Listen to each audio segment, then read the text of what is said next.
This is Rocks for Drops. I never took Rocks for Drops. Guys, yeah, this is Rocks for Drops. I never took Rocks for Drops. I never took Rocks, guys. This is Rocks for Drops. I never took Rocks for Drops. Guys, this is Rocks for Drops. I never took Rocks for Drops. I never took Rocks for Drops. Wheels spin on the ground. Sky dark rolls a sound. Echo in the heart's core. Ride like never before. Pedals screaming, wind howl. Freedom rushes through the soul. Chase the night, break the dawn. Never stop, keep rolling on.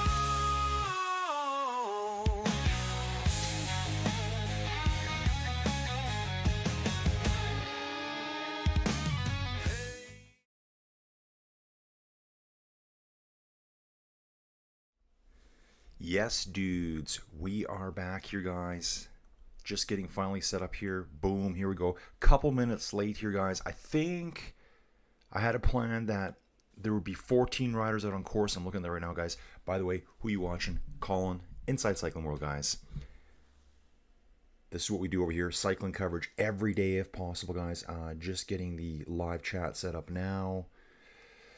Man, I'm tired, guys. So, dudes, woke up at 2:35 this morning. Terrible sleep.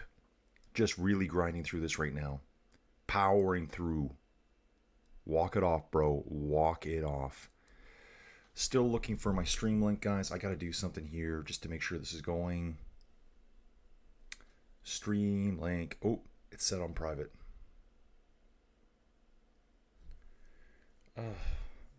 Why didn't I fix this last night? How do I fix this now? Edit. Here, I know what to do. Wonder if I can make it public right now. I really hope I can make it public right now. And done. Save. Dudes, you should all be here. Hopefully everyone's here. I'm looking for a notification to come through right now. Let's get to the root of things here. Man, I hate when I have to start like, there we go. Now we're live, guys. Here we go. Dudes, we are live now.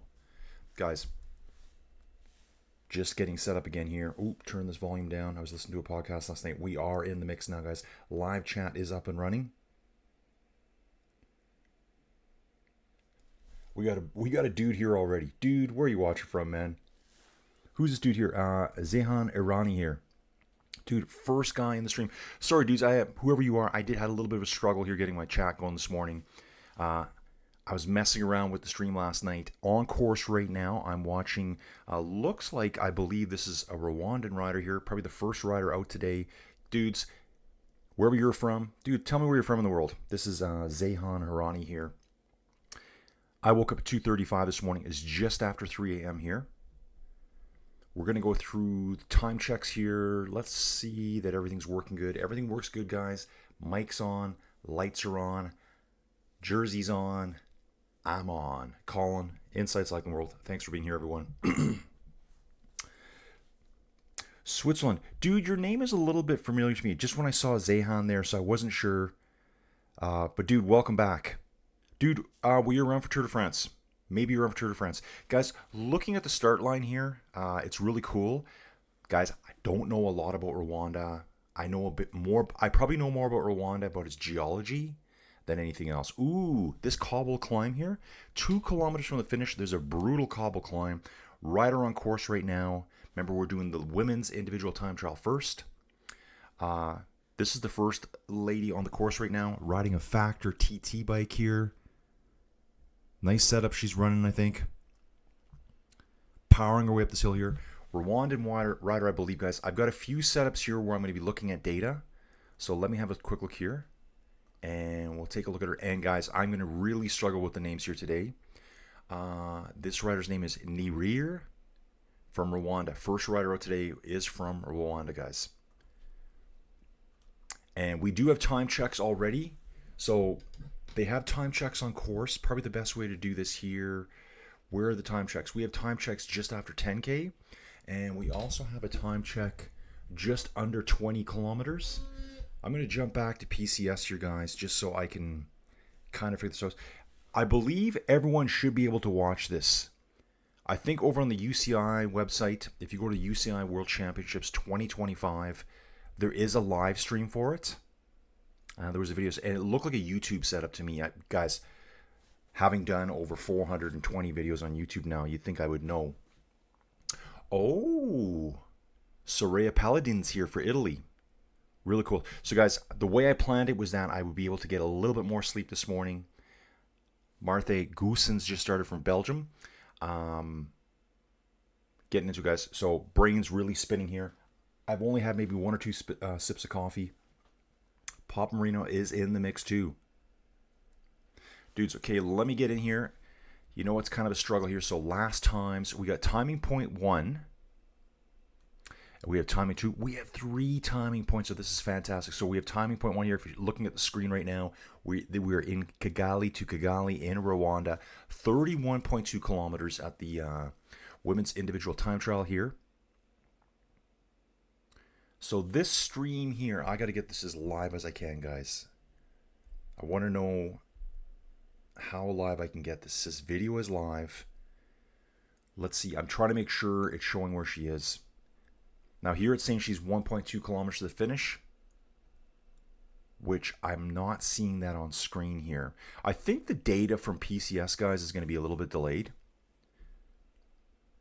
Anyway, so let me go through this first. Timing point 1 is at about 11 kilometers, 10 point something.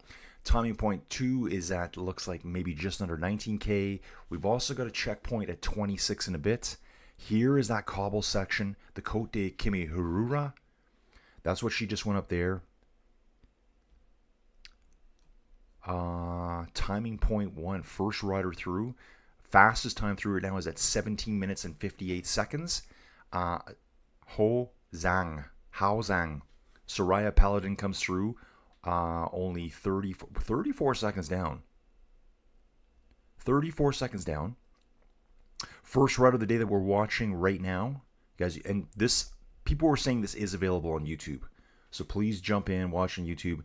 The rider I'm watching right now, finishing back at the convention center, I believe, where they started. I'll try to find a start map here.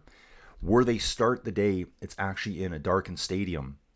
Which it's saying they're going to the convention center. I'll let you know if we're going back in there now. This rider is giving it all to the finish here in the arrow position here.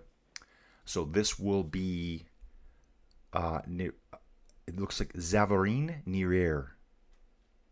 Yep, Zavarine Nier. With that XO front, guys. I don't know how to pronounce that, but we're going with that.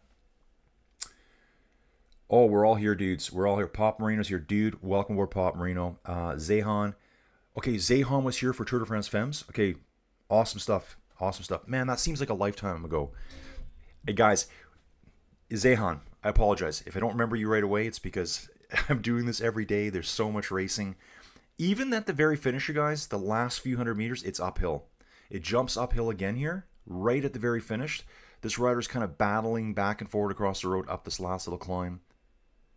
For some of these riders here, I would imagine this is like their first big foray into, let's call it, air quoting, World Tour racing. Probably just doing a lot of national racing. Some people may never even left their home countries. So this is probably a big deal. So it's not back inside, but I think it's right outside the convention center. That last little kick up to the end looked really tough for her. Just having a good, yep, gritting, determination coming up the hill here, guys. The Rwandan jersey, really snazzy, jazzy, kind of a greenish yellow. The light blues with the sun bursts on the arm sleeves. Nice stuff. She's done. Needs water. Get her some water. Where's the cherry drink, guys? Where is the cherry drink? So that will be first rider to finish. That's kind of our benchmarker today, guys. 37.3 kilometers an hour, just over 50 minutes. 50 minutes and 7 seconds.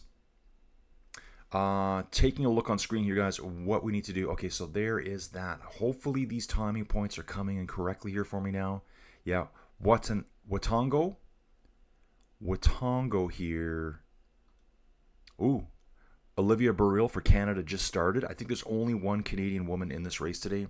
I think we saw Burrill at the Tour de France. I think we did. No, we didn't. Where have I seen her? I would have seen her at Tour de France, Tour of Romandy Feminine. We did that one here too, guys. We did that race. That's the last race I remember covering her at. Ooh, she is the Canadian Championship right now in the individual time trial. Held back late June, as most races are. Championship series for the Nationals. This rider here at the 14.5K mark, this is K Taboo here. K Taboo, just trying to figure out where she's from here.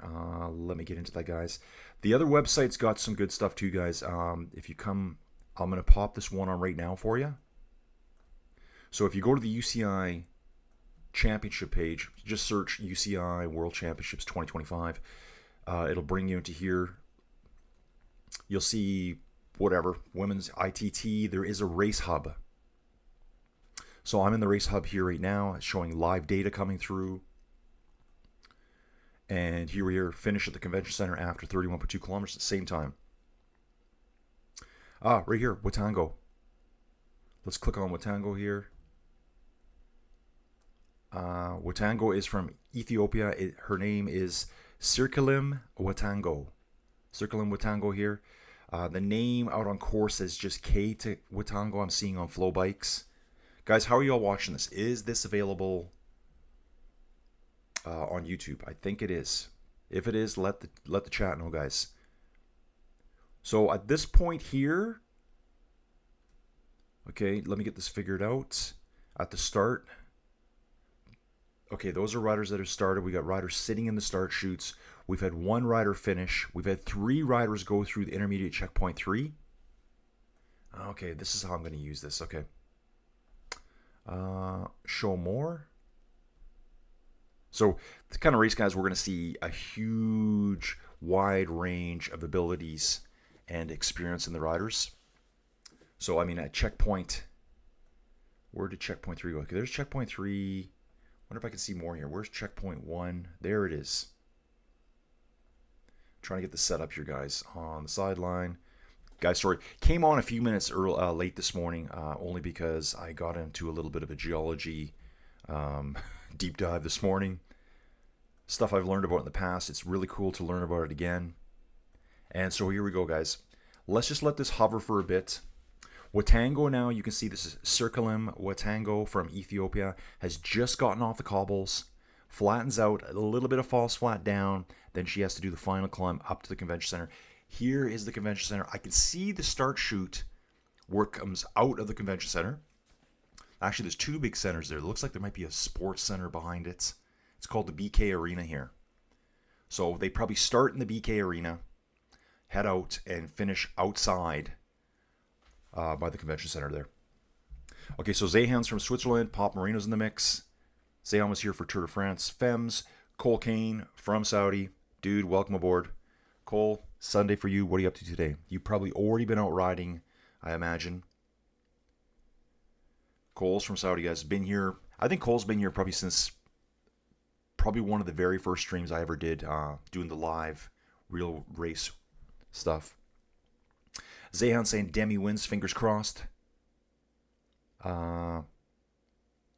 She's the national champion. Oh, the Rwanda woman. Okay. They got the drums going in the arena starting. Who's this? Oh, here's Paladin. Paladin here. Let's take a look at Paladin. Where did I see her name over here? Guys, on PCS, you touch these over here. It takes you nowhere. We've done that a million times.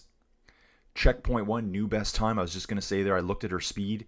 I know the other speeds I've seen were just over 30k an hour going through here.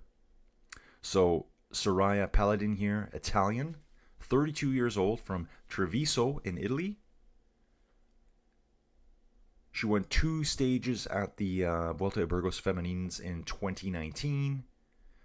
This year, she DNF'd on stage 7 at the Tour de France Femmes. Did the Giro d'Italia Dons. That was a great race. I watched that race, guys. I didn't do any coverage of that one, though.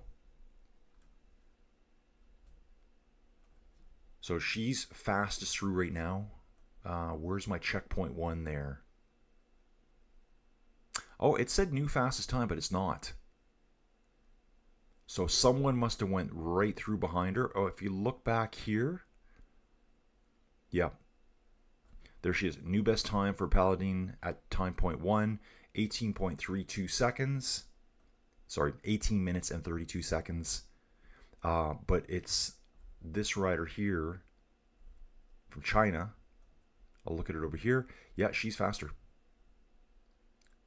Looks like she's only competed in China. She finished 14th this year at the individual time trial championships in China. Second in the road race. Oh, that's national level. So, okay, just trying to figure this out, guys. So, looks like back in March, China road cycling, it was individual time trial. It wasn't a championships. But she got 4th in the China Women's Elite Individual Time Trial back in June. That was a 38.6 kilometer distance. So she should be able to handle this distance no problem. 13th in the Women's Elite Road Race in China this year. 25 years old. So far, they've given, on PCS, they've given all her stats over into the time trial. Lots of riders here from lots of countries, guys. We've got a rider here from Kazakhstan, Trinidad and Tobago, Ethiopia. I think we got a couple from Ethiopia. Yeah, we do. Circulin Watango. Abra is from Ethiopia as well. Anna Vanderbergen has just started, guys. New best time through. Okay, so Norwegian through now. First place at checkpoint 1, 17 minutes and 40 seconds, averaging just under 36k an hour. Let me show you the checkpoint 1 times here. Here we go. Sigrid Hauset. I'm going to take a look at her here. Rides for Team Co-op Repsol. This is a team I'm aware of. Continental women's team here. Not sure where I've seen them racing this year. Probably just random races on TV you're watching.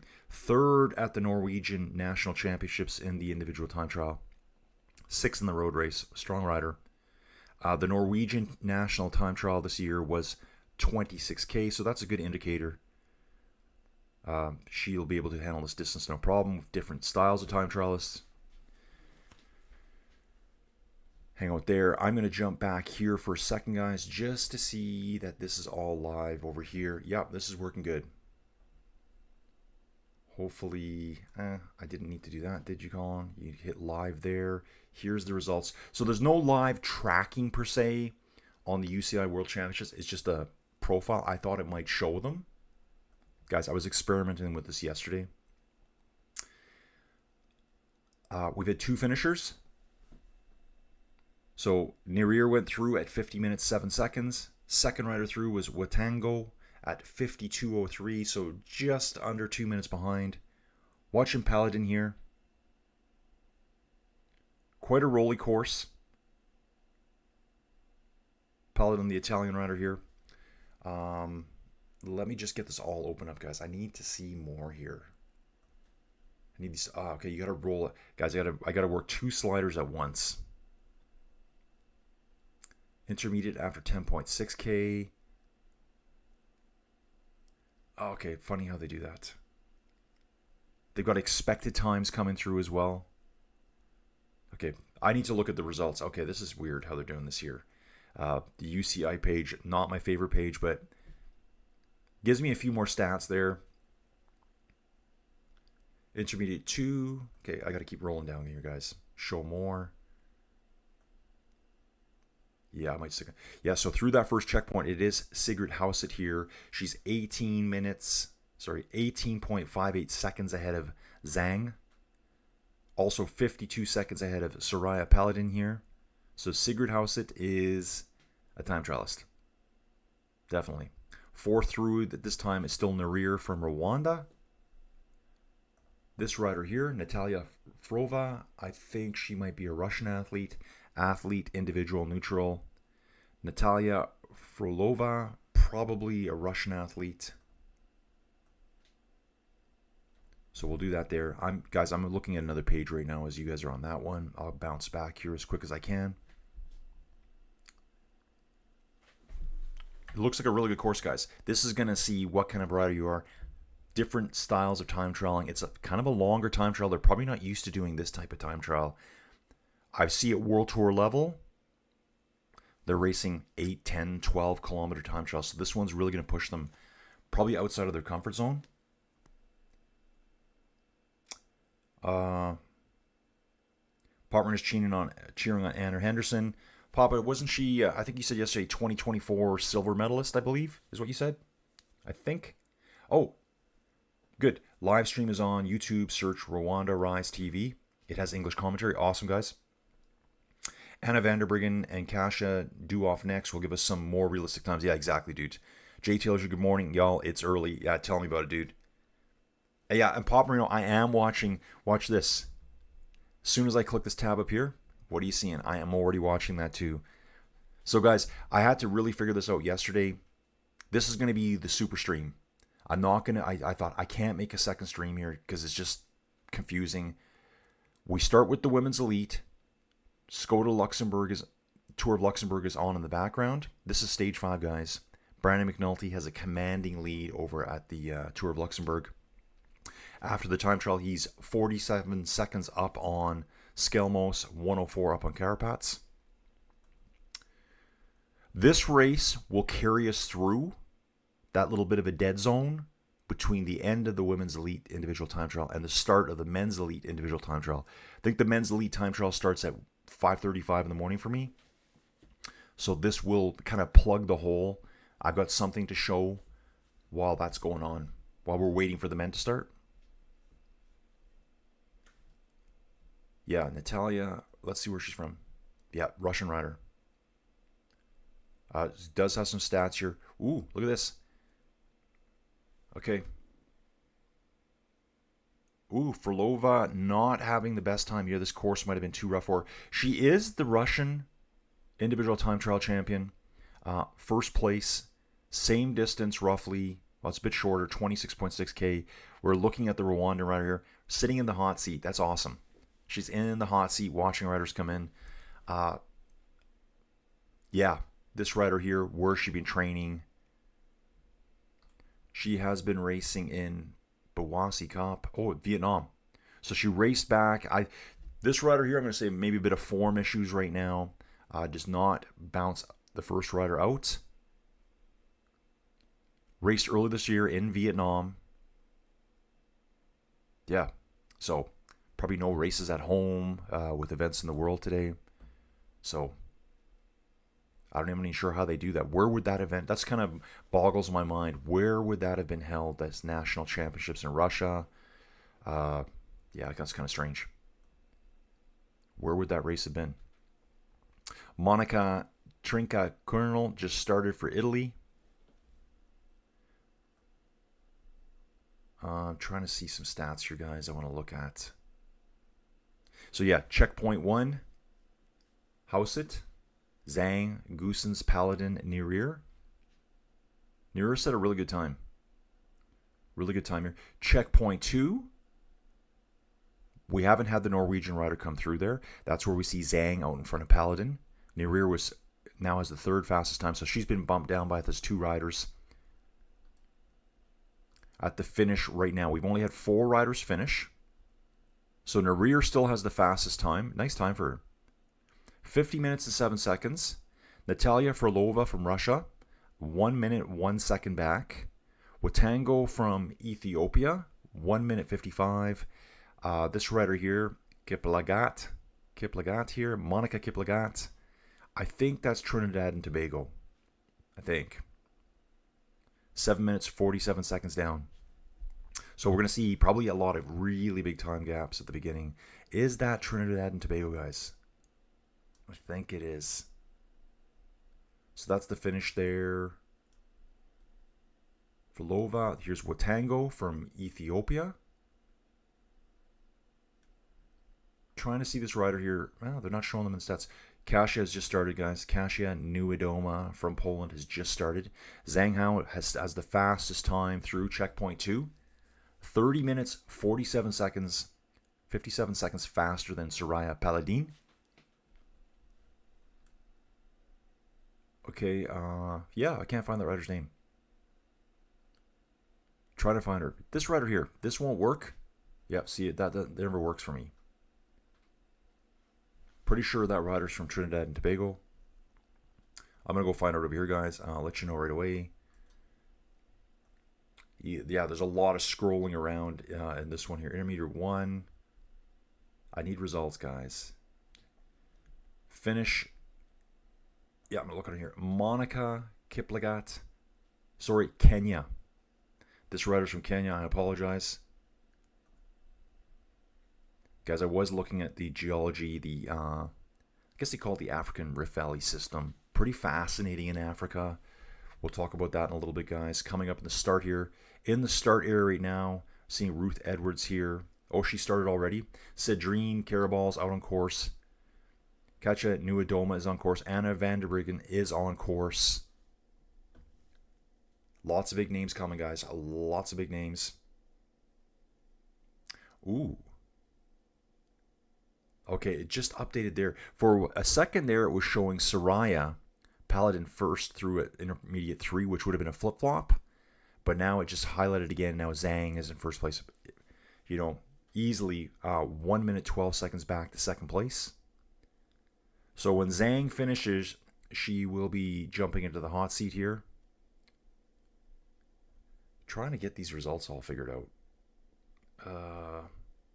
Wow, these results. Yeah, it's a lot of panning up and down to see here.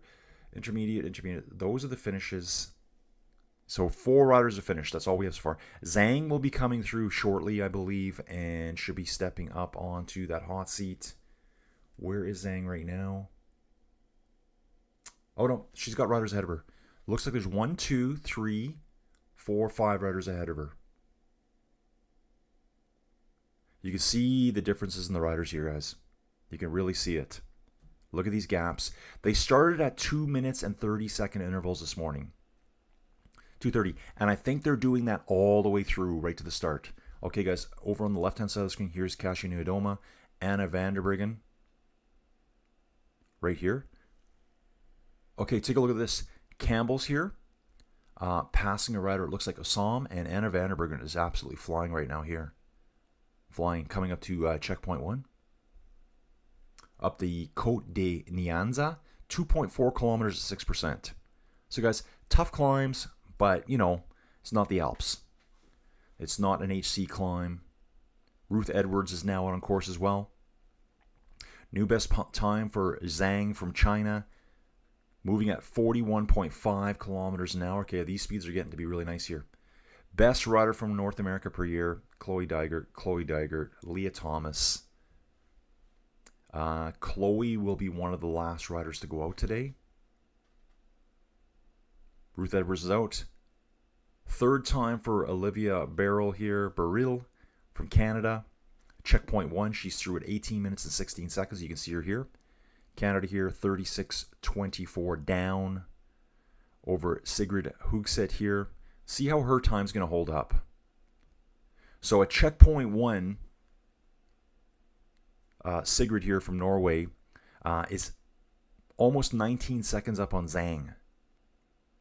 How did she time her start? How did she pace herself? We've got another rider from Rwanda just starting, Diane Ingabire. We've just had a rider from Botswana finish, Lopobo Kono. I'm going to catch up here. Urska starting soon. Poggy will be cheering her on. Yeah, I wonder what she's thinking here. I mean, she's tiny, eh? Like, I looked at her size and that. I knew she was small. Because I think someone was saying, could you imagine if Poggy and Urska both won? I'm like, yeah, but realistically, Urska walks around at like 50 kgs. So she's 110 pounds. Marlon Rooser, she walks around at 70, 20 kilograms more. 44 pounds more of like all power. So going to be probably a slightly bigger rider that's going to win this. Got a rider from Kazakhstan now coming to the finish. Will miss first place. So Zavaline Nirir from Rwanda, first rider of the day, is sitting in the hot seat. She set a good time already, guys. We look at the finish here. Okay, so here it's saying Zavarine. Over here on Flow Bikes, it's saying Zavaline. It's near here, though, from Rwanda. Had 6 riders finish here. And I really wish I could click these names here and it wouldn't take me to a page not found. So Lopobo Kono finished 10 minutes, 20 seconds down from Botswana. So at the beginning, guys, we're going to see huge time gaps between these riders before we see, you know, time trials coming. Oh, here's the climb. Wow. This is Paladin here. There's 3 riders within, I think that's the Basque flag flying over here. Is it 3? Sorry, 2 riders here. Paladin's catching the rider that started ahead of her. So that's a 2-minute, 30-second catch right there on the cobble section. So that puts us right here for Paladin. She's in here. Looks like she's catching... Looks like Mazga? I'll have to check the name here. See if I can find the name. Masiga. Kendra Masiga. So Paladin has just passed Kendra Masiga here. Man, I gotta get better with my flags, don't I? It's my next step. There is a rider from Trinidad and Tobago. That's why I was confusing those flags, but the flag is completely different. Trinidad and Tobago, red background with the black stripe here. Tennille Campbell, let's take a look at Tennille Campbell here. Rides for Smurfit Westeros cycling team. I wonder where they're out of. Where? Oh, she used to ride for Live Alulo Jayco last year. She rode for them for 2 years. Team Bike Exchange Jayco. So was a World Tour rider for 4 years. Now she's riding Continental as of August 15th. So she switched teams just recently. Where is Smurfit Wrestlock Cycling? Out of Great Britain. So now we can see all the riders here from the UK here. Race results. What has she done recently? 1.2 race, 1.1. So did some racing in the spring. A couple of races in July, and she's had a few races just recently. Any time trials? I don't see any time. Oh, one time trial result. She finished 3rd early this year at the Pan American Continental Championships Women's Elite Time Trial. Let's take a look at that stat there. That was 26.2 Ks. And Ruth Edwards won that. Emily Ehrlich, Tennille Campbell got 3rd place there. So Pan American. Wonder if any Canadians go to that. I always thought Pan American meant all of the Americas. South, Central, North. I don't see any Canadians there for that. They didn't want us there. Boo-hoo. Just joking, guys. New best time for Anna Vanderbergen, guys. Here we go. Here we go. Hitters are coming out now. The hitters are out, folks. Intermediate checkpoint 1. She's 50 seconds ahead of the Norwegian rider Sigrid Hauset here. 50 seconds ahead. So this is Anna Vanderbergen here. Let's take a look at Anna here. We know her quite well. Team SD Works Pro Time, 35 years old from the Netherlands. 56 kg rider. Guys, look at her results. 7-time Flesh Lalone winner.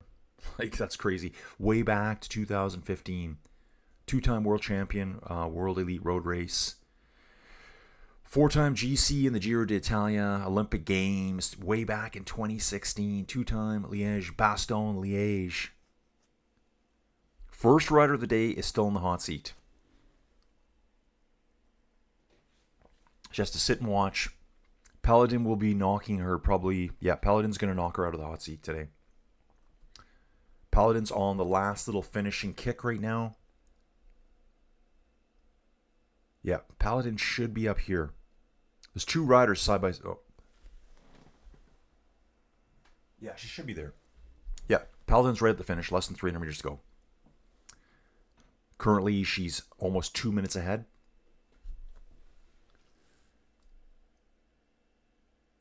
Popperson, I think Erska was 200 to 1. Yeah. I mean, it would be really cool. That would be like the dream Hollywood story, whatever. They both win. But let's be realistic. Erska's not a huge time trialist. And when I say huge, I mean she's also a very small rider too. She's a climber. We saw her at Tour of Luxembourg this year. I think she got second or third place at that. Maria Benito from Spain has just started. Let's take a look at this rider. Maybe this is how I'll do this. Rides for AG Insurance Sudal. Check this out. She's a 3 times national championships for Spain in the individual time trial. 23, 24, and 25. Let's see where she did that this year. Take a look at this though. National championships in Spain. The distance of the time trial was only 14 kilometers. So you never know. In 24 at the World Championship, she got 28th place. Longer time trial. Let's see what she did. 22nd at the Olympic Games in the individual time trial. Longer time trial. Okay. She can ride a longer time trial though. I just wasn't sure, like some riders are going to be really good at a 10 to 15K time trial. Other ones are going to excel more at a longer. Spanish National Championships in 2024, she was first in the ITT. Distance was 33.4 kilometers. So she does know how to ride the longer time trials. I just find that most time trialing these days, World Tour level, men's and women's, they've really shortened the distances down at a lot of races. I think it's because they don't want to give too much time away. They want to keep the race ultra competitive. Okay, Kasia Niudoma here. I'm seeing her time at the 10.6K check. She is 47 seconds behind Anna van der Breggen. We've got a rider at the front here. This is Zhang from China. Big waves, big smiles. So how is she finished here? Zhang from China right now is first place. So Zhang from China did really good there. Well, we're going to be waiting for Hauset to come through. Sigrid Hauset has not finished yet. She's still on course. Where is she? Just trying to see her name here. There she is. Hauset here. Sigrid Hauset from Norway is just coming up to the climb, the cobbled climb. I'm going to have a good look at it this time. You guys, I like to talk about it, like how cobbled is it? Sometimes it's just paving bricks. Kind of looks like a rougher climb to me. Road surfaces are really good on the time trial.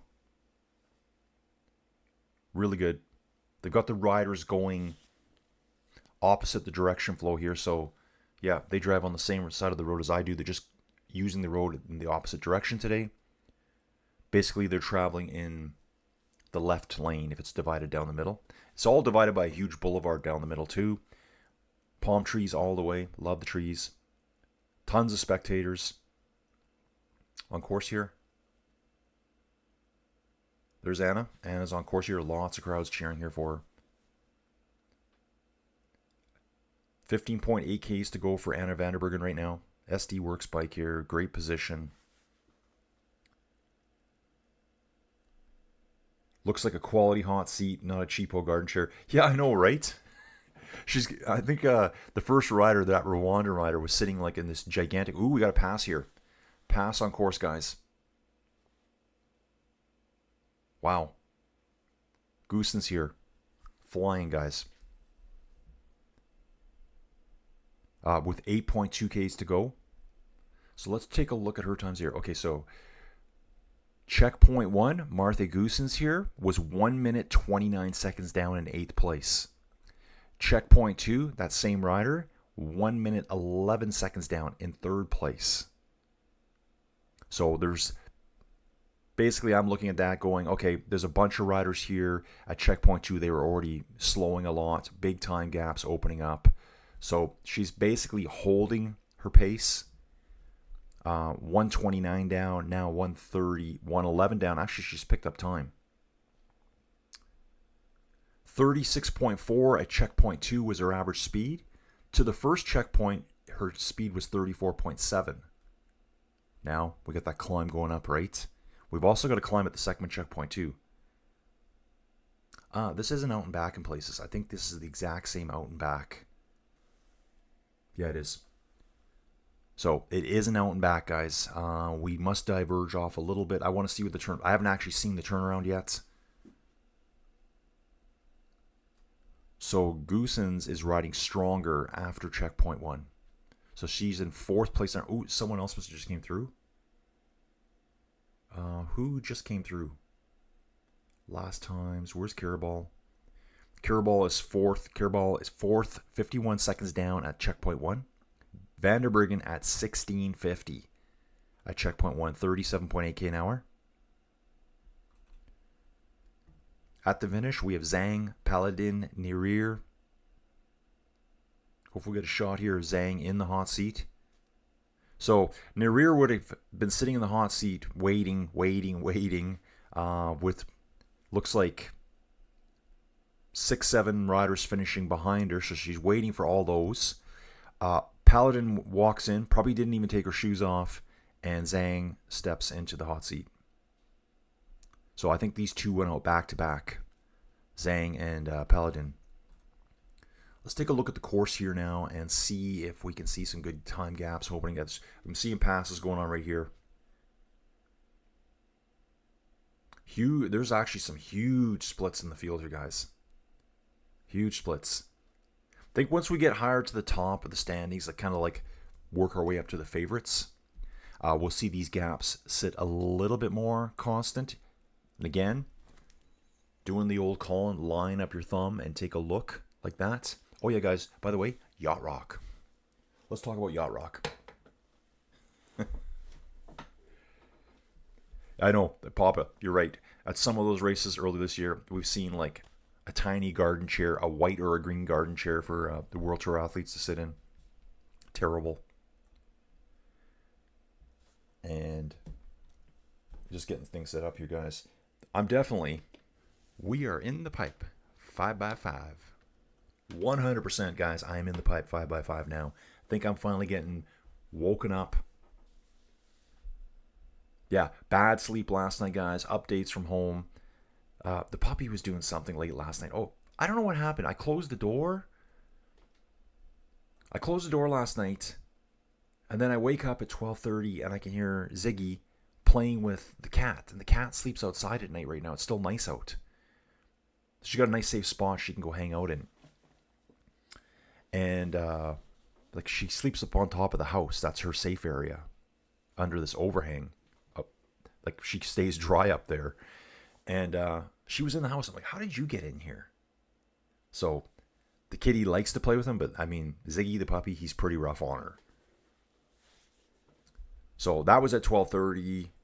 Then I probably had to put a podcast on to fall back asleep. Had to get a drink of water. I think at that time I realized I hadn't even set my alarm clock for 2:30 in the morning. Did that. Finally rolled out of bed at 2:35. Let's get it, folks. So it's Vanderbryggen first at the first checkpoint. Kasia Nuadoma. Carabal goes through in 4th. So Zhang, our current leader, has now been pushed back to 6th place at checkpoint 1. So you can kind of see what's happening. Anna Vanderbryggen passing a rider out here with 12.7k to go. Wow. I can see she's just passed a rider. There's another rider right ahead of her right now. Let's see where we are here. Where is Vanderbryggen? Trying to figure where she is on course. Is that Vanderbryggen right there? Yeah, I think that's it right there. She's in an orange jersey. There's only one orange jersey on screen here. We got Campbell. Nuadoma's not that far. Yeah, this must be her here. Oh, that was funny. The checkpoints there actually went backwards for a second. I'm going to refresh that. That was very strange. Yeah, that's Vanderbryggen there through checkpoint 2. Through checkpoint 2, she's 1 minute and 31 seconds ahead of second place rider Sigrid Hauset here. Zhang's now 2 minutes and 12 seconds back. So our current hot seat holder, Zhang from China, at checkpoint 2 is 2 minutes 12 seconds back of Anna Vanderbryggen. Vanderbryggen just flying. Who bet on Vanderbryggen today? Who bet on Vanderbryggen today? Are we allowed to talk about Alberta's Nickelback? Yeah, dude. One of the best hated bands in the world. That's who they are. I don't know why that became a thing. And they even joke about it now. But, dude, so they live in a place called Hanna, Alberta. And I've driven past there a million times in my life. I'm going to show it to you right now, guys. So here's Hauset just finishing now. She goes into first place. Good sportsmanship from Zhang here in the hot seat, clapping as Hauset comes to the finish here. So at checkpoint 3, Hauset was ahead of Zhang.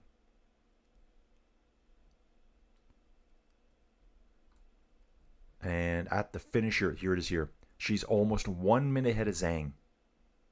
So nice finish for her. I don't think she's going to be in the hot seat very long, guys. She won't be in the hot seat very long. Papa, let's have a... We're going to have a bit of a... Okay, well, I had some other stuff set up, but we're going to have a look here right now. Let me get tuned up here. Oh, yeah, there it is. Guys, I've driven past this place a million times in my life. I mean, they are a gigantic band. I think people just got maybe sick of their style. I can probably hear some of their songs in my head right now. Guys, let's jump back over to Colin's Google Map action here, guys. We do this every day here, guys. Oh, yeah. Vanderbruggen is on a heater, guys. Vanderbruggen is on a heater here. Here's Colin's house. Where do I live, guys? Alberta, Canada. Here's Calgary. Here's the Rocky Mountains. I'll jump down again. The blue dot. This is my house. Right here. Middle of the prairies. Farming all around us. That's it. House that's at the finish here. If you drive not far from my house, we can get to Hannah itself. I just want to show you what Hannah's all about. Wow, guys. Take a look at this. So where I live here, I've actually done this bike ride right here. You can drive up this road here. So yeah, there is actually my house right there. You go straight up the road. You take one corner. You're on your way to Hannah. Actually, you don't even need to go that far. You can turn at this road here. This is paved as well. This is paved here. You just start heading out. You go through Sunny Slope. This is an actual town here. Look at it. That's Sunny Slope. That is the town of Sunny Slope. Probably 7, 8 houses. Pretty sleepy out here in the prairies of Alberta. You're just going to be going on this 582 all the way. The 582, you just head west. It becomes the number 27 here at this highway. This is a major highway crossing. Uncontrolled. You keep trucking. You go down through the Drumheller Valley. Actually, it might be good to see that. Let's take a little look. Let's take a look through the Drumheller. We'll drop into the river section here. This is down through the Badlands again I talked about. Lots of neat stratigraphy here. We come up out of the Badlands, and then you're really in the flatlands up here. More in Alberta. This place is almost a ghost town. There are people that live here, but it's pretty sleepy. We keep trucking out here. It becomes 27 becomes number 9. I have done this drive a lot, guys. Watts, Hannah. So this is the birthplace of Nickelback right here, guys. Just a small town. And as you come into Hannah here, you can see you do not even need to stop in Hannah. That's what it's like around here. There's nothing. This gas station, I used to stop here all the time. The town of Hannah is over here. So this is the homeland of one of, I'd say Hannah's Nickelback's a pretty big band still. They've got to be like rank up there for like, you know, stream sales, whatever it may be. Kasia Nuadoma here at checkpoint number 2. She's going to be a considerable time behind Anna Vanderbruggen here. Third place, 1 minute 31 seconds down. So yeah, guys, that is Hannah. That's it. It's a decent sized little town, right? A little sports track here. Oh wow, they actually play something here. I don't know what. Maybe some football. Yeah, that's right, guys. Canadian football. Look at the field. 110 long, not 100. We added an extra 5 in there. See that? We added an extra 5 in on our football fields. Love it. Very strange. Anyway, guys, yeah, that's Hannah. The home of Nickelback. I think I know one song in my head right now. Never a band I enjoyed. I don't know why people don't like them so much, but yeah, it's a thing. My sister loved Nickelback and managed to get backstage to see the band.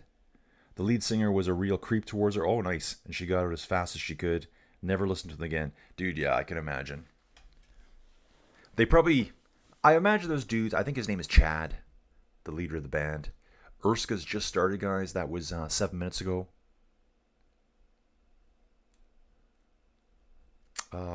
At the finish right now, let's have a quick look. Okay, this needs to be refreshed. Anna hasn't came through yet. Ooh, next to start, guys. Brody Chapman. Brody Chapman rode Tour de France Femmes. Antonia Niedermeyer. Julia Labousse. Anna Henderson from the UK. Chloe Dygert. Demi Vollering. Let's go. Let's go. Demi Vollering. Let's get it. Now, guys, I'm noticing right here, where is Marlon Rooser? A little bit concerned. I'm not seeing Marlon's name. I thought she would have went out last. Guys, are you seeing this right now? Where is Marlon Rooser? Oh, she just started. Guys, she just started. Sorry, just saw that here. I thought she would have went out last. As kind of the favorite. Wonder how they do this start order. Why is Demi Vollering going back? Yeah, I understand why she's going last. Chloe. I thought maybe the strongest time trialist. And again, you can see here, they're going at 2.5 minute intervals all the way. Let's take a look at the screen here, see if we can see any catches happening. Yeah, definitely there's been some catches made here at the finish line. I think Vanderbruggen's passed 2 riders out there. 2 slowers. So Baril is in the finish line right now. Marthe Goossens finishes here, or Marte Goossens finish here 3rd place overall. That's going to put her behind Hauset and Zhang. Paladin's in 4th place. Nerir, very first rider of the day, still sitting in 5th place. I do want to take a look at, okay, Brody's not showing up yet.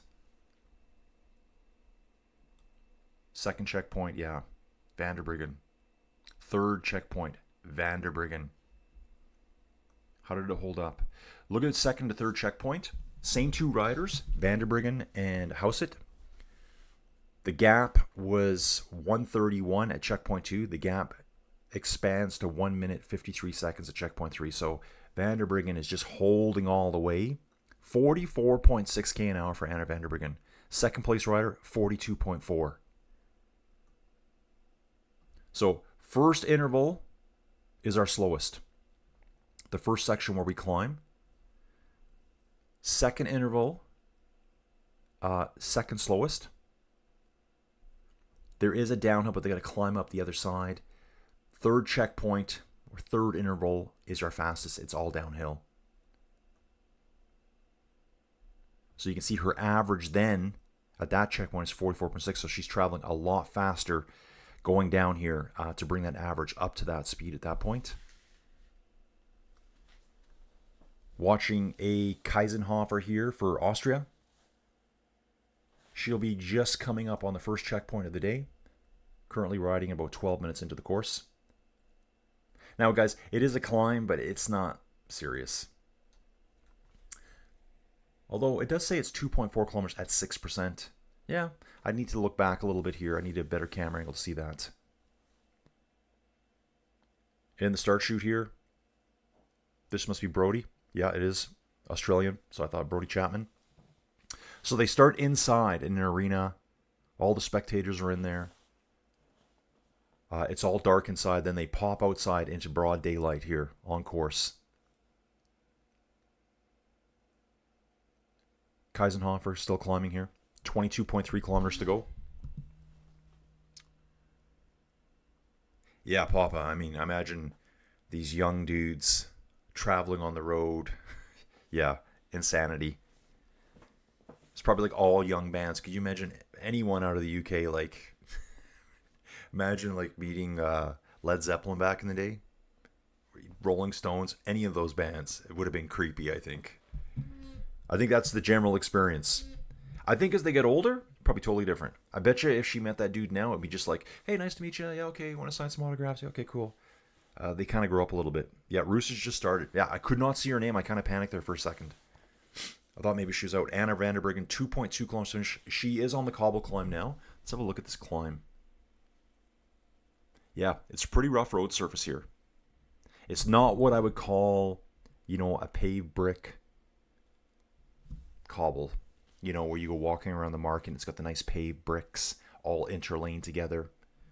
This looks cobbly to me. It's not pave, it's not Paris-Roubaix cobbles, but still looks a bit bumpy.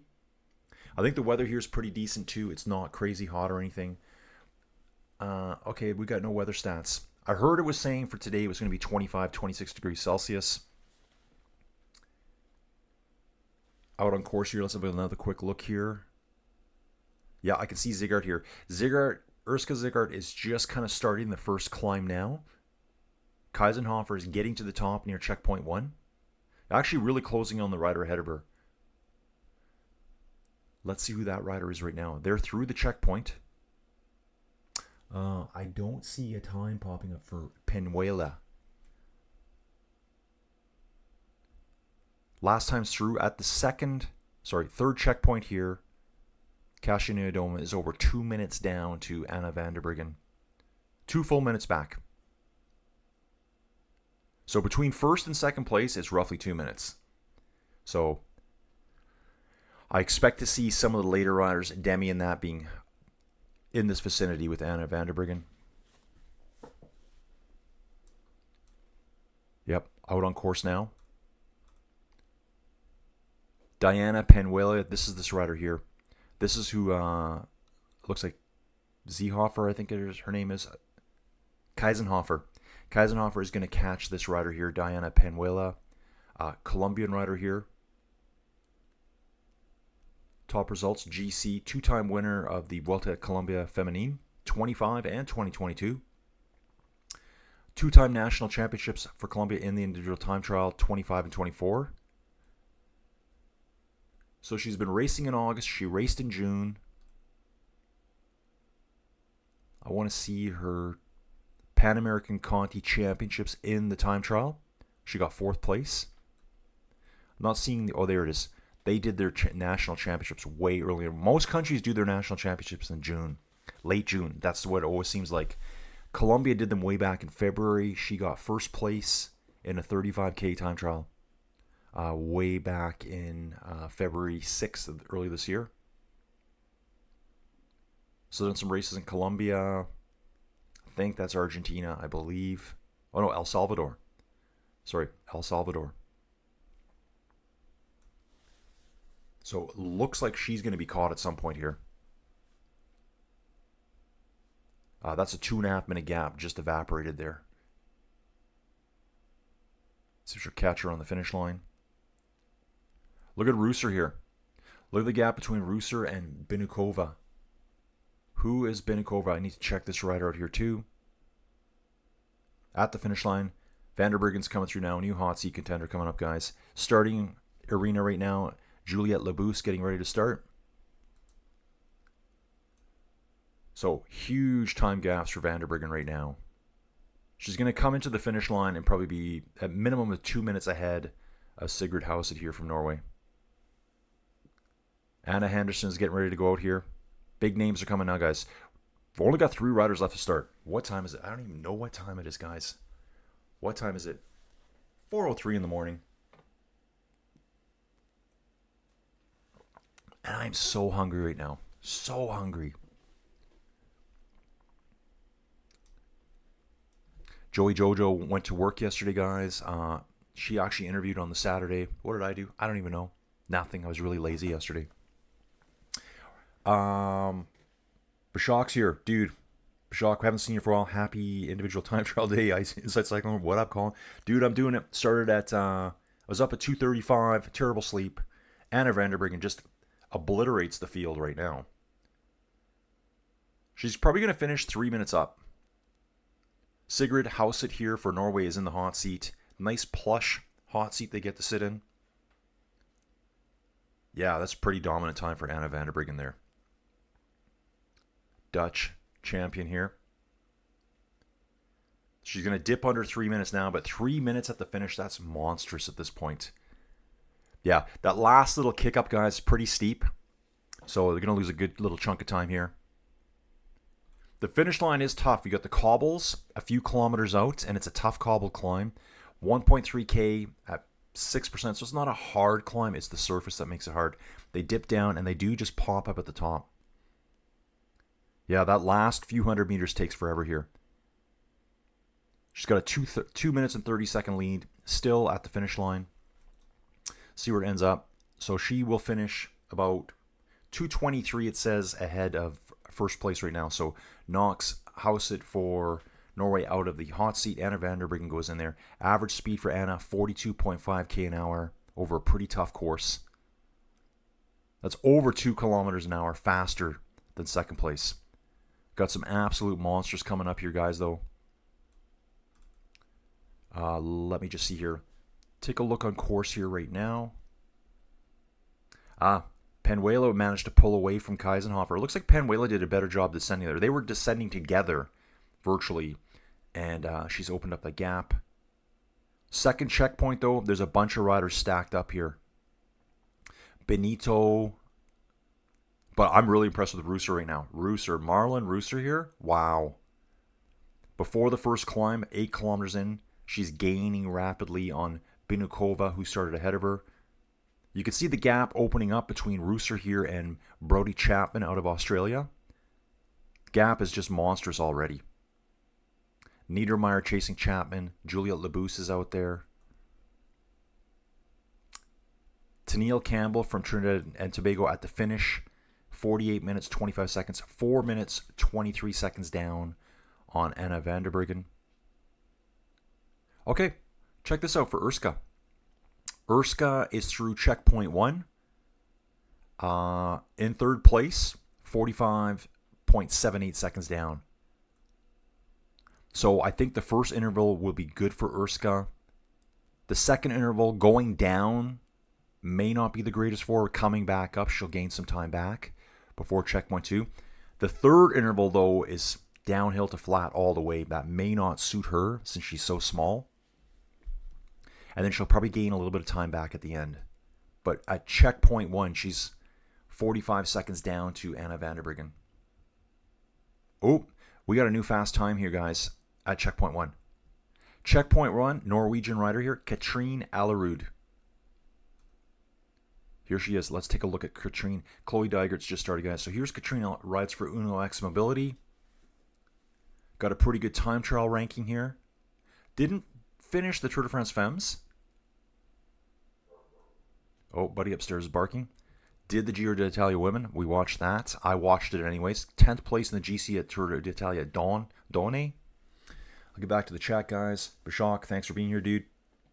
Renee Hillcon, our Anna van der Breggen doing so well. Dude, she killed it. Anna van der Breggen just killed it today. Wow. I know. Dude. Yeah. She's sitting over 2 minutes ahead of second place right now at the finish. So she has a 2 minute 23 second gap over Sigrid Hauset now at the finish. Last rider to start, Demi Vollering.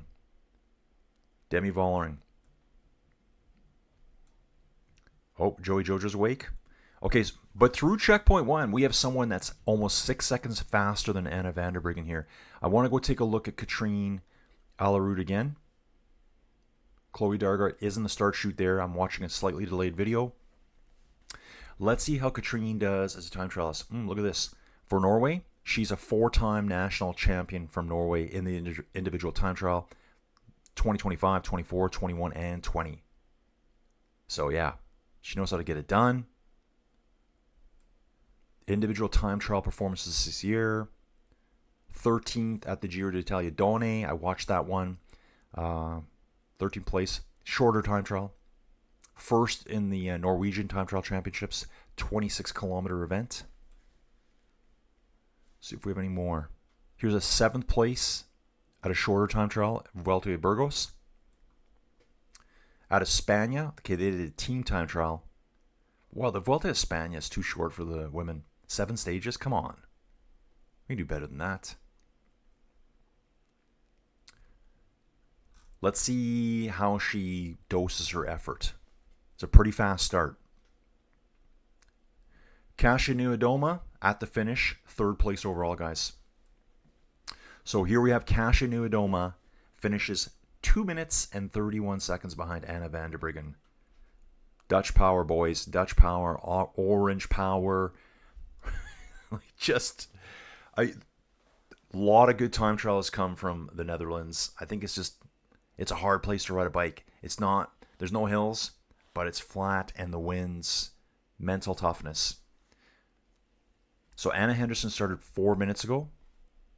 Interesting to see how these times hold up here. So Urska Zegart is 51 seconds back at checkpoint 1. I think her time should hold pretty good to checkpoint 2, just on the nature of the course. Downhill, but not crazy long. It is 5K downhill, but then she's got 4 kilometers of climbing. Then the weight savings that she has will take over. Marlon Reusser. Okay, so the rider ahead of her is over the top. Marlon Reusser is just getting to the very top. This climb here might be the worst interval for Marlon, I think. Even though she's catching the rider ahead of her, she is a heavier rider at 70 kilograms. But Marlon Reusser on this 3rd interval will be absolutely flying here and in the flatter section down the middle here. Has anything else changed? Maria Benito, Spanish rider here, is 2nd fastest at checkpoint 2. No more finishers yet, guys.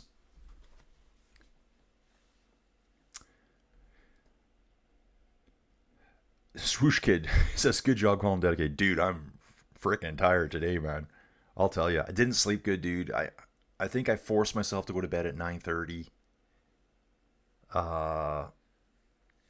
Yeah, dude, I feel it.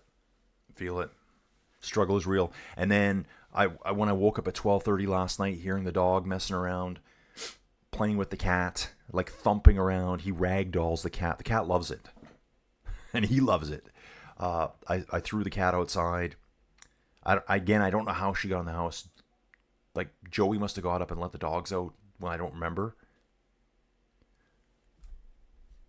Carabao coming to the finish right now, guys. Going to be significantly behind Anna van der Breggen. The last little bit takes forever. She's in the Spaceballs helmet, if you know what I'm saying. Looks like a Team Visma Lisa bike helmet almost. That real goofy big helmet. I would never wear that. I'd have a cap on backwards over that.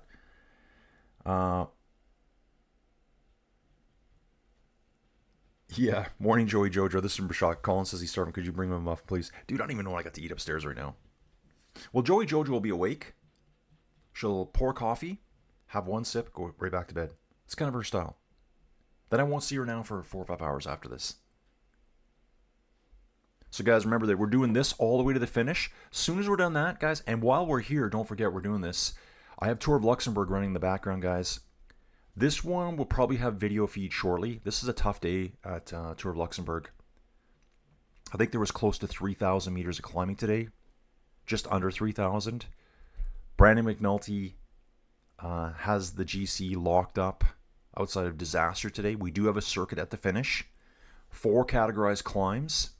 A lot of stuff that could easily be categorized. Very lumpy course. We've had 2 riders abandon the race today. Oh, Victor Papon. We saw him in the breakaway yesterday. Victor Papon for Wagner Basin WB and Leon Arens for Rembe. Continental team. Guys, our bro, Keegan Swirlbull. So we had that dude in the chat yesterday, Zarakritis, who knows Swirlbull. I think he follows him on YouTube, or he talks to them, so he must know him pretty well. He was saying that Keegan Swirlbull, who rides for IFAPL Cycling, the Continental team out of Portugal, I think it was, right? They talked, and he says he doesn't even have his own time trial bike. So they just give him whatever they have to ride. The guy just commented on my YouTube channel this morning, so it's somewhere in the comments for yesterday's race. Trinka Kernel come to the finish here. The Italian rider is going to be well over 2 minutes behind Anna van der Breggen again. So no one's really within 2 minutes. Ooh, First checkpoint, Marlon Reusser through same time as Anna van der Breggen, I think. Actually, 15 seconds faster. Marlon Reusser, guys, Swiss champion time trialist. When I see her time trial, I'm like, yeah, that's what I like. So she's 15 seconds ahead, and I would have thought there is a flat section. I thought the climb would have hurt her more, so she must have been moving so fast here. The climb didn't slow her down that much. She's now pulling time back on Binukova. Brody Chapman is coming through checkpoint 1. Kaisenhofer is going through checkpoint 2. And Kaisenhofer is almost on Penuela right now, the Colombian rider. Alarud's having a good ride too. I think there's a rider trapped in between the two of them. I got to figure out who that is. Brody Chapman 4th at checkpoint 1. Brody Chapman 4th at checkpoint 1, 33 seconds down. So it's Reusser, Alarud, van der Breggen, then Chapman. Demi's on course, guys. Demi Vollering's on course. I think this would be a huge redemption for Demi Vollering to win this time trial today. Tour de France didn't turn out the way she wanted it to this year, so I think this would be a big thing for her. Yeah, dude, absolutely starving here. I'm going to have to take a quick break. I haven't even had my second coffee yet. Yeah, Reusser's flying Bashak. So she is first at checkpoint 1. 16 minutes, 34 seconds. That's 9 seconds ahead of Alarud here, who rides for Uno X Mobility. Anna van der Breggen went through earlier. She's 15 seconds behind Marlon at the same point. Let's see how it holds all the way. So Marlon Reusser's speed to the first checkpoint was 38.4 k an hour.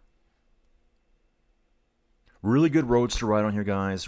Well barricaded. Fans super respectful of the course. I'll tell you that right now. They're just basically standing on the side of the road cheering. Umbrellas are out.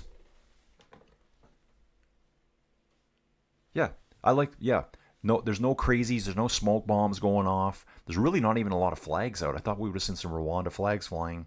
A lot of curious onlookers here. Chloe Dygert moving now. Short shorts. Is she in the short shorts, guys? I know a lot of you guys are interested in that. Guys, she's in longer shorts today. Goofy, right? Yeah, she is in longer shorts for Aero. Demi Vollering's out there too, guys. Decked out in the orange. Full Aero socks. I need some of those. Rear disc wheel here. Looking snazzy jazzy. And that's one thing to talk about too, guys, is that, there will be equipment differences between the riders. I talked about this yesterday. How do you make that equal for everyone? I don't think there is a way to do it. There's no way to do that due to a couple of reasons. There's a bit of money behind it. Certain riders have lifetime contracts with certain bike manufacturers. Who I'm referring to right now would be, say, someone like Demi Vollering. Demi Vollering has a lifetime contract with Specialized Bikes. That's the only bike she's allowed to use. So when she went to her new team, the team had to switch bikes. Their bike brand, gone. Taking a new one on. Okay, Penuela still holding off Kaisenhofer here. Good to see that. We've got 4 riders. There's 2 riders kind of wedged together at the back end on the cobbles here. Here's Labousse, 24.2 kilometers to finish. So where's Labousse out there? Just trying to have a good look at see where she is. No, she's at 24.3. She'll be through checkpoint here. I don't even see Labousse's marker here. She should be floating around out here somewhere. I'm going to give this a refresh, guys, because this is not... Okay, look for Juliet's time.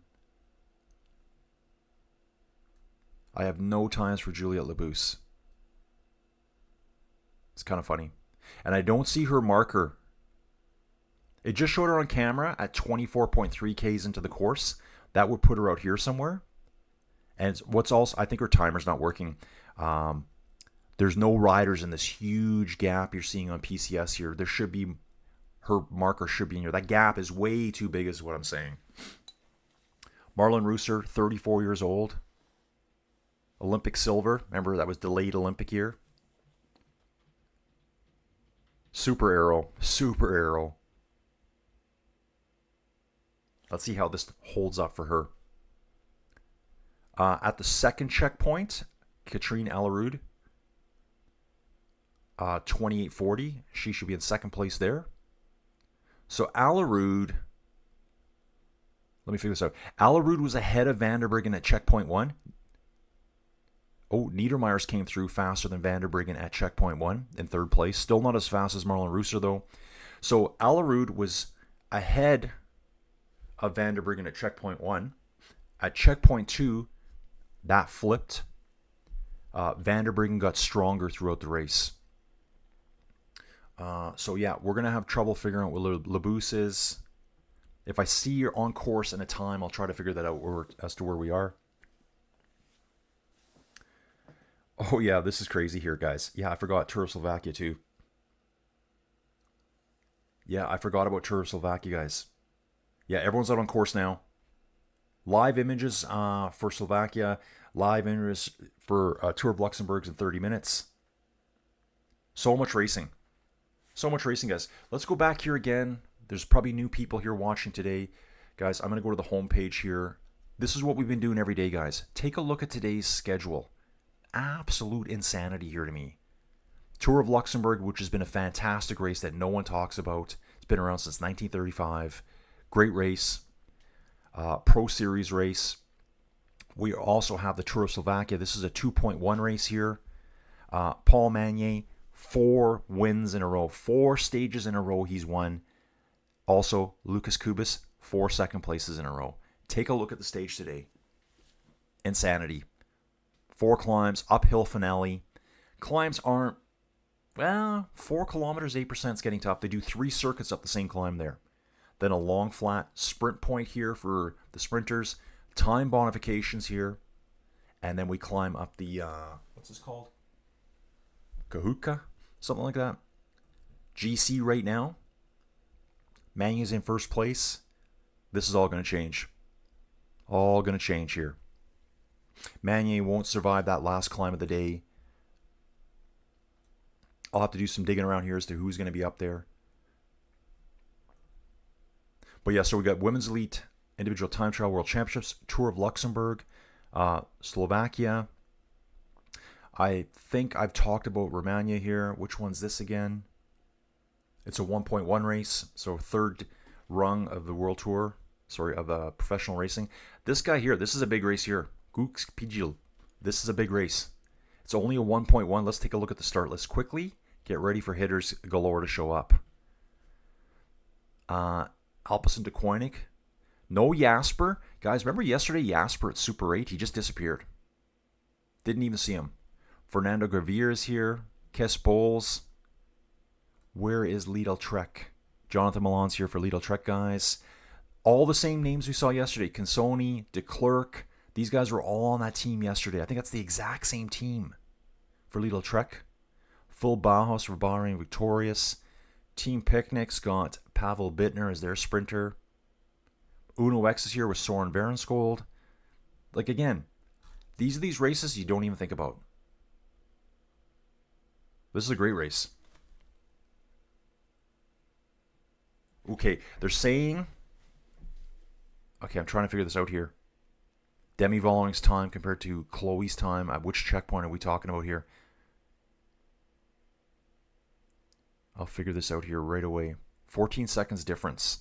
I think that might be the time gap at the first checkpoint between Chloe and Demi. I think that's what that is. Still looking at this one over here, guys. So we've got a bunch of World Tour teams, Pro Series teams. Israel Premier Tech's there. Tudor. Lotto. Okay, no Deli today, so Deli doesn't get to win another race. Team Flanders Bellois, we have Wagner Basin WB. Tartaletto Team Co-op Repsol, we saw a women's rider over at the individual time trial this morning. And then some Conti teams. So guys, we have so much going on here. Jump on PCS and get up to speed on all the racing, guys. So that's the Tour of Luxembourg. Currently at Tour in Luxembourg, 12 riders in the break. Let me take a look at the names here. Bissinger's up there. Theo Gegenhardt doing something. GC here right now is firmly in McNulty's hands. They've got a 1 minute 50 second gap back to the peloton. They will be fighting for Mountains points today. I can see Mil Meringue is back out there today doing stuff, virtual KOM. So he's got 22 points. Is he in that break? He's not. So people will be scooping up the points. Back to the time trial, guys. That's what I'm here for today, mostly. Got finishers coming in now. Okay, so checkpoint 1. Chloe Dygert went through in 6th place, 28 seconds down. We don't have a time for Demi yet. No time for Demi yet. So that time they were showing on Flow Bikes there, or wherever your feed is, it must have just been another point where they just had a stopwatch going. Renee is saying my signal is so behind the European feed. Yeah, dude, I feel like this video is behind or something. Well, PCS, what I'm looking on PCS should be the real deal. Has to be. And I don't know why I have to keep refreshing it right now.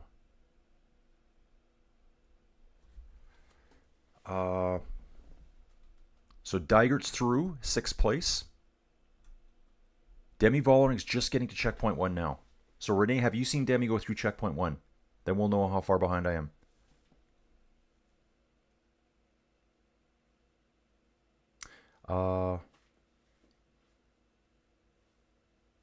Just reading back. Renee's saying the amount of people came out to watch the event. Yeah, there's tons of fans here. Bashak, interesting. Dygert, she complains long shirts irritates and hurts her scarf or her leg. Yeah, dude, she's got the long shorts on. She's got long ones on today for more aero. Looking at her, she's actually on screen right now. She's 17 minutes, 21 seconds in, and that will be slightly delayed for me. Renee's saying my signal is so far behind. I don't know if it's that far behind, dude. I think it's a little bit behind. PCS shouldn't be behind, dude. These should be all live stats here on PCS. The signal for the video is a bit behind. Sushkid, yeah, Pomeranian, the whole game changed today. Slovakia will change today. Luxembourg will probably stay the same with Brandon McNulty. Got a finisher here. This is Benito finishing.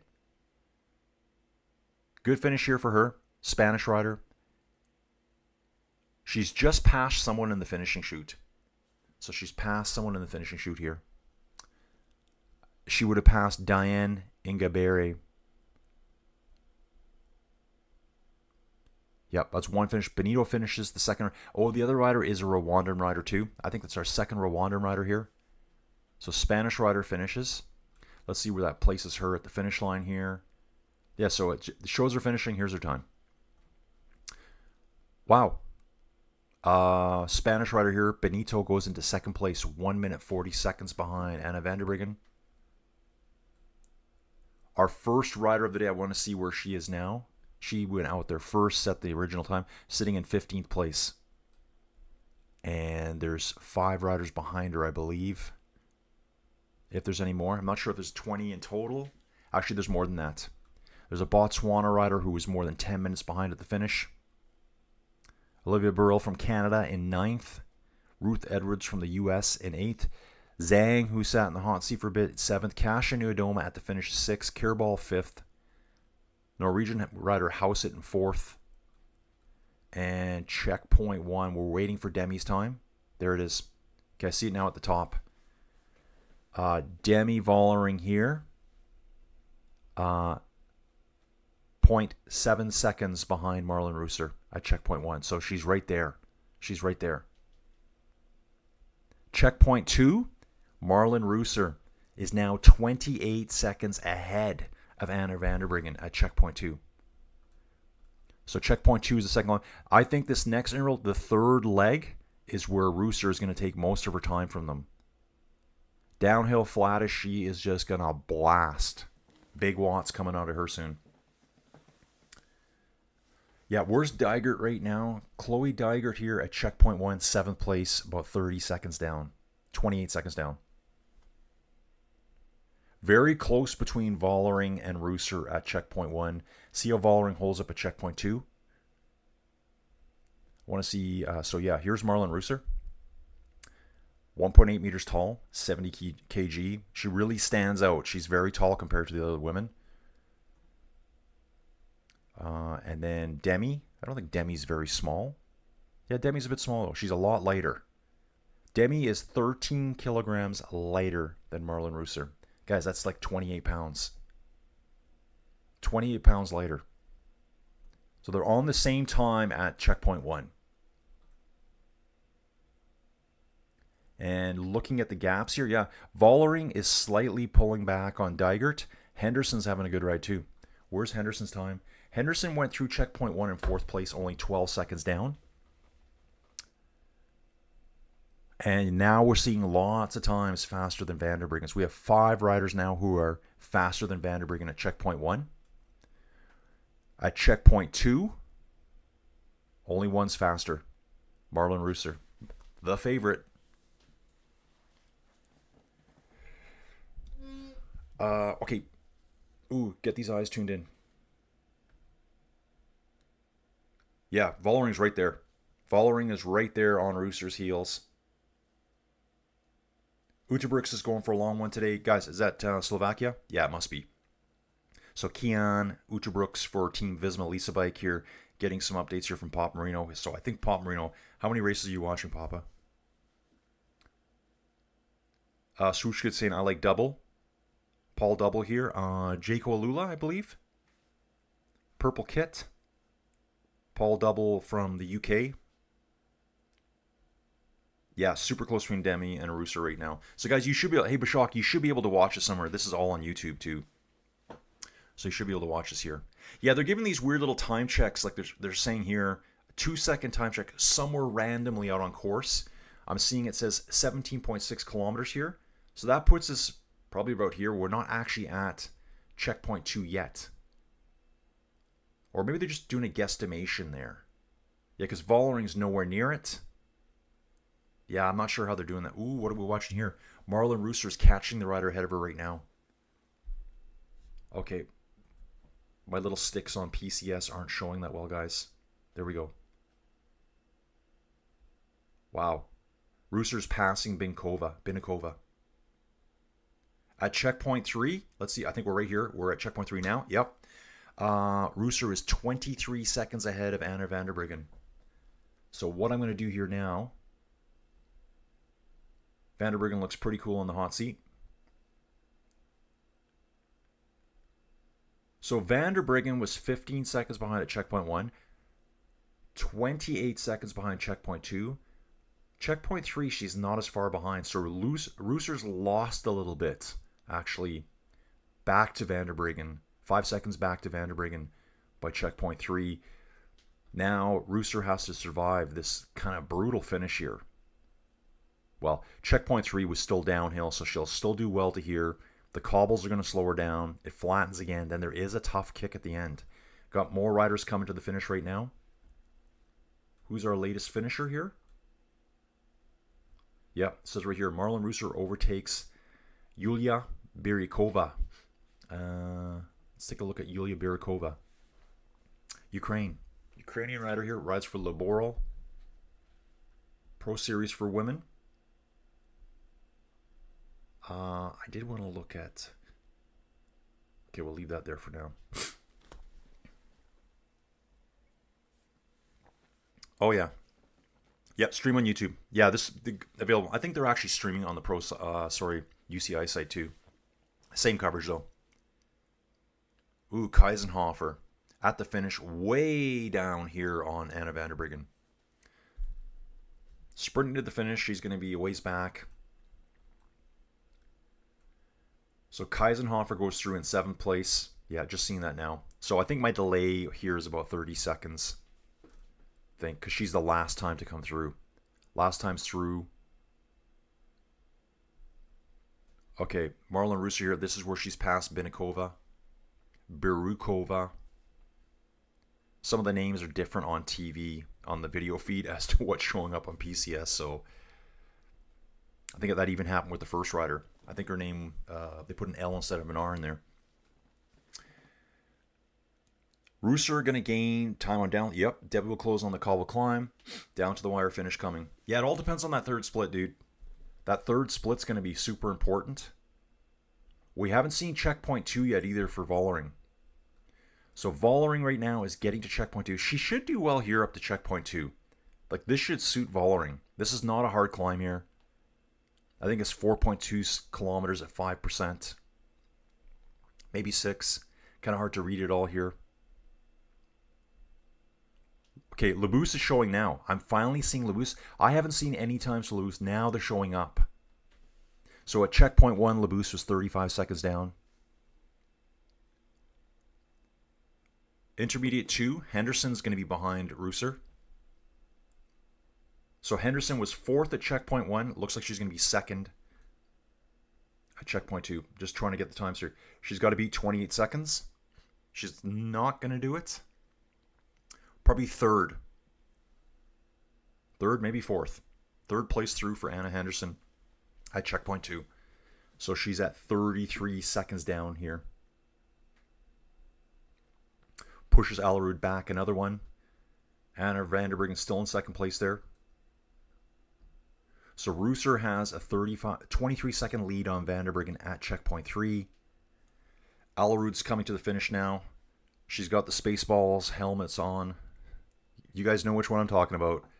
Looks like mini Jonas riding here. I think her legs are bigger than Jonas's though. Yeah, Alerud looks more powerful than Jonas does to me. Just speaking the truth, guys. Just speaking the truth. Alerud will finish here. Yeah, she's finishing now. I can see her times in right now. So yeah, this delay is probably 40, 45 seconds.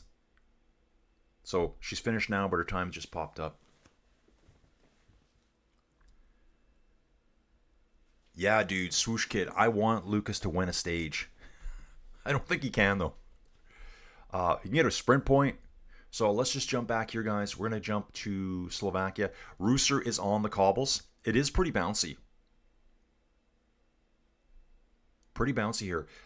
Back to Slovakia, guys. What's going on at that race? Paul Double wins KO on sprint number 2. 2 riders up front. Oh, Paul Double and Keon Uterbrooks. I saw you guys talking about that in the chat. And take a look at this in the peloton. We've got Jaco Alula doing all the work alongside Visma, Lisa Bike. Yeah, it's going to totally flip-flop. So Paul Magny has dominated Tour of Slovakia. 4 wins in a row. Lucas Kubis, 4 second places in a row for Unibet Titama Rockets. Menton bounced into 3rd place yesterday with the sprint. So it's been very sprint dominated. Small time bonuses at the finish. There were other time bonifications out on course, but they've been picked up by breakaway riders. Generally, they're caught and just obliterated out the back. So yeah, interesting hearing about that dude again. I'll talk about it again, guys. So Keegan Swerbull, who rides for Fapple. Where's Keegan now? He wasn't 22nd. So his time trial, I think he finished in the high 50s or 60s. Yesterday? Yeah, I can only see down to top 50 here. Anyway, guys, he was saying that he doesn't have a time trial bike, so I think they just give him a bike and say, here, ride this. There's only 11 riders on that team. So kind of interesting stuff to learn. I guess it's the same as the World Championship. They're not all competing on the same equipment. Okay, so we're still waiting for Demi's time through checkpoint 2. She's going through it right now, guys. We should see it right away. Demi's through it. I'm looking for it now.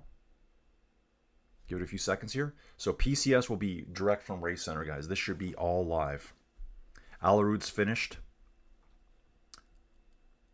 Alerud finishes in 3rd place overall. Okay, at the finish line, guys. Ooh, Marlon Rooser finished really strong, guys. At checkpoint 3, she only had a 23-second lead over Vanderbruggen. At the finish, she finishes almost 52 seconds ahead of Vanderbruggen. Pretty strong.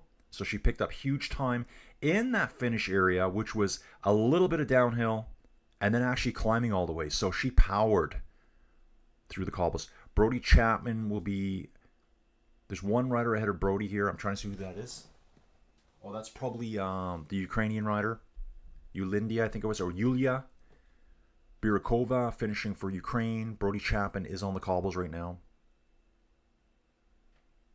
Just watching the finish here for Marlon here. Slightly delayed. I want to try to get that as live. That's as live as I can get it. But we already know she's done. Let's have a look at this. Urska Zurkart just finishes. Again, guys, she's She's not big enough for this time trial. The hills aren't steep enough for her size. At 50 kgs, she can't compete with these big, huge TT riders. Huge. They're not really that big, are they? But compared to her, like Marlon Rooser is 20 kgs heavier than Urska. So Urska finishes 3 minutes and 30 seconds down. It's kind of to be expected. She'll do better at the road race. Not over this time trial. Okay, I'm looking at it here. Let me get caught up. Papa Saint. Okay, Rooster's at the finish. Where's the cherry drink? They're not doing cherry drinks. What's going on? Yep, not his day. But if he has Thor Hushad power, maybe. 51 seconds faster than Marlon. Rooster's got it. Demi having a bad day. Yeah, I guess I'll come back here, see if I've seen Demi's. Okay, there it is. There's checkpoint 1. Checkpoint 2 right there, showing up now. Yeah, so Demi Vollering, just a smidge slower than Anna Vanderbergen at checkpoint 2. Marlon Rooser. Guys, you could go online. If you've watched her this year, the Volcanoes National Park, guys, we're in the African Rift Valley system here. Fascinating geology in this part of the world. This is where Africa, right through here, there's 2 rift valleys actually. There's western and eastern rift valleys. This is where Africa is basically tearing itself apart. There's lakes here. They're like long lakes. They're formed by fault structures. Horstergraven. I'll have to read into that. But there's lots of volcanoes in the area. Kilimanjaro is off to the east of us. There's lots of volcanoes in this area, though. So yeah, Demi Vollering on same time as Rooster at checkpoint 1 at 10.6 Ks.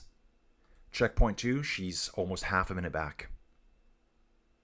And I think Rooster had an incredible final interval. I mean, she gained 28 seconds on Anna Vanderbergen in the final interval. The final interval is just this little bit of downhill, which favors Rooster, and then the climbs. So Rooster just nailed these climbs, just probably rode like a beast over those cobbles. I always think too, you know, you look at the spring classics and stuff like that, ride fast over the cobbles. I think sometimes being a heavier rider helps. I think the smaller riders get bounced around so much on the cobbles, it's harder for them. That's just what I think.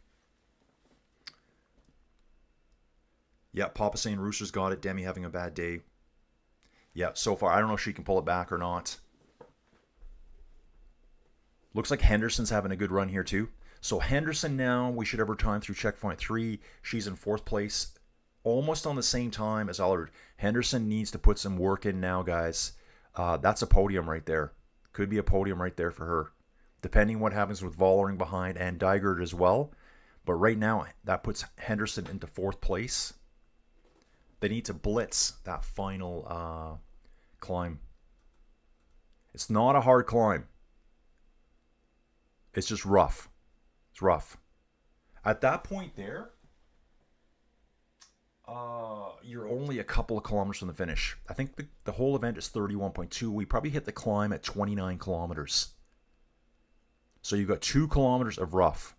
Rough and more uphill at the finish here. Brody Chapman here. She should be through the finish now. Yeah, Brody Chapman's through. So yeah, my video feed, I think, it could be about a minute and 15 seconds delayed. Internet. Yeah, Brody Chapman slots into 3rd place. And if we look at Brody Chapman, I saw her a lot at the Tour de France Femmes avec Zwift. UAE ADQ.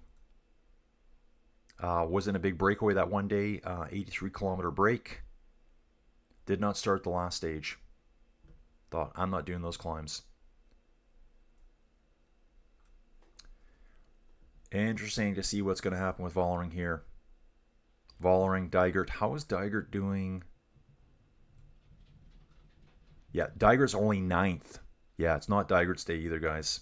It's Marlon Rooster's day. And again, if you've watched her a lot this year, you'd know that. Also, the bookies know that. She's hands down the favorite to win this. Doug Sanders in the mix. Hey, Doug. Good to see you, dude. Everyone, don't forget, slap a like on the video when you can. And if you can, guys, I'm going to be putting a little pinned comment every day, something that we talked about in the video today, guys. It's going to be a long one. So, yeah, we'll be jumping out of this. We'll be going to cover the other races. Guys, I'm going to jump into them right now, see where we're at. So, at Slovakia, final stage, stage 5, Tour of Slovakia. Everything's came back together on the front. Visma's going for this one. Kian Uterbrooks, they're going to be all in for him today. The whole team is placed really well. In fact, everyone is. It's been so flat, guys. Look at all these riders, 43 seconds back. Double, Rafferty, Glow, Grat, they're all on the same time here. Lucas Kubis is 90 seconds. He's the best placed rider there. Where's Paul Magnier? He's probably in this group somewhere. Time bonifications at the finish, but this last climb is going to just rip them apart. 5.5K at 6.5% gradient. They've already done 3 passes of the previous climb. Should have some finishing times here. Has Niedermeyer gone through yet? Yep, Niedermeyer finishes 1 minute 29 seconds back in 5th place. So, yeah, Anna Henderson should be coming right away. Anna Henderson should be coming. Okay, now it's saying video is not live. That video was live before. I wonder if I paused it by accident. Guys, after they finish, I'm going to stay until Vollering's done. Watch Marlon win the women's elite individual time trial. Anna Henderson just bouncing up and down on the cobbles, guys. So let's take a look at Anna Henderson for a second here. 58 kg rider, rides for Lidl Trek. 26-year-old from Great Britain. Second in the Olympic Games individual time trial last year. Won a stage at Giro d'Italia Donne. Really bouncing on the cobbles. I think it's better to be heavier there. Smash the cobbles. They always talk about the cobbles. Ride faster on them. So you're just going to like over top of them. I think these smaller, lighter riders are like bouncing, and losing a lot of speed. Demi's losing time, but she looks really good on the bike. It's not like she's all over her bike or anything. Dygert now will be hitting the cobbles. And we're definitely coming around for a 709er. You know what that's all about, guys. We're definitely coming around for a 709er. Yep. Hey, Doug. Good to see you, dude. Papa Ono Henderson struggling in the final 2K. Yeah, she's bouncing all over those cobbles, Papa Marino. Again, I think, yeah, it's just you're lighter. You're going to bounce around a bit more. Juliette Labousse coming to the finish, guys. Okay, I'm going to check Juliette Labousse's times here. 35 seconds down at checkpoint 1. She through the finish now. She was 104 down at checkpoint 2. Moved up 1 spot. Checkpoint 3, she moved up another spot. So she's at 7th place at checkpoint 3. At the finish, Juliette Labousse. She should be through there now. I'm just waiting for her time to pop up here. Where is Labousse? She's done the course. And should say last time's coming through right away. Juliette Labousse finishes in 6th place. That's really good. Really good for her. What I'm seeing there is she went from 9th place at checkpoint 1. She went to 8th place at checkpoint 2. She went to 8th place at checkpoint 3. Then she vaulted right up into 6th place at the finish. So she got better progressively throughout the race, even though she's 1 minute 32 seconds behind Marlon Reusser. Chloe Dygert on the cobble climb. Chloe looks like that was a bit of a struggle fest for her. Henderson's back at full force now, guys. Henderson was 5th at checkpoint 3. That's because Demi's came through. Demi came through checkpoint 3, 36 seconds down to Marlon Rooser. That actually puts her in third place. Anna Vanderbregen faster than Demi at checkpoint 3. So Demi's really going to have to pull something special together here at the finish line to even... Maybe she can pull something back. She's on the cobbles now.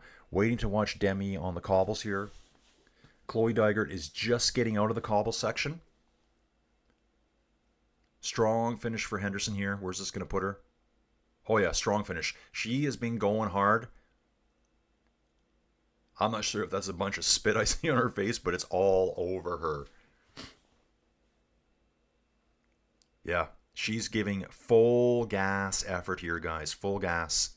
Again, it's a climb right to the finish line. Okay, Anna Henderson finishes in 7th place, guys. 7th place through for Anna Henderson. 1 minute, 37 seconds back. Wow. That just shows you how good of a TT rider Marlon Rooser is. Incredible. Not bad for the Dutchies. 2 medals. Yeah, totally, dude. Totally. Getting to the finish here right away, guys. Okay, my video stalled out, but I can see Vollering. I want to see Vollering on the cobbles. Okay, Dygert will be finishing right away as well. We've only got 2 riders left out there. We got Dygert and Vollering. I think that's our last 2 riders on course. That's what I'm seeing here. Anna Henderson loses some time. She was sitting in 4th place at the last checkpoint, I believe. Until Vollering came through. Yeah, she was in. They were in 3rd and 4th, her and Katrine Allerud. Demi comes through, slots into 3rd place. So it looks like we're going to have Marlon Rooser for sure, almost guaranteed. 1st place. 2nd place, Anna Vanderbregen. 3rd place will be Demi Vollering. Can Demi pull back the 2nd place? I don't think so. Video feed's not showing me Demi. Demi's actually through the cobbles now, so I never got to see her on the cobbles. We were looking at some action shots here, flying around. Come on. Come on, Jonas. Come on. Yeah, Papa, I saw that. I jumped in there, and I saw Lucas in that lead group, and I asked that question, where's Paul Magnier? It only showed 15 riders in that front group. I don't know if that's true or not. I'm going to jump into that one right away. So, guys, once we get through this, we're going to watch Vollering finish, get a quick idea of what's going on here. Okay, what? That's a bit of a replay. Okay, here's Vollering. Okay, I'm seeing a replay here of Vollering on the cobbles. Looks like she's powering up them pretty good. Not bouncing around as much as some of the other riders I saw. But still, I think being Marlon Rooser coming up this, weighing 28 pounds more over Demi, that makes a big difference. Makes a big difference. Even though it's a hill, you're more planted on the bike, I think, and just putting the power down, whereas some of the lighter riders are just bouncing over the cobbles. In fact, here it looks like Vollering's having a bit of struggle. She dropped a gear and started kind of swerving all over the place. Just bouncing off the cobbles. Be a horrible place to get a flat tire right here. Horrible. Again, these aren't really big cobbles either. They're just kind of really rough, interlocked paving stones. Yeah. From a shock, Dygert really hurting, doesn't look comfortable. Bad day for her. Yeah, not Chloe Dygert's day. Chloe Dygert finishes 9th overall, guys. 9th. Huge ride today for Brodie Chapman, guys. 3rd place here. She is a time trialist for Australia. She is, I believe, a UAE rider. UAE, though, remember, it's UAE ADQ for the ladies, not ERG. Brodie Chapman. Yep, UAE ADQ. Strong rider, 34 years old, and she is a time trialist, guys. Who's got money on Brodie Chapman? Oh yeah, Dygert, rough finish. She's going all in, but yeah, it's too late now. Lost a lot of time earlier on. So Dygert's finishing time here, yeah, 9th place, 2 minutes, 25 seconds behind at 41k an hour average. So ahead of her is Anna Henderson, Juliette Labousse, Antonio Antonia Niedermeyer. Here's Vollering coming in now. Yeah, tough effort here. So looks like we're going to have gold for Marlon Reusser, silver for Anna van der Breggen, bronze for Demi Vollering. Probably a disappointment for Demi Vollering. She probably came here thinking she was going to win this or have a good chance and to finish third. Probably exactly not what she wanted. So at the third checkpoint, Vollering was 36 seconds behind Marlon Reusser.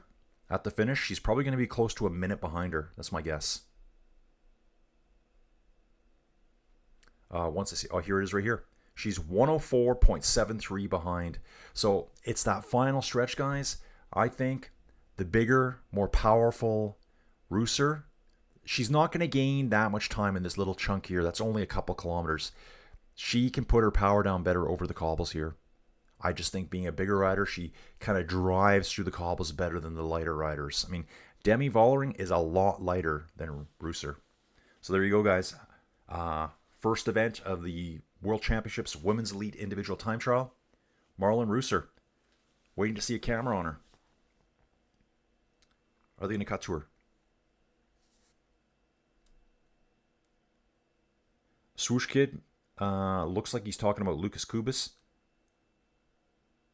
I think he is. Guys, I'm going to jump to that one right now. Waiting for images just to come through there. So here's Slovakia. And I did notice that before Papa Marina, you were talking about it. Lucas Kubis is in that front group. He's got a teammate with him. So he's in the front group. Yeah, Paul Magny, 115 behind. Lucas Kubis survives the hills. Guys, all I can think is Lucas Kubis, probably a better climber than what we think. He is a sprinter. Remember, this is his home race. He's probably used to these hills.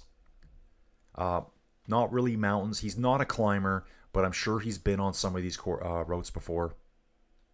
So he's got himself set up. Problem is, he's got to take on Team Visma Lisa Bike here. A lot of Conti riders still in this group here. But yeah, Visma has 6 riders in this group, guys. 6 riders. They'll be riding for Keon Uterbrooks here. 4 riders for Jaco Alula. Yeah, so it looks like we started in the convention center, finished outside of it, and there's a huge football arena here too. Rwanda, Kigali looks like it's a very big city. I don't know how many people here, but it looks huge.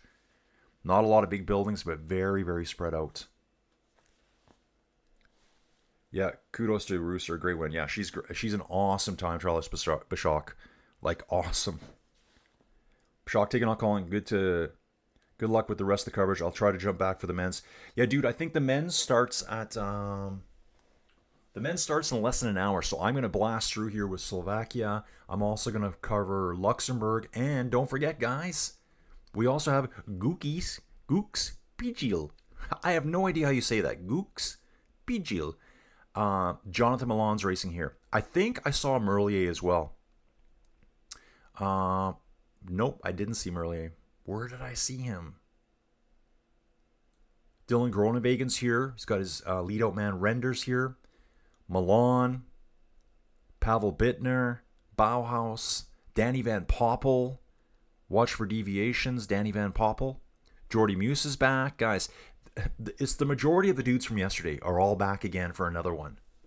So all these late season one-day races where all of the best names are showing up and we never really watch it. So that's what we're doing from now on. We're going to cover all these races here. At the 22nd PGL, I'm just going to call it that. PGL must mean race, something like that. I've seen that name used a lot. I don't know nothing about speaking Belgian, whatever this language is, but this word here, P-I-J-L. I need a translation, guys. 7 laps to go. So, guys, this is just a circuit race. So we'll chill with that one for now. And let's take a look at what's going on over at Luxembourg. Over at Luxembourg, guys, we have 12 riders in a break, 3-minute gap over. Here's Marlon Reusser now on the screen. 34-year-old champion here. So Swiss win the gold at the women's individual time trial.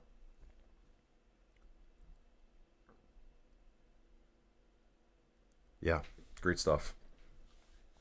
Trying to read her lips, I guess, because I don't even have the volume on here. Dudes, Tour of Luxembourg, 98.2 kilometers down. We got just under 79 Ks to go.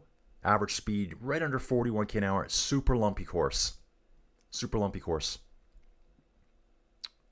Virtual GC right now. Let's take a look at this on course, guys. Still Brandon McNulty.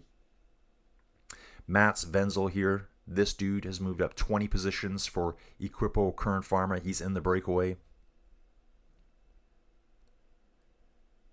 Carapats. Okay, so they're moving around. We've got breakaway riders who are like launching themselves up into the front group, guys, which will take them to the virtual GC for now. That's all going to change by the end of the day. Theo Gegenhardt is right up there. Bissinger, Thibaut Gernelek. Yeah, this guy, 4th place at the individual time trial yesterday. Good ride for him. He's got his brother who is not at this race.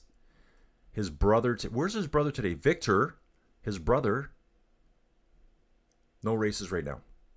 So his last race was La Vuelta. So we'll watch that. I might bounce into one of those other races here. Yeah, that's what I'm going to do. I'm going to jump into one of the other races here over on Flow Bikes, guys. Let me just figure this out here quick. World Championships, Tour of Luxembourg. What else do I got? Oh, I can do more mountain downhill, I think.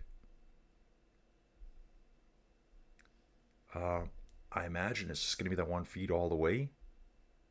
Okay, guys, I'm over. I'll be watching Tour of Luxembourg here. We've got a few of you watching Slovakia. I'll be able to follow Slovakia here.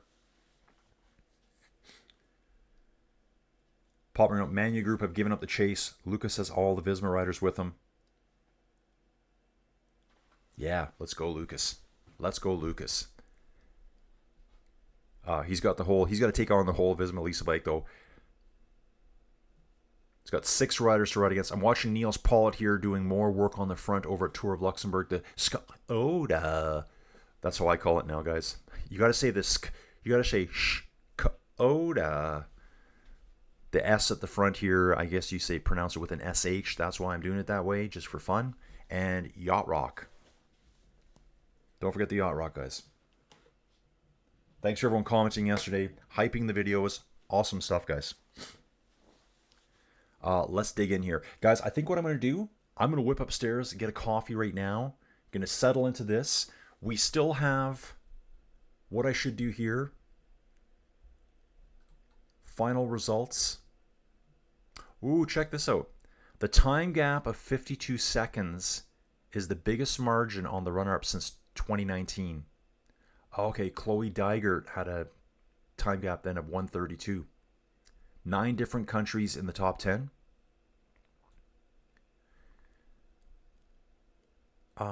Time improvements at the finish. I'll have to figure that out later. So yeah, Rooser, Vanderbriggen, and Vollering. Brody Chapman 4th. Katrine Allerud in 5th place. What I'm going to do is get up the start time here set up for the Men's Elite Championships, World Cycling Championships, Men's Elite Individual Time Trial.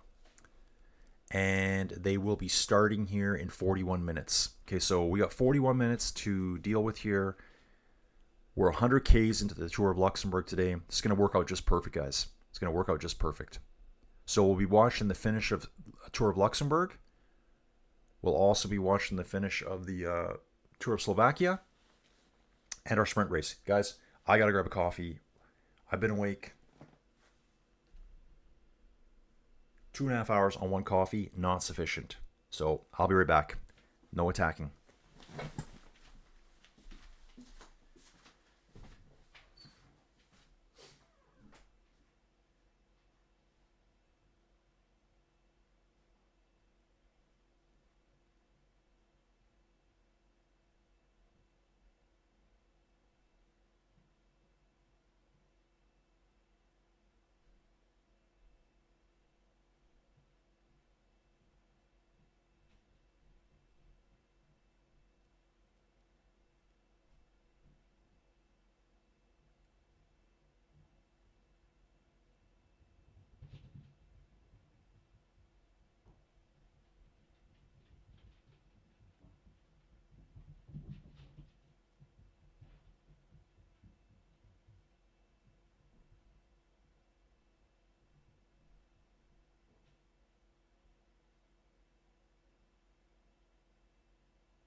dudes, we're back. And dudes are back.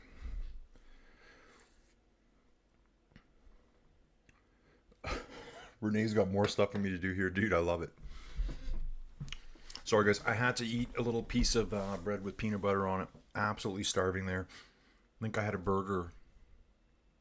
Yeah, probably at 5 o'clock last night. Okay. You also have the EU Championships gravel in Avanzano today at 1:30. Oh, my. Woohoo, Lucas wins the sprint points. Dude, I didn't even see that. Okay, I'm going to go back there to Slovakia right now, dude. I'll set this up here. We can jump away from the men's race. We don't need to have that on yet. Go over to Slovakia. And yes, Lucas Kubis here. 6 points and 3 seconds time bonifications. Actual GC here. Let's check out the virtual GC. Wow, that puts Lucas Kubis into first place in the GC. He's got to survive this hill, though. Could you imagine if he won it? Could you imagine? So he's in this big breakaway with all the Visma Lisa bike riders. Jaco Alula riders here. And those 3 seconds, he was sitting second at the start of the day after 4 second places finishes in a row at the Tour of Slovakia. Those 3 seconds there pops him right into first place. He would have been just behind Paul Magnier, but Magnier's lost a ton of time today. He's in the second group on the road. So we'll bounce back here, guys. In the front group, we've got 4 Jaco Alula riders, 2 Soudal Quick riders, 6 Visma. Visma's pretty much got their whole team here. Visma's like, we're winning this today. 2 for Unibet Teachma Rockets, 2 Lotto riders. This dude here, I don't know. What's this? Team Solution Tech, Vinny Fantini. Although he's got a Team Pulte jersey on, so he must have switched over last year, which he did. He switched from Pulte last year. We've got Remy Dumas, development team for Groupama FDJ. Saw him in the breakaway a couple days ago. Santiago Umba, Astana development team. He's in the break, and also Peter Pekala, Polish rider here. ATT Investments. ATT Investments has been really aggressive in the race, I've noticed. Been quite a few days they've had riders up front. Sure, their DS is saying, okay, guys, one of you are going to be in the front every day. I'm going to take a look at ATT Investments team here. ATT Investments. 19 riders is what they have. Must be a Czech team. Czech Republic. Yep. Licensed country is Czech Republic. They ride Lapierre bikes. So a French bike manufacturer. Upcoming races for this team. They will be at the Crow race. And, oh, there's also the Tour of Serbia. The Tour of Serbia, guys. Where's this one? 4 stages. And, wow, it's the 64th running of it. It's a 2.2 race. So it's the 4th rung on professional racing. So that's our dudes out front. 146 back to a trio. And then right now, back to Paul Magnier. 2 minutes, 13 seconds down. He will not be getting 5 wins in a row, guys. Will not be getting 5 wins in a row. I'll jump back into the chat here again.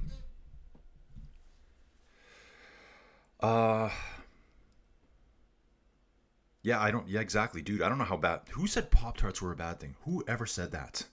Who said that? No, dude, all I grabbed this morning was some bread with some peanut butter on it. I made the peanut butter so thick, I almost choked to death trying to get it down. You know when you have peanut butter on a sandwich and it's so thick that when you swallow, it's like, look, this is not going anywhere. This is not going anywhere.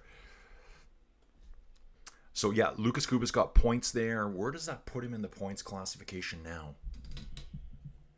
Okay, so he'll have 66 points in total today. Paul Magnier has 86. I bet you there's 20 points available at the finish. So it looks like Paul Magnier will win the points jersey. Mountains jersey. Slovakia. Martin Volter right now holds it. He's picked up another 6 points today. He has 30 points in total. Second place only has 13. So Martin Volter will win that at the end. And they are on... It's a long climb, guys. A long climb. They're only talking about the last 5 and a bit, but they're basically going uphill for the last 24 kilometers. I mean, it's false flat.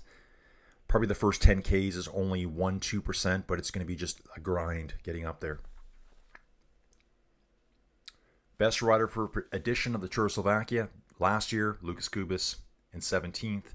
Year before, Lukas Kubis in 16th place. So can Lukas improve on that? Also going to keep Luxembourg going here, guys.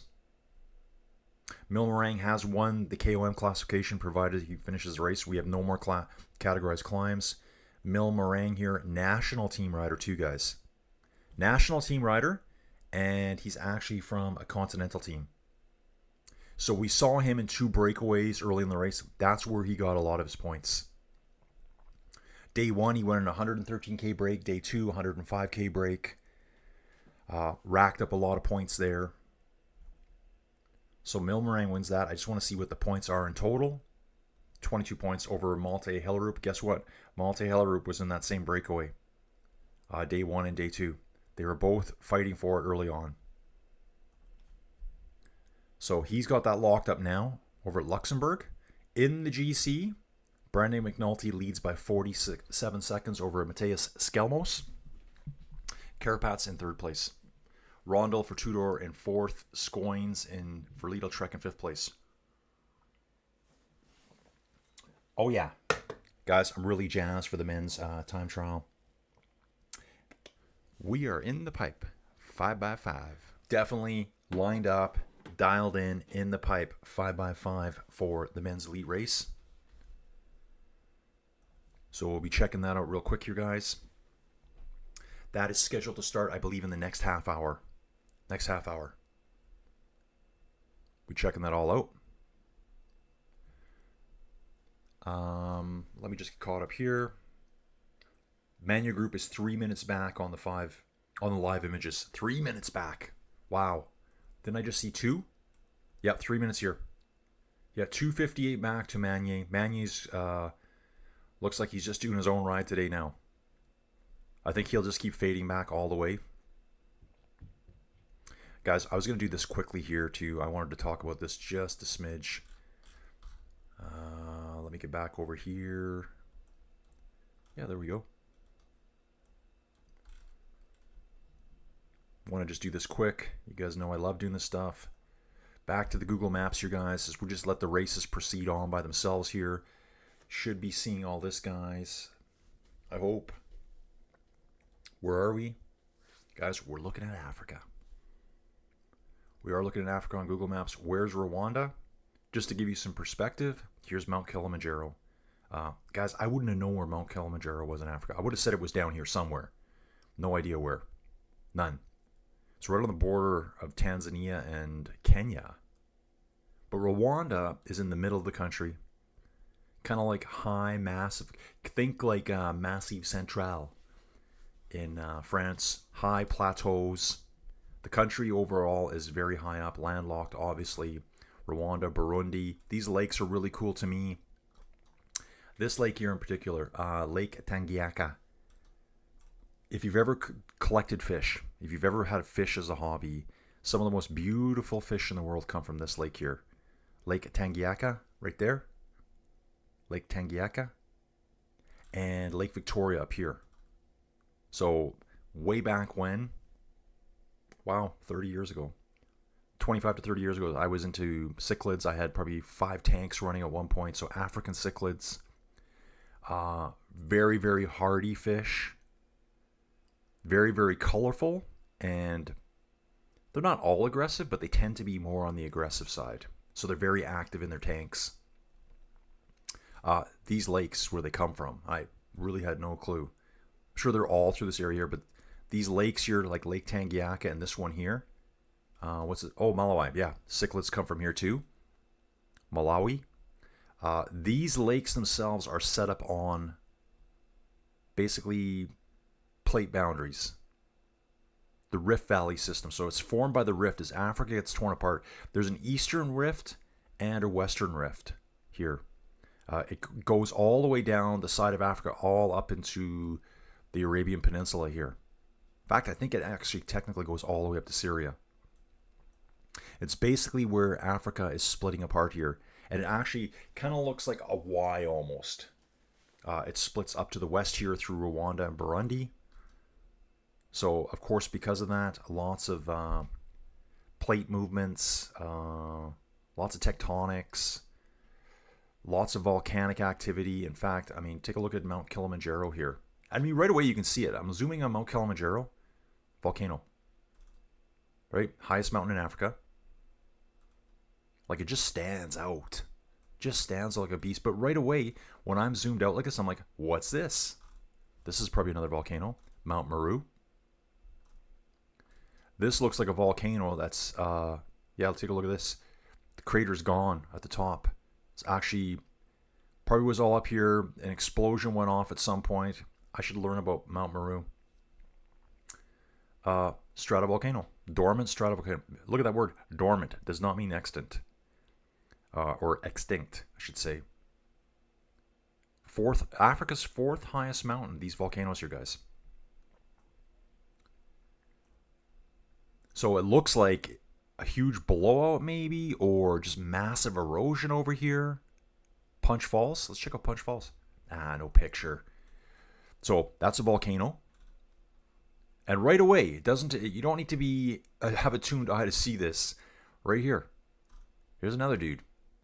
Here's another volcano. So this would have been the crater, the caldera, I guess at one point. Would have been all spewing out there. Let's take a look at this guy. Mount Kitumbing. It's another volcano. Yep. Shield volcano.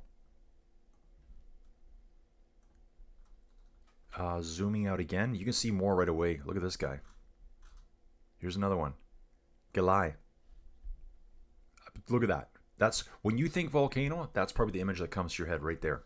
That type of volcano.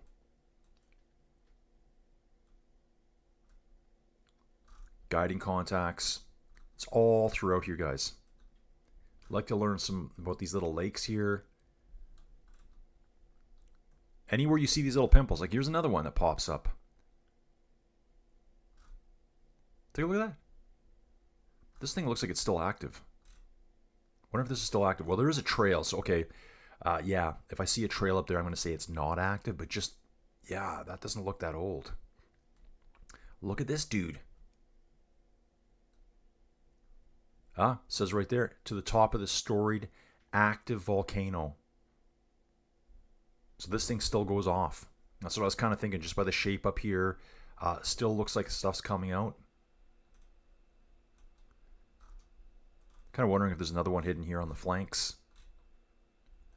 Anywhere you're seeing these, I'm just looking for circles. This is probably one too, and there's a lake at the top. That is so cool. Like, it's kind of like Crater Lake in Oregon, I think. This looks like that's the rim of the caldera. There would have been a volcano here. Collapses in on itself. And then the waters get trapped up there. Again, we can see another one over here. Kind of the same thing. Not sure about all of them, but just a quick guess, guys. So that's what's kind of going on in this part of the world. Wow. Okay, dudes, I'll jump back to the racing. Just having a little look around. Guys, jump on Google, YouTube later, and check out some of that stuff for yourself. It's pretty cool. Learn about all those cool volcanoes. Okay, here's some profile here. Last 10 kilometers today. Climbing all the way. Yeah, a lot of 6-7% stuff. Nothing too crazy there. We're not jumping out to 12-15% or anything like we did over at Luxembourg a few days ago. That short little climb at the Café DuPont, I think it was called. Meanwhile, over at Luxembourg, Groupama FDJ is working hard on the front right now. EF Education's there. A lot of jackets on today. The roads are wet. Doesn't look like it's that warm at the race. Guys, 14 degrees max temperature. 13, 14 degrees. It feels like fall in Luxembourg today, guys. Where's all that hot weather?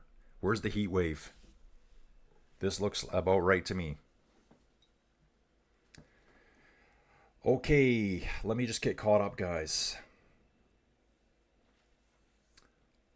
Lucas is going to have a tough time against all his visitors. Absolutely. Glog, Utebrooks together on the last climb would be explosive. Yeah, dude, I think great to see him up there, but I don't know how he's going to stand a chance against them. He's only got one teammate with him. And he's got basically the full Visma Lisa bike team there outside of one rider. So that's Slovakia. Maybe we'll stick on Slovakia for now, guys. That seems to be where most of the action is right now. It's going to explode here right away. Don's here. Hey, dudes. Who gets the greasy stash today? Oh, dude. We're waiting for McNulty to appear on screen right now. Oh, yeah, dude. Swoosh Kid. I always watch Hotel Rwanda every year to remind me of the atrocities. Yeah, dude. Scary. Scary stuff. Absolutely horrifying. Dude, just so you know, when I was doing my Google Maps stuff yesterday and by the way, guys, don't forget this. Let's get it on Shaka Khan. There's always Shaka Khan. There is always Shaka Khan on the channel, guys. Got a lot of Shaka Khan going on. And coming up to the finish of all the races today, it's time for another ring-a-ding-dong dandy, folks. From the good old wrestling days, talking about a ring-a-ding-dong dandy, folks. That was me I think it was Friday nights. Yeah, I think back in the old days, guys, if you don't know what I'm talking about, Stampede Wrestling, basically the precursor to all of the talent for the WWF back in the day. They all came through Calgary. The WWF did exist, I think, as a separate entity, but all of the best wrestlers were at Stampede Wrestling. I think it was always on a Friday night at the Stampede Corral. That's like an old hockey arena downtown. Probably started in a different building before that, down at the Stampede grounds. And then I think they showed it the next day on TV. Every Saturday afternoon, I'd watch Stampede Wrestling. But one of the announcers used to say, ring-a-ding-dong dandy. Rooster, 34. Anna Vanderbregen, 35. Vollering, 28. The baby of the TT podium. Exactly. 4x4. Dude, I need to watch that. Renee's saying that Botswana beats the U.S. Wow. Wow. I think Canada just did really well, too, in something. Or maybe it was the men's team I'm thinking about. Once in a while, Canada just pulls it out of nowhere and wins.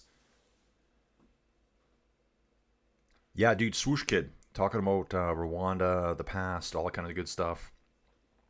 Trying to learn about Rwanda this morning. I zoomed in, and the first thing I found was, and I hate to get dark, guys, but I found the Genocide Memorial site. And I'm like, okay, that's the very first thing I found when I started zooming in on the capital. And I'm like, okay.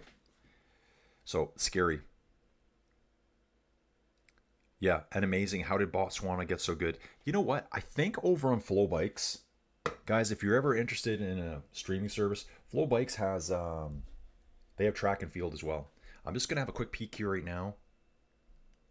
Yeah, if I can go to all the Flow Sports and see what they're showing. Track and field. I got track and field right here. I don't know what it is. Yeah, so when you get a Flow Sports subscription, it's everything. That's where some people like, yeah. So what they do is, I think it's like for 1 month of cycling, it's $40 because they know you're going to watch the Tour de France. If you want the whole year, then it ends up being like $15 a month. So you can't get 1 month.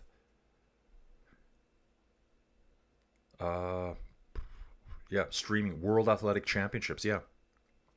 On the 13th, they streamed that, the All Ohio Classic. They streamed the Berlin Marathon. That would have been today. There was a marathon today somewhere. And it was on here. Let me get back to my cycling coverage, though. And I'm going to jump in here and watch. What do I got to watch right now? I'll just stick with Luxembourg. I'd really like to watch that downhill stuff, though. Let's go to Tour of Luxembourg. And I will pop back there to see what's going on there. This is just going to be one where UAE is just going to control the pace. They can't beat McNulty now. There will be a sprint finish. McNulty's going to stay out of that. You can see that we've got a passage of the finish line here. A few of these bumps look the same. Yeah, right here. Little flat bump down, kick up, down to that same little flat bump, kick up, down, over the top again one last time. So we're going to see the finish line. It looks like 3 times there. All in the flats right now. And over at Luxembourg, we've got a group up front, 12 riders. Just under 2 minutes back to the peloton here. While at Slovakia, there's a bit of a war going on, going up the hills, guys. A bit of a war going on. Has Botswana been good at track and field, guys? I don't even know. Guys, please slap a like if you can. Like, leave a comment. I'm going to put a code comment word in at the end. I'm going to pin a code there, and hopefully everyone can jump into that and check that out. Just drop a comment in there and see how that works out. Yeah, guys, I think some countries just focus on certain events and they develop it. They get some good coaches in. Who is this Lidl Trek rider here? That is Theo. Theo Gegenhardt. This dude here. 30 years old from Great Britain. Won the Giro in 2022. Won 2 stages. That was the weird year. That year, they ran the Giro super late. Didn't they? I'm looking for some dates here. Where would I see the date? Yeah, they ran the Giro in October. The Giro was ran in October. Everything got pushed back. The Tour de France got pushed back. It says October 25th. I wonder if that stage was October 25th. So this year, Theo was obviously doing Tour of Luxembourg, did the Tour of Britain, 17th place. Tour of Switzerland, he got 25th place. Slovenia, 3rd. That would have been in early June. Tune-up race. Tour of the Alps, 32nd. Hasn't had any really good results lately. So back in 2020 here, yeah, this is the crazy year. So yeah, the the Giro that year was October 3rd through October 25th. I really don't remember it. I wonder if I can find it on Flow Bikes. There's probably a full replay of it somewhere if it goes back that far. I wonder how many of the climbs got shortened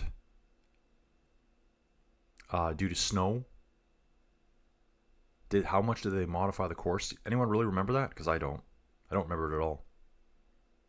Did win stage 20, Alba to Sestriere. So as soon as I see the word Sestriere, I know that's a big climb day.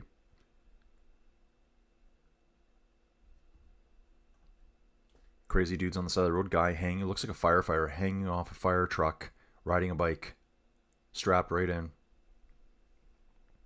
So Theo Gegenhardt's there. And one more thing. I wanted to see his contract. So he has a contract through 2026 for Lidl Trek. Yeah, basically spent a lot of his career at Sky. Sky, Ineos Grenadiers. Was there 7 years. Moved to Lidl Trek and really hasn't had much for results for Lidl Trek here. So he's in that front group here at Luxembourg. Bissinger's there. We've just had another abandonment, Aaron Docks for Alpecin de Koenig. Let's take a look at Aaron Docks here. 21-year-old. Has a contract for the next 2 years. Just came out of their Conti team early this year. Actually, he still is Conti. Yeah, 2025, he's a Continental rider. So he's just abandoned. Wow. Look at this, though. So here it is, September 21st. His next race is the World Championships Men's Under 23 Road Race. So that's where he's going next. That's going to be interesting, that race. I'll be checking all that out too, guys. So he's there at that one. Peloton is stretched out, it's saying right now. 147 back. They'll slowly start pulling that back now on these lumps and bumps. Over at Slovakia, let's see what's going on. Ooh, we got a break already, guys. We got a break. The field's splintering here at Slovakia. You guys are probably watching this. Yep, Poppering is saying it's kicking off in Slovakia. Lead group splintered. Dude, I think I just said splintered too. First group, we have 7 riders in the front group. And these numbers are going to change all the time right now, guys. It's going to be 6, 7, 8 as they're merging with each other, coming back, accelerations. 7 riders in the front group. Kian Uterbrooks is up there with 2 other teammates. There, see, it went from 7 riders down to 6. Santiago Umba falls out of the front group, is by himself now. 5 seconds back, we have a group of 6 riders. Further 18 seconds back is back to the Lucas Kubis group. His teammate has fallen back. That's Adrian Mayer here. He's been with Lucas the whole way. Has fallen back. So wow, there's 7 groups on the road right now. They're identifying 7 groups on the road up this climb. So Uterbrooks here looks really strong here, guys. Actual GC. How much time does he got to take? Okay, I need to do it this way. Let's take a look at Uterbrooks here. Kian Uterbrooks. He's 44th overall right now. That won't be that far back though. In the actual GC, 44 seconds back is only, 44th place is only 43 seconds back. And look at everyone here. Everyone's 43 seconds back, right up to 11th place. Santiago Umba, that dude that just got dropped, he's actually at 42 seconds back. He's well placed. Thomas Gloag should be in this group. Paul Manier's not. Menton's not. So it should be Uterbrooks racing to the front here looking for GC win. Or anyone really. All these guys are on the same time. Paul Double. Bart Lemon. So Lemon's sticking with Double for now, making sure he doesn't go up the road. We got Adam Rafferty here. Kian Uterbrooks. Timon Grat. Santiago Umba. Development team rider right here. Cool to see this dude here. 22 years old. Okay, so kind of had an interesting career. Went pro team, then he dropped down to Continental in 2023, bounced up to World Tour Astana in 2024, and then back to Continental team in 2025. So maybe they brought him up and said, now you need more development. We're going to send you back down. They've got him racing as a pro for 5 full years now, and he's only 22. So he would have been racing pro here for Androni Glocatoli when he was 17 years old. So pretty young. Let's watch this, guys. Let's watch this to the finish here. It's definitely kicking off, dude. Definitely kicking off. So basically right now, you can see the times. The majority of the riders here are 43 down. Thomas Gloag is at 38 seconds. Really good place for Thomas Gloag here. Thomas Gloag, 24-year-old from Great Britain. East Dulwich. He's only 38 seconds out of first place. And if we look at the actual GC, that's actual GC. Virtual, it should be Thomas Gloag. It is. It's Thomas Gloag.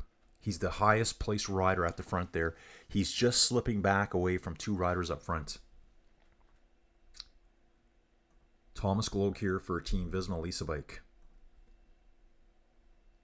So he's going to fight pretty hard to get back on with those 2. He's got a teammate up the road that he'll have to jump on with. Uterbrooks is 17 seconds back from the front group. Yeah, really cool battle here between Visma Lisa Bike and Jaco Alula. We got Jaco Alula with Paul Double and Bart Lemon at the front. Both on 43 seconds out of GC. Then we've got Thomas Gloag riding solo. He's 38 seconds back. This is our virtual leader here. He's only 4 seconds behind those guys. So he's trying to bridge up to Lemon to sit on his wheel. Get that little mental break, that mental draft. 5 seconds behind them, we have Double's teammate, Felix Engelhardt. 43 seconds. Then we've got another Jaco Alula rider, Adam Rafferty and Kian Uterbrooks, 43 seconds back. Polish rider Peter Pekala.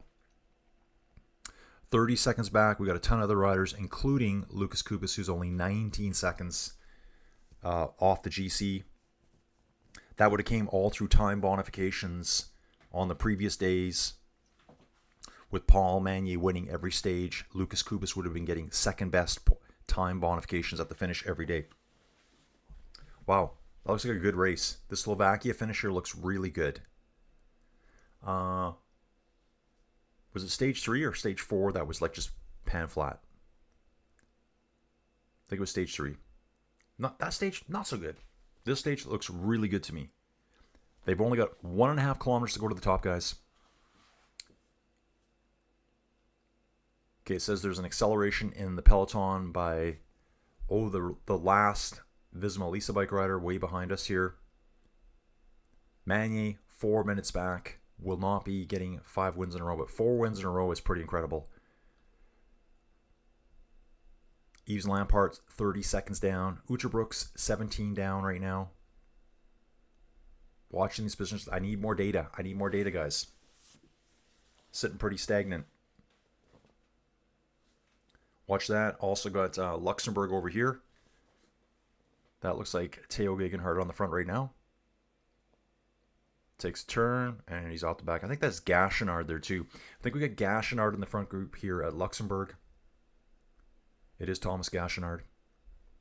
I'll come back here. Let's stick with Slovakia to the finish. Then we'll do Luxembourg, and then we slip into the men's elite time trial. 5 seconds now back to Gloag, the latest time check. 9 seconds to Engelhardt. 17 seconds to Uterberg group. 1 kilometer to go. 1K, guys. The very top of the climb. So here we are, 1 kilometer. We're just coming out of a 10% gradient. It's going to level off a bit to 6-7%. Has a tiny kick in the last 200 meters, up to 9%. Paul Double attacks. Paul Double's trying to get off the front, guys, for Jaco Alula. Bart Lemon's 3 seconds back. So Bart Double has pulled away from Bart Lemon. Paul Double has pulled away from Bart Lemon. Thomas Gloag still sitting at 5 seconds. He needs to hold that. He's 5 seconds behind. He has a 5-second lead on Paul Double right now in the GC. So he's gotten time bonuses somewhere on the race, I think, that's given him that time bonification. Where would he have gone? That somewhere early in the race he would have gotten time bonuses. Basically, everyone's on 43 seconds here. If you just look at the group, 43s, there's a 41 here. Kubis, 19, different case for him because he's been sprinting every day. Fascinating. 500 meters to go, guys. Paul Double's going for it. It's got a 3-second lead over Bart Lemon. So it all in this last 300 meters now, Thomas Gloag's either going to win it or he's going to lose it. He's going to be first or second because Paul Double is putting in an effort on the front. Paul Double needs to gain 1 more second.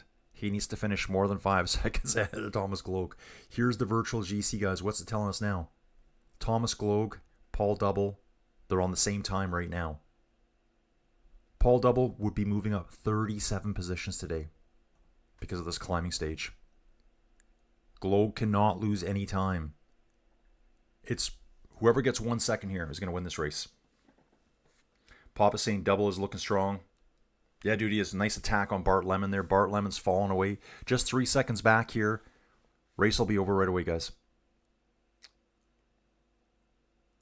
I think Paul Double. It all depends how Gloag finishes. Can Gloag put a sprint in at the end and pull back half a second?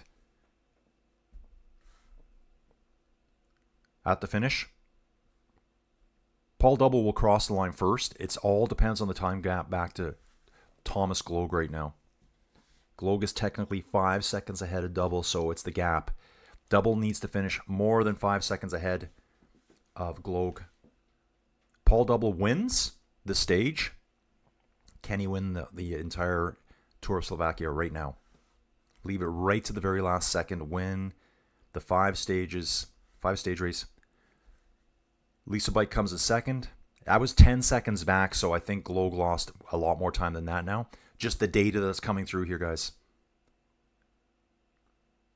I'm seeing like a timer. If you guys can see what I'm looking at here, there's a timer here. Paul Double wins at 42 seconds ago, 47 seconds ago. All depends how they bring the data in. Oh, here we go. It's through, guys. Paul Double wins. Paul Double will win the GC of the Tour of Slovakia. Bart Lemon finished 31 seconds back. 30? Really? He was 5 seconds back a few minutes ago. Glog 34 back. Engelhart 41. Uterbrooks at 50 seconds. Ricana Novero at 56. Lucas Kubis finishes 118 back today. Okay, yeah, that makes a lot of sense. So Paul Double went on a huge attack. He was within 3 to 5 seconds of these two riders here. At the end, they finished 31 and 34 seconds back, respectively, to Paul Double. Papa saying here it's only his second professional win. Let me take a look at Paul Double here. Let's talk about him a little bit. He's 29 years old. Wow. It's only his second win. Yeah. He's got lots of stage placings, like 3rd, 2nd place, 6th, 7th place. He's won a stage this year of the Tour of Slovakia today, and the GC most likely. And, well, I'm pretty sure he's won the GC. And he also won early in the year at the Coppa Bartoli 2.1 race back in March. So he won a stage there as well. So he's won 2 stages, 2 professional wins this year. And I just saw some of the names there. It beats a lot of good names there. I'm waiting for the GC to pop up. But yeah, with 31 seconds over these dudes, he's just taking the lead. He'll end up winning 29 seconds ahead of Thomas Glog. That should be the gap. And Bart Lemon... Actually, Bart Lemon will probably finish ahead of Thomas Glog. So we're going to have 2 Visma Lisa bike riders in the top 3. That's what's going to happen today here. Then Jaco Lula, another Visma Lisa bike, I think has 5 of the top 10 riders. GC, here we go. Okay, so it was my times weren't right, but Paul Double wins GC at the Tour of Slovakia on the last stage.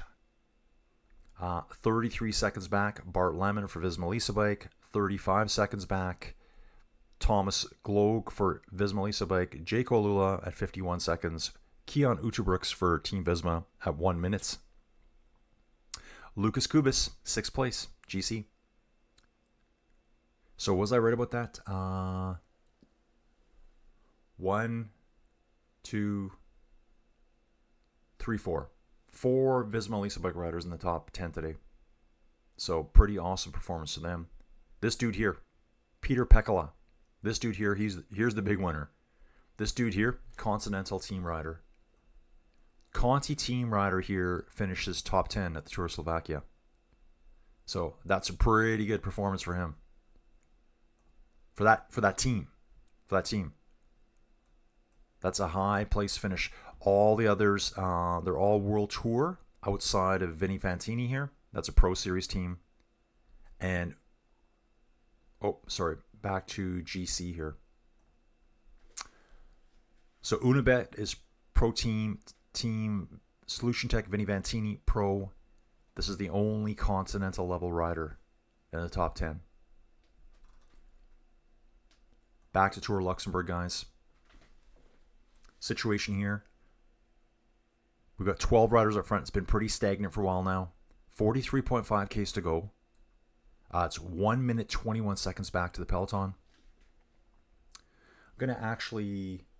I need to get into the World Championships, guys. I think it's just started.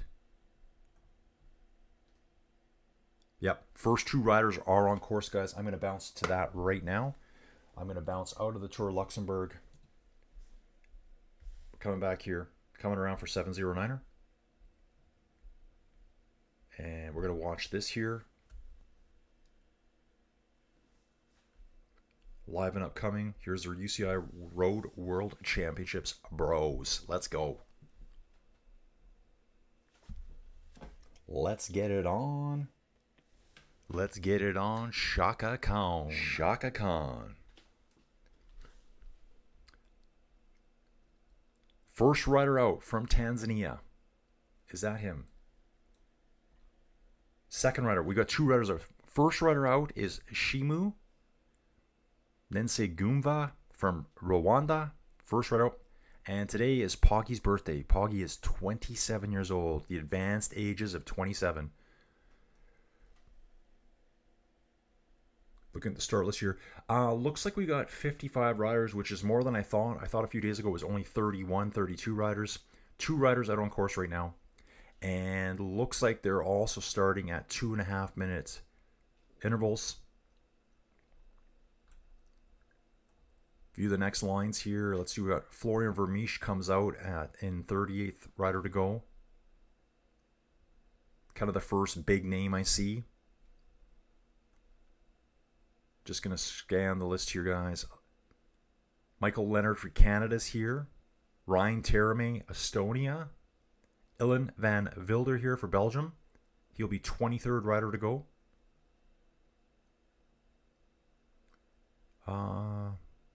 Riders who became world champion on their birthday. Johan Museo in 1996. Zoe Backstead in 2022. Both in the road race. Maybe Poggy will be the first to become world champion on his birthday. Is that possible? Today's favorites, guys, very, very close. It's pretty much even Steven between Remco and Taddy here, just looking at the votes. Our rider here, Shimu from Rwanda, 27 years old. He's 2025 Rwandan champion. Actually, I'm going to go check him out a little bit here. The 5 youngest competitors to start, Paul Seha. This dude here is skipping under 23 altogether. He says, I'm going elite. I think there was a question a few days ago, is he allowed to compete in both? I'm not sure if he can. I think if you compete in one, you miss the other one. Now, guys, this course is longer today. So the climb's a bit longer. Yeah, it's longer. They go out further, and here's that cobbled passage at the finish. So they're going to take on the Côte de Kimhurura, just like the women did this morning. The Côte de Piage, that's 2 kilometers at 6.6%. That's been added on as well.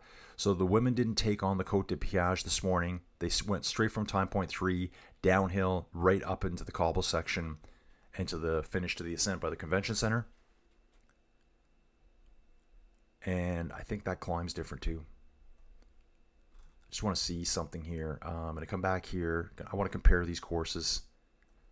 There's the women's course. 2.4. No, it is the same. It's different on the back end, though. They go out further on the second climb. 2.4 at 6% going up Nyanza, Côte de Nyanza. It's the return part. 4.2 at 3.1. Take a look at the men's course. They go out further.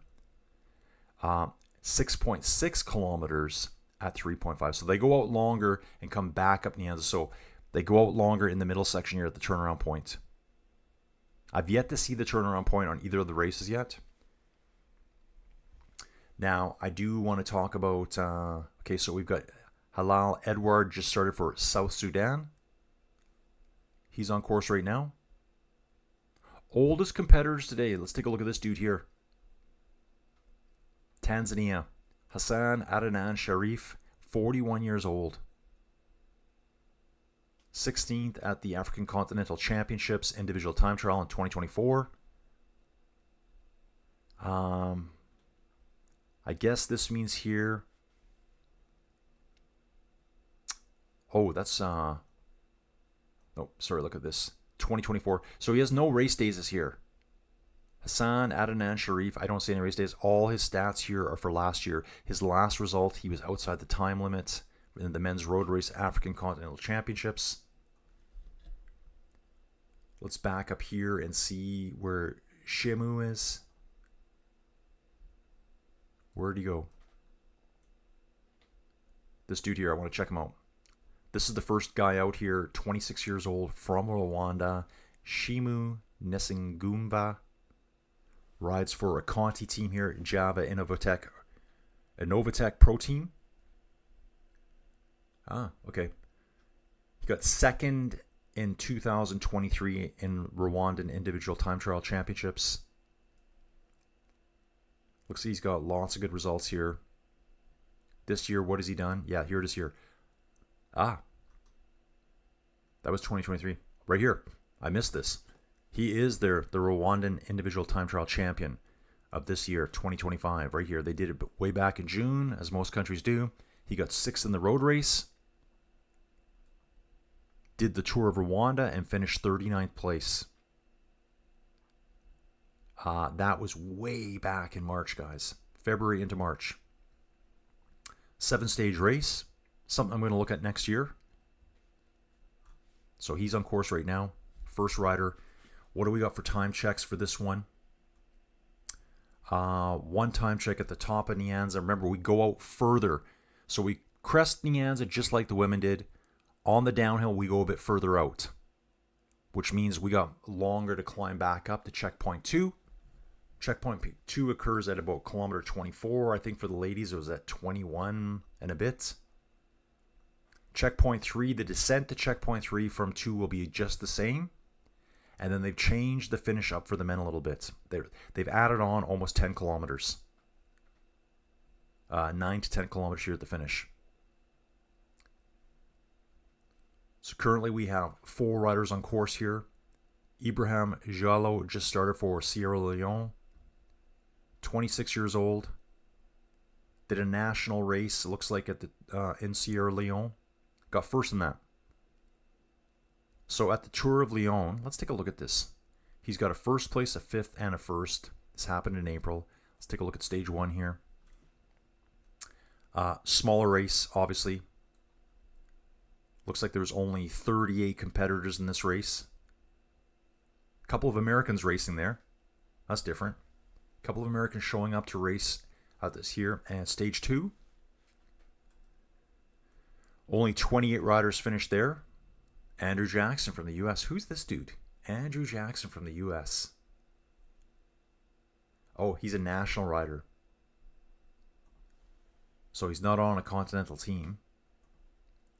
And then this same rider here finished first on the last stage. They're only showing... Weird. I'm only seeing 3... I'm not sure how they did this. Maybe this is team. This might have been teams. Just, I have an idea that this was a team event. Yeah, I'm not sure. So he's on course. Yeah, sorry guys. He's on course now. 1, 2, 3, 4, 5. We just had Diarra start. Siriki Diarra from Mali.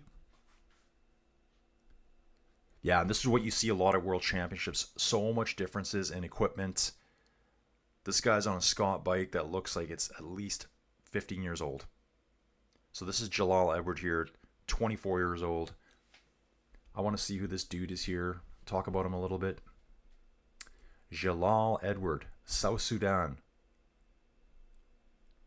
No races that are showing up representing South Sudan. This might be his first race at this kind of level.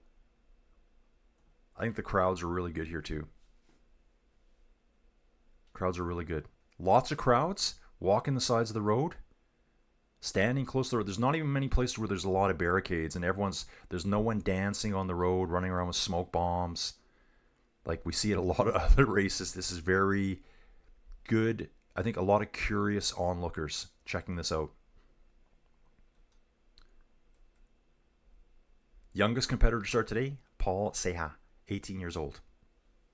Then we've got Dictor Mute. Who's this guy? He is from South Sudan. So we got another South Sudanese rider here with no race results showing yet. Back to, I think it's Jalal Edward here. Again, guys, difference in equipment. It's hard to balance these bikes. So he's on a road bike. No extensions whatsoever.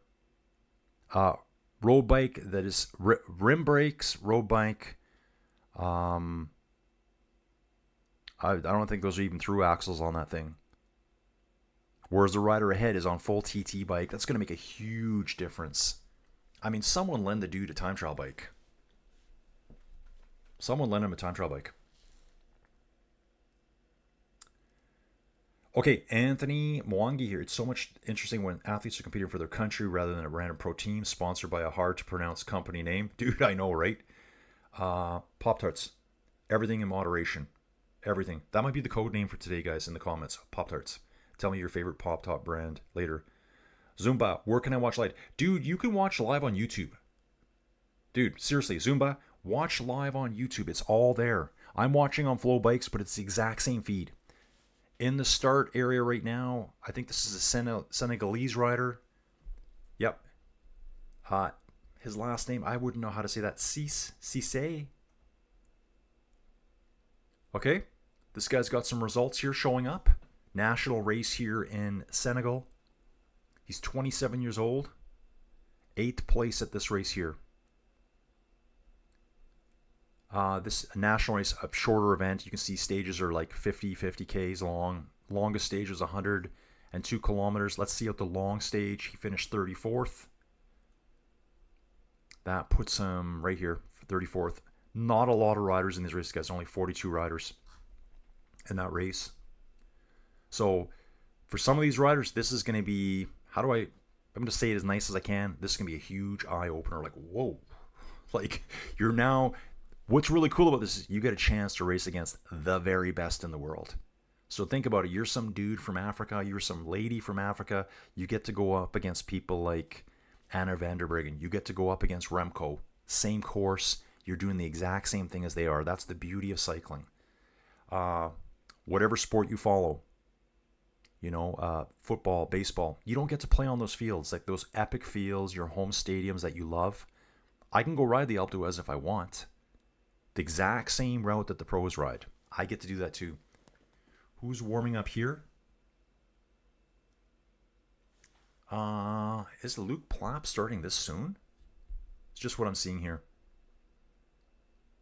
So they're in the warm-up area here, trying to figure out who I'm looking at. This is not Luke Plapp here. For sure, it's not Luke Plapp. Next to start will be Ahmed Holder. Yeah, Luke Plapp won't be starting. Wait till the end. Here's Laurent Gervais. Let's take a look at this dude. Will that work? It does work. Looking at this guy specifically, 1, he's Canadian. 2, he races for Project Echelon Racing. Raced at Maryland Cycling Classic, did not finish in those brutal storms. Oh, it's an interview with Luke Plapp here. Raced at the Volta at Portugal. Super hard race. Canadian Championships, he's 4th Canadian Individual Time Trial Championships. Project Echelon, I will be doing race coverage for the Echelon Racing League, which is part of Project Echelon. I think I'm doing it in November. I've just seen a schedule. I'm supposed to be getting the road book, the calendar of events here pretty quick, so I'll let you guys know about that if you're interested in watching that. First rider will be coming to the checkpoint here probably within the next few minutes.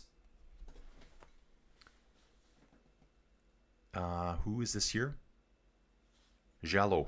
This is Jallo. He is the 3rd rider on course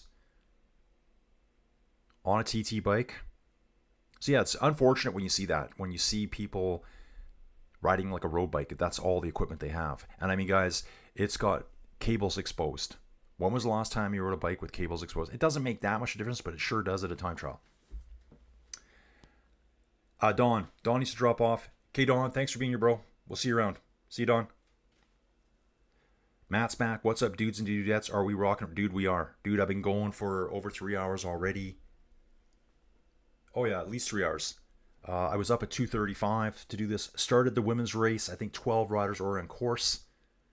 Check this out here. At the men's time trial, here's a dude on his time trial bike catching the one dude that's on a road bike here. I'll get the names figured out right away. The guy on the time trial bike is passing well out of the way of the other rider. The South Sudanese rider is struggling on the road bike for sure, definitely. So huge difference in equipment here. One's on full TT position, one's upright on a road bike with aluminum rims. Not even carbon. So this is going to be a long effort for him. Checkpoint 1, through first, Shimu Nisingao Gumva. That's him there, right there. Okay, I see him right now. He's through at 16 minutes, averaging 39.7 k an hour. So we're just getting started here, guys. Just getting started. It is party time. Paul Double gets a shepherd's hat. Oh, is that what they got? A shepherd's hat? For winning in Slovakia. What exactly is a shepherd's hat? What is a shepherd's hat? Is it one, it's like a hat that's got like wide brimmed and it's got like a feather on it or something? Up the top? That's kind of what I have in my head. What's a shepherd's hat? So guys, this should be live all over YouTube. Holder Fitiant has just started. Who is this guy? And again, some of the names that are showing up here, guys, are different than the names over here. Another dude going on a road bike. Come on. Again, how do you do it?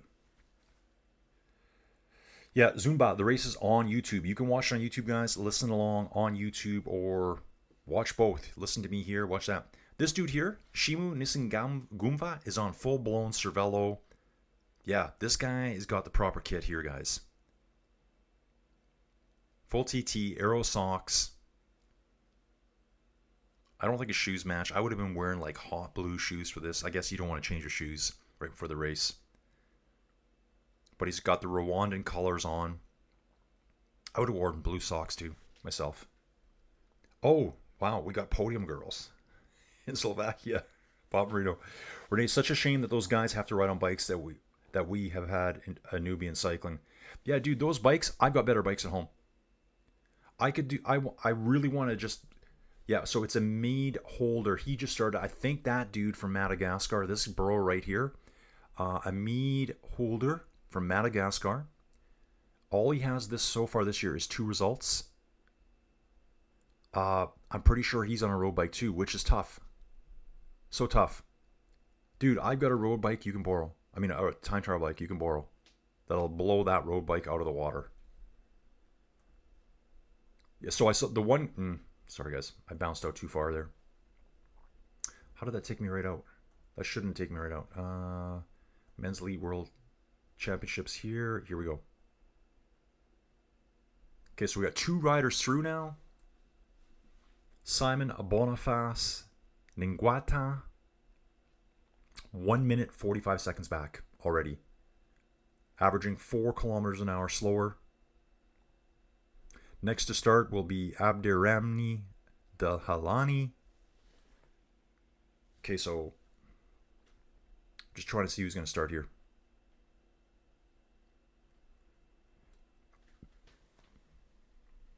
Wow, 22 riders from Africa here, guys. 2 from South America, 2 from Australia, 5 from North, 3 from Asia, 20 from Europe. So Africa represents with the most riders here. Gonna watch like, yeah, I mean, going on a road bike on this is just horrible. Here's another guy on a road bike. S. Diarra. This is the guy from Mali. Love his jersey though. Love his jersey and his bib shorts. That's the best one so far. That's fantastic. Best rider so far. This first dude is rocking. I think Shimu here, guys. I know he's the first out. Obviously, he's going to have the fastest times. I think he's going to sit in the hot seat for a while today. He looks really good on the bike. Really good on the bike. He's got good equipment. And it's very unfortunate that these guys are riding equipment that doesn't stand up to what the other people are riding. Yeah. Okay, is that Diarra? Or is that Shimu? I thought that was Shimu at the front here. I think this is Shimu here. Shimu Nisengiumva. Nisengiumva. On a Cervelo. Full TT, full extensions. Really nice position.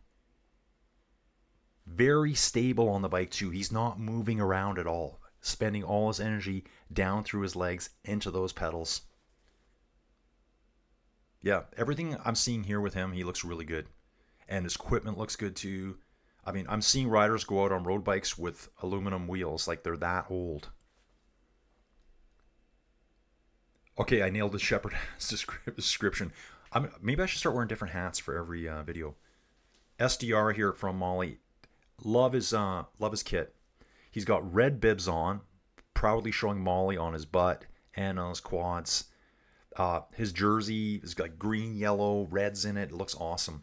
And I think there's like an animal on it or something too. Bright yellow socks. Dude, you rock the kit. Love it. Too bad you don't have a good bike. Could do a lot better than this. I mean, guys, over 40.6 kilometer race. That road bike is probably like a 4-minute deficit right there. I'm just making up numbers, but that's horrible. These guys need TT bikes. I've got a TT bike that's probably from 2010 that would blow that road bike out of the water. Blow it out of the water. Next riders to start, guys. We've got Ricardo Sohedi here. Where is he from? We're going to find out right away. Oh, we got a rider from Comoros. So Comoros is a small island country in the Indian Ocean. It's off the southeast corner of, well, it's along the east coast there, I guess, of Africa. This dude here, no race results. Why don't we do this as we're hanging out here? I'm going to come back to Colin's map sessions and we're going to have a quick look here. Yeah, crazy. Let's just jump back here, guys. Learn about Africa a little bit. We're back in Google Maps now. There's Rwanda. Kigali. Is that Kigali there? Yeah, here's Kigali here. This is where we're racing today. Zoom out a little bit. All the way here, we pass over Zanzibar. Here's Comoros right here. Small country here. Oh, it's a volcano country too. This whole island lives on the flanks of Mount Karthala. And this looks like... Can we travel by plane? No, you can't. Oh, God. I love the dumb answer. Is this an active volcano? Well, who knows? I don't know the last time it erupted. So this is Comoros here, guys. Small country. The Comoros Islands, I guess. This place I've never heard of, Mayotte. Looks like a French... Well, it was French at one point, I guess. Lots of reefs and stuff here. Look at all the reef structures here, and this one doesn't have it. Just the way it blobbed up a little bit when the these are all probably submerged volcanic areas. These little plateaus that are underneath here. Same as this stuff here. That's the only reason there. Check out this place. I'm going to call it Abracadabra. It's called Aldabra. Do people live here? Like, what is this place? I think this is just a deserted island. Can I live here? Can I occupy it and take it over? Huh. Okay, back to the race, guys. I just wanted to show you where Comoros was. 2 riders through now. Checkpoint 1. Ricardo Sohedi. Man, that's hard for me to say. He is from Benin. And looks like he's had a pretty active year. This guy's got a lot of miles under his belt this year. Tour de Sahel, Tour de Benin, Grand Prix de Cotonou. There's a criterium very early on. Last January, he got first place at that. He got first place at the Benin Road Race Championships. First in the individual time trial. So we need to keep an eye on this dude.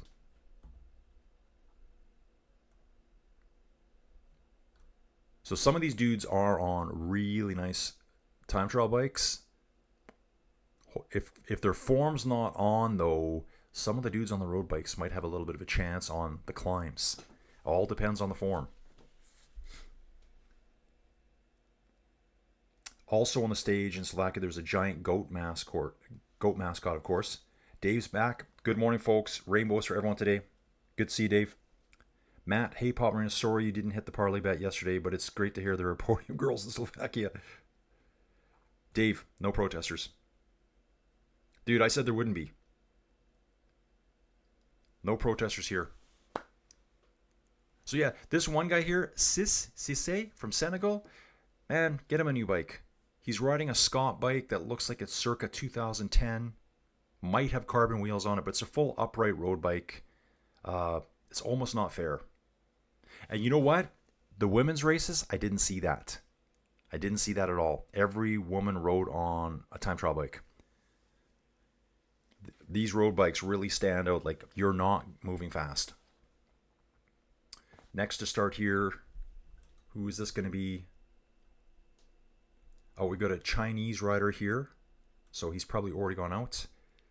Jay Liu. Yeah, here he is. Okay, here's his full name. Jianken Liu from China.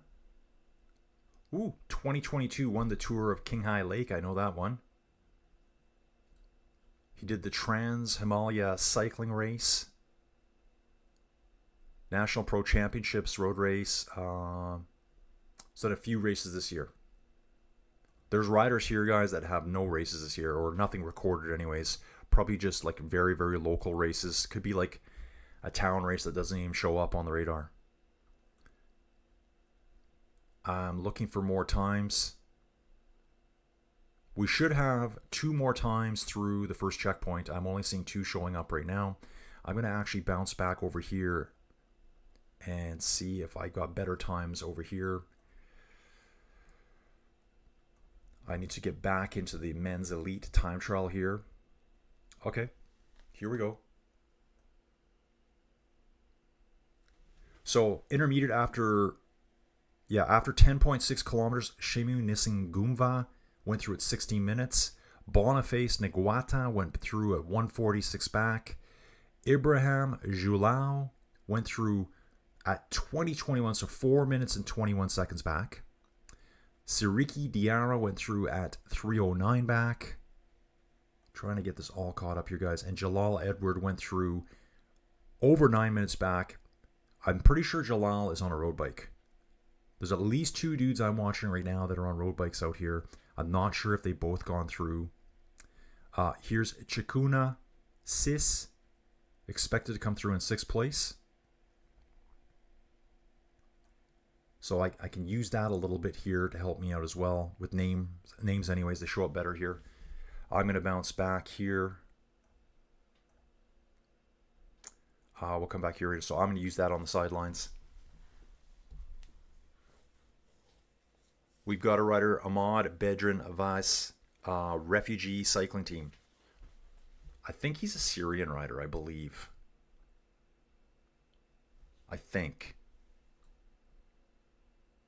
He's on course. Yeah, right here. Aleppo. So that's Syria. So they don't even put his nationality down, but he was born in Syria. Oh, look at this.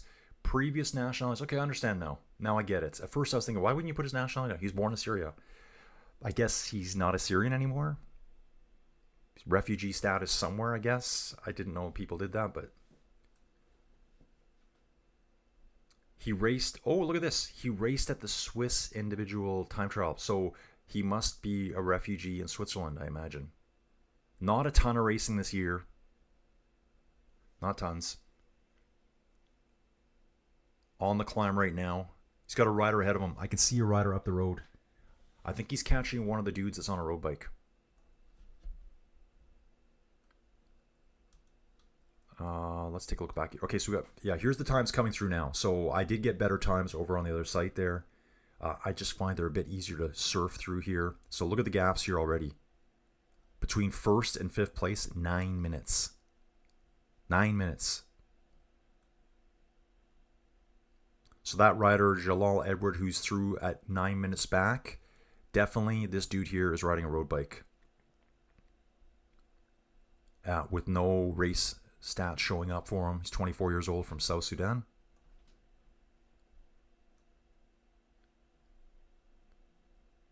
They're talking about that there. Guys, I should jump back to Tour of Luxembourg quick. See what's going on over there. Tour of Luxembourg is still on, guys. It's okay. I covered my bet with the win on the Rugby World Cup, so I could still eat last night. Yeah, Dave, there's no protesters here. Not one protester here. That's funny, isn't it? Why is there no protesters here? It's kind of nice to see riders with the kind of equipment that most cyclists ride on the ride for the love of the sport. Yeah, dude, exactly. Yeah, these guys are out here. This is like probably the biggest day of their cycling career. And that is really cool to me. A competitive time on an inferior equipment pro contract from South Sudan. I hope he puts up a great time. Yeah, dude. You know what, Dave? I didn't even know that there was a North and South Sudan. I only learned that in about the last 2 weeks. Just staring at maps and stuff. So there's North and South Sudan. At the Skoda Tour Luxembourg, guys, we have one rider up front, Matt Wenzel. I think he was one of the riders in the initial break today. All coming back together. Ben Healy, Romain Gregoire are chasing. Super far down in the standings. I guess they're going for a stage win today. McNuggets is sitting further back. Yep. So the refugee rider from Syria, who I believe now is in Switzerland, has just passed.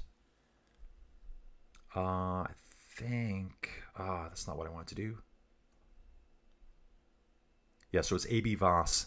That's the best way. That's what they're shortened his name up. AB Voss. Weiss, I guess AB Weiss, has just passed, I think it's Jalau, I think. Okay, here we go. Shimu still has a really nice time. Shimu Nisingumba. I know I'm killing your name, dude. I hope you get to see this at some point. Simon Boniface Nguata, 145 back. Here he is, AB Weiss, 229 back. Siriki Diarra at 309, Ibrahim Jalal 421, Chikuna Sis 507, and Halal Edward at 910 back. Laurent Gervais just started for Canada here, guys. Yeah, so many different countries here. Africa, Dave, has the most competitors. They have 22 competitors. Europe only has 20. So, home nation, home continent of Africa for the World Championships. They're all going to try to represent. Here's another rider. I did see another rider for South Sudan. Dictor Mute. No race experience here. It's showing. Obviously just very local racing. 19 years old. So here they get to be in front of the big lights on TV.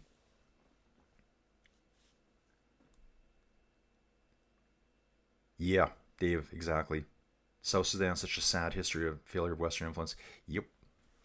Dude, same with North Sudan right now. It's horrible. I was doing some reading about it. It's just scary to me. There's some bad stuff happening in North Sudan right now. Like, not good. I mean, and on screen right now on YouTube, you guys can see this. Here's the Kigali Genocide Memorial. Like, 30 years ago, dudes.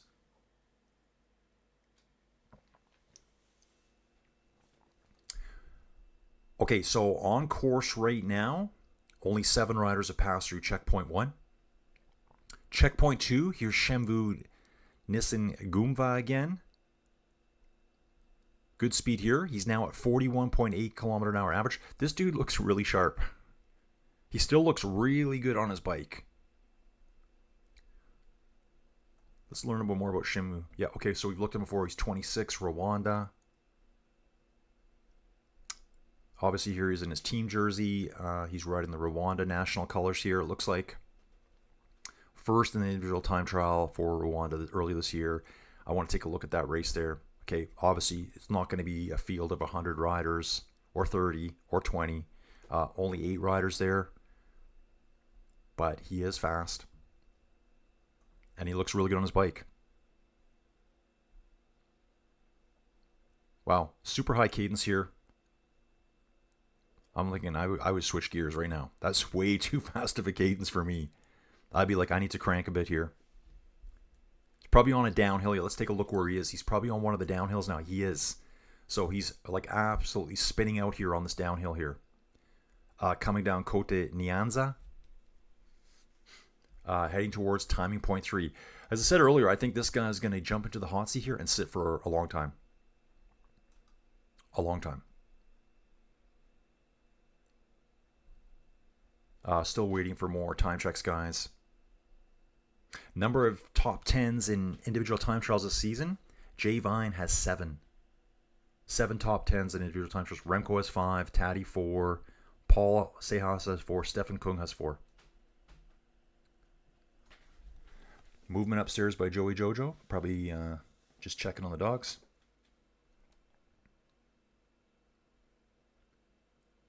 Brennan is saying UCI should open up a modest cycling school in Africa for talented riders. The UCI have so much money. Yeah, dude, I agree.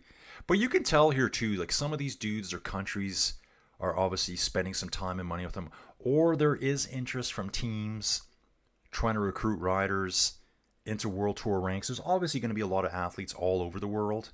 It's just identifying them, helping them out a little bit. Like This dude here, he's riding an expensive bike. There's no doubt Shemu has some assistance through his team, or I don't know. But from what he's riding to the other ones, his bike's light years beyond some of the riders. Again, lots of crowd, guys, lots of cheering. No protest flags. Not one. I have not seen one. It's kind of weird, though, too. I haven't even seen any Rwanda flags. Maybe they were told no flags allowed. Could be possible. I mean, a flag, it's great to see them, but if you just hang it the wrong way over, you catch a guy on the shoulder. Yeah, here's our other rider here. His name's Holder. Okay, Holder Fitehiant. Yeah, it's going to be so hard on a road bike. It's going to be so hard on a road bike. Holder Fitiant. Where is he? Yeah, see, they're saying, here's another Holder here. I don't even know if it's the same guy. That page doesn't work when I do that. I'll have to figure out another way how to get in there. Guys, I'm going to go check the other stats over here right now. I've got live stats over here too. After 10.6 kilometers. Holder. It's Muhammad. I see what they're doing.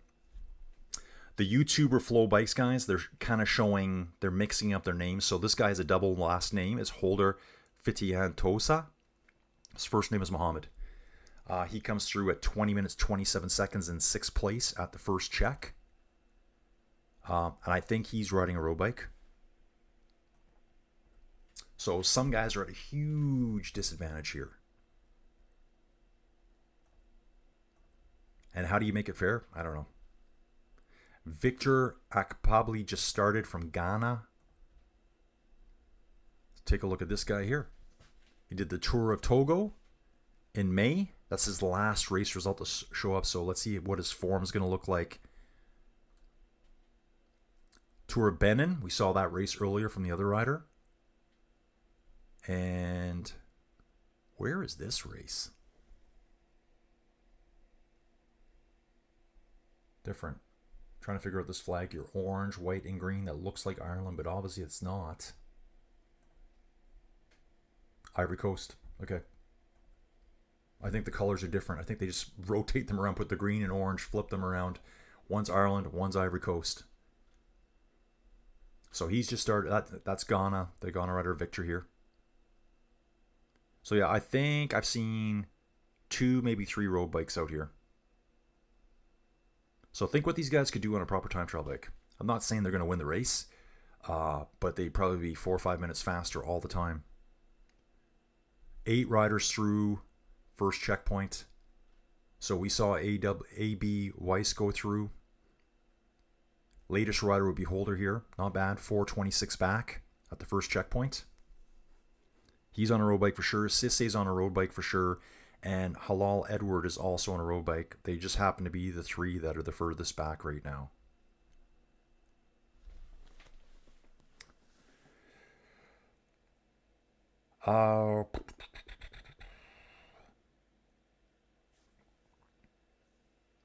With the history of Africans in endurance sports, they would dominate.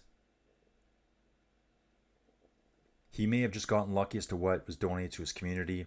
Yeah, dudes, like, I don't know how it works over there. I don't really know. LAMF? Dude, where you been, bro? You haven't been around for a while. I think there are, like, Team Africa Rising. Yeah, I mean, there's been, remember in the past, there was Quebeca, Team Dimension Data. It's all about promoting cyclists from Africa. Yeah, that's true, too. The PED problem, guys. LMF has called it right here, guys. I've done some research. I've read the articles. In running right now, there's a massive, massive PED problem. It's not just cycling. I read that all the time, too. Like, everyone picks on cycling. All the other sports do it, too. And it's horrendous in running right now. It's really bad in running. World records being set all the time. And they're all fake. Huge.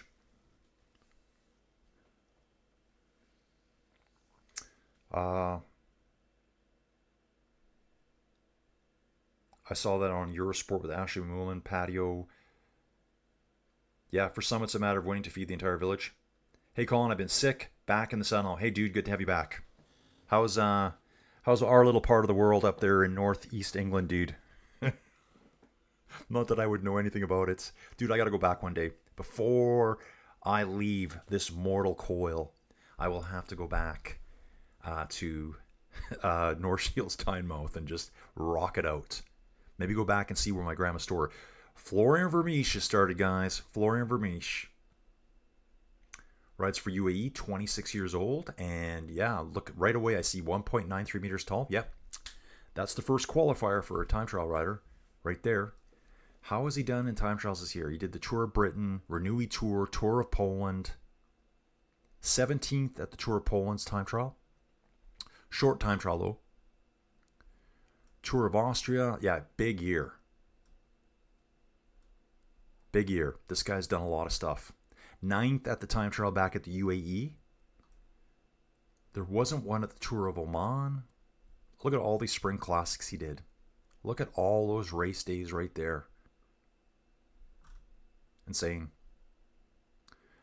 Checking out Volcanoes National Park here. Really cool part of the world. I don't know if I want to live that close to a volcano though. Just maybe not my thing. Like that thing is going to blow up at some point. That thing will blow up at some point. We got another rider from Mali here. Diantouba Diallo. Through checkpoint 1. What's changed now? I think it's Abderrahmani Dahalani here. He's through in 9th place, pushing Cisse into 10th. Oh, it's the Chinese rider. The Chinese rider came through.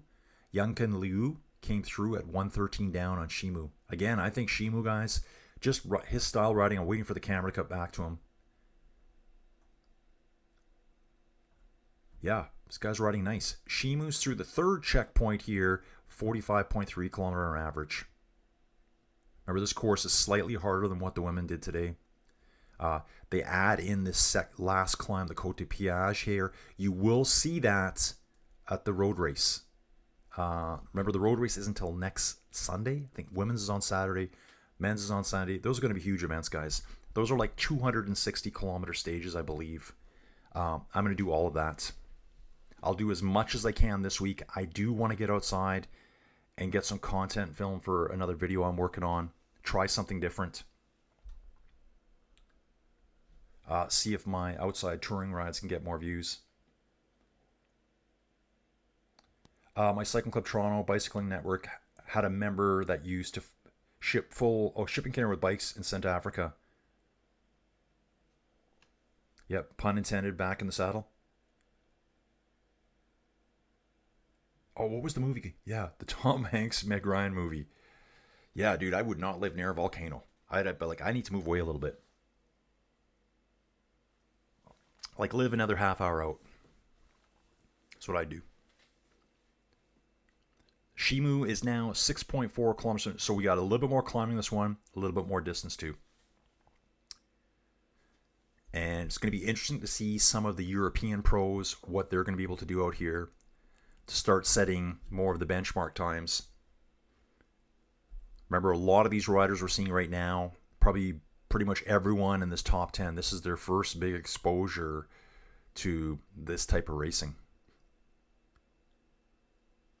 Again, Shimu still looks really good here. He does have to go up the cobbles here soon. So Shimu right now, okay, he's on the new climb that we haven't seen before. So this is why this looks different to me. I have not seen this climb. He's 6.1k to the finish. Get it, dude. Get it. He's down in the drops right now, out of the aero extensions as he's doing this climb. It is 6.6%. So this will slow him down quite a bit here. Is Shimu a big guy? I can't get to his name over here. I'm going to have to just find his name over here somewhere. Shimu. Is he tall?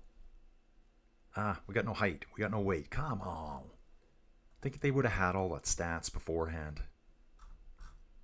Those are good stats to have, folks. Good stats to have. Come on.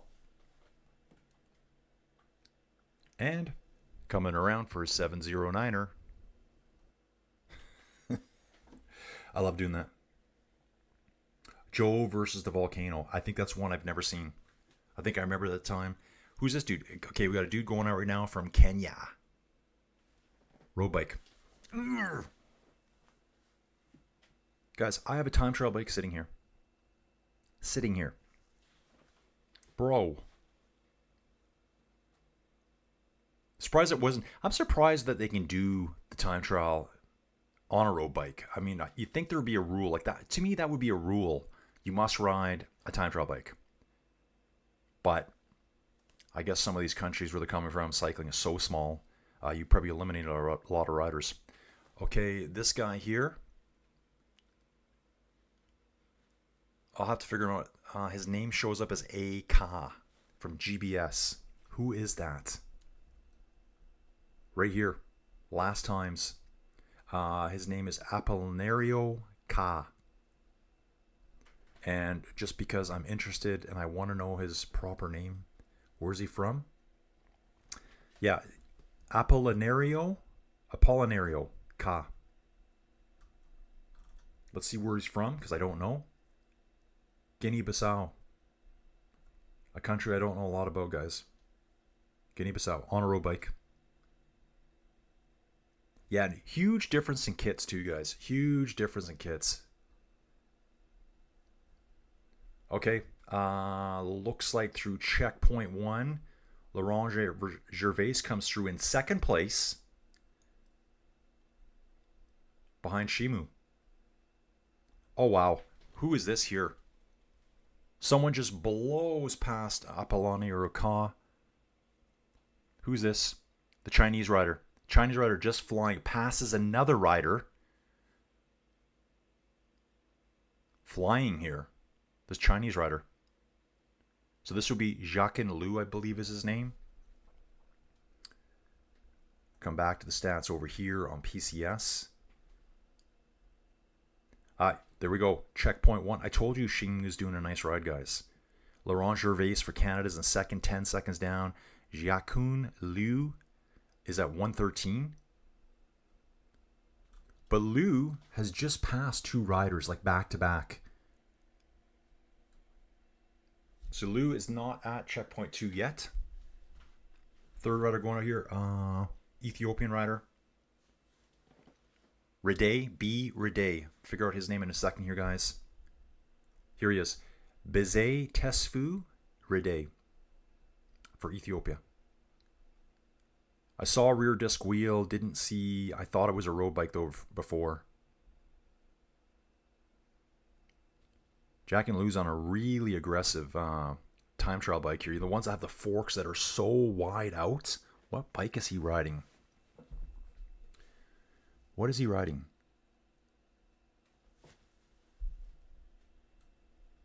Have any times changed yet? View top 20. So we got 14 riders through checkpoint 1, guys. That's all we've got to go through. 4 riders are through checkpoint 2. 2 riders are through checkpoint 3. Shimu Nisingumva is almost going to finish here for Rwanda. Next to start, John Breton. Will that work? It does work. Team GCO Grizzly from Guyana. So he's a long way from home here. What do we got? Some national races. Jamaica International Cycling Classic. Whittier Village to Whittier Village in Jamaica. Dominican Republic, he did a race there. So got some race days here. Hasn't raced since May though. Including a race in the US. Let's see if we can get this figured out here. Shimu's coming to the... Shimu is on the cobbles now. The Côte de Kimihurura. 1.3 kilometers at 6.3% average. Yeah, that sounds about right. Over here it's saying 5.9% average. It's riding right on the edges of the barriers, cutting all the corners. This is where that time trial bike will not be your friend. Lots of fans. Yeah, I guarantee you guys, I'm betting here race officials have said and security have said there's no flags allowed. Probably just for rider safety, which really helps the race out.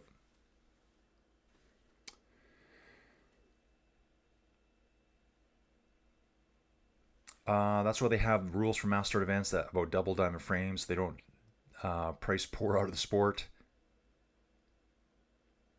Kept rules looser for TTs so the technology can be showcased. Are his handlebars attached to fork crowns? Dude, are you talking about the Chinese rider? The Chinese rider's on a bike where the stays and the forks, they kind of jut out like that and then come straight down. It looks more almost like a track bike I've seen. I have no idea what kind of bike it is right now. It is the rider. It's Jianken Liu. Jianken Liu. And when I last saw him, he passed 2 riders on road bikes, like back to back. So there would have been 2 riders there. He's passing both of them. That's 5 minutes he's made up. Yeah, I'm going to have to look at that guy in a second here. I can't see him right now, Dave. We've only got 2 riders through checkpoint 3. Where is Liu? Trying to figure out where he is. I see Vermeersch out on course, just getting to the top. First time up the Côte de Nzanga. First rider's just getting to the finish now, guys. Just getting to the finish. Shimu is over the cobbles, in a bit of a low section. It does kick up again at the end. The actual last little kick at the end is pretty tough. Pretty tough. I saw a new TT bike with handlebar basically attached to the fork crowns. Okay, Dave, I know what you're saying. It just looked, the chain stays themselves, the seat stays were like, they came out like that and then went down. There's like this much room. Versus Shimu here, who's on, a Cervelo. It looks like a really nice bike. Those wider forks have less drag between tire and fork. Okay, gotcha, Renee. Yeah, it's quite a standout bike, what I'm seeing here. And that's for the Chinese rider. Looks like, who is this here? A.B. Weiss, the refugee. I don't want to call him a refugee. I really don't. Looks like he's kind of struggling here right now. Again, I think this rider, I looked at him earlier and he hasn't raced much this year. So A.B. Weiss here, born in Syria, now refugee status. Did race at the Switzerland Championship, so I'm sure that's where he's got Swiss status right now. Where is he on course? Yeah, I can't really see his name here. Oh, there's lots of action on the course, though. There's lots of like gaps being made, people being pulled back. Right now on the climb, the second time up the Côte de Nzanga, I've got 3 riders all together here. All together. And it just disappeared. Come on. Come on. Come on, Grisha. Get it working. And at checkpoint 1, there's 2 riders right together as well. Someone might have been passed there. Shimu's coming to the finish right now, guys. Wow, long time trial. He's already at 55 minutes and 50 seconds. He has yet to hit the finish line now. So I kind of know how long this is going to take to do today now. And starting to see some big names coming out now, guys. Wind tunnel testing and CAD plus 100 years of info come together right now. Come together right now. Guys, coming up soon in the next 22 minutes, Raul Garcia Pernia. This guy can time trial, Spanish rider. He's got a new team next year. He has a new team next year, folks. I forget where he's going. He's currently at Arkea B&B Hotels. I forget where he's going. Shimu finishing strong out of the saddle, sprinting to the finish. Says average speed 43k an hour. This guy just wants to put his feet down immediately. He's unclipped 1 foot already. He's like, I need to get my feet down. I'm going to put this bike to my friend here. I'm going to roll over and I'm going to lay in the grass right here. And it's exactly what he did. Dude, this guy killed it. Love this guy. Love him. What an awesome effort. Guys, watch. These guys got jacked legs, this bro. Love it. Dude, you're killing it, man. Killing it. Yeah, he'll definitely be in the hot seat. He's the first out, and I think that's going to sit for quite a while. Watching Shimu out here, from what I've learned about Shimu today, there's no one here that's behind him right now that's going to touch him for a good little while anyways. Like the first 14 through, he's like far and away faster than them. I mean, Gervais is there, but at checkpoint 1, Gervais is 10 seconds behind. The Chinese rider was fast, but blowing past 2 riders on road bikes.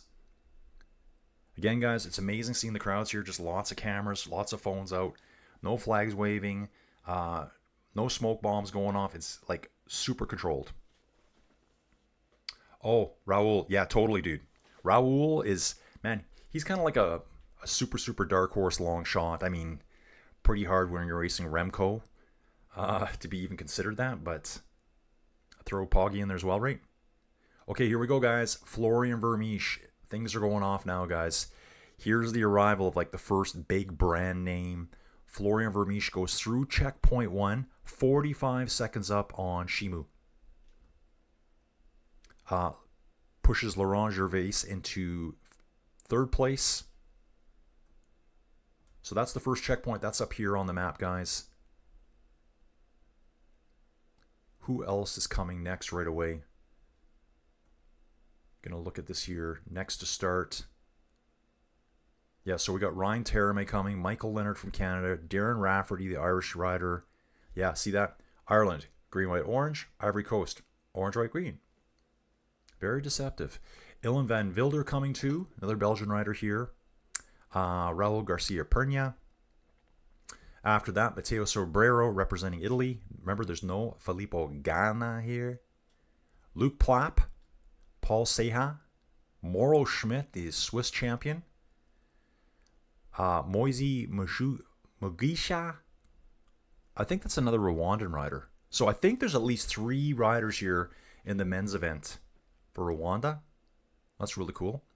Andreas Leknesund, you guys know that name from Norway. Uno X Mobility rider. Brandon Dowes, Alexander Meyer, Will Barta from the US. Yeah, guys, it goes on and on. Remco goes out last. Remco will... Actually, there's no team radios. That's right. So Remco will not know Taddy's times, which I think is cool. Just ride your own race. Ride your own race. I did not want to do that there. Coming back here. Wow. Tough event, guys. 40.6 kilometer time trial.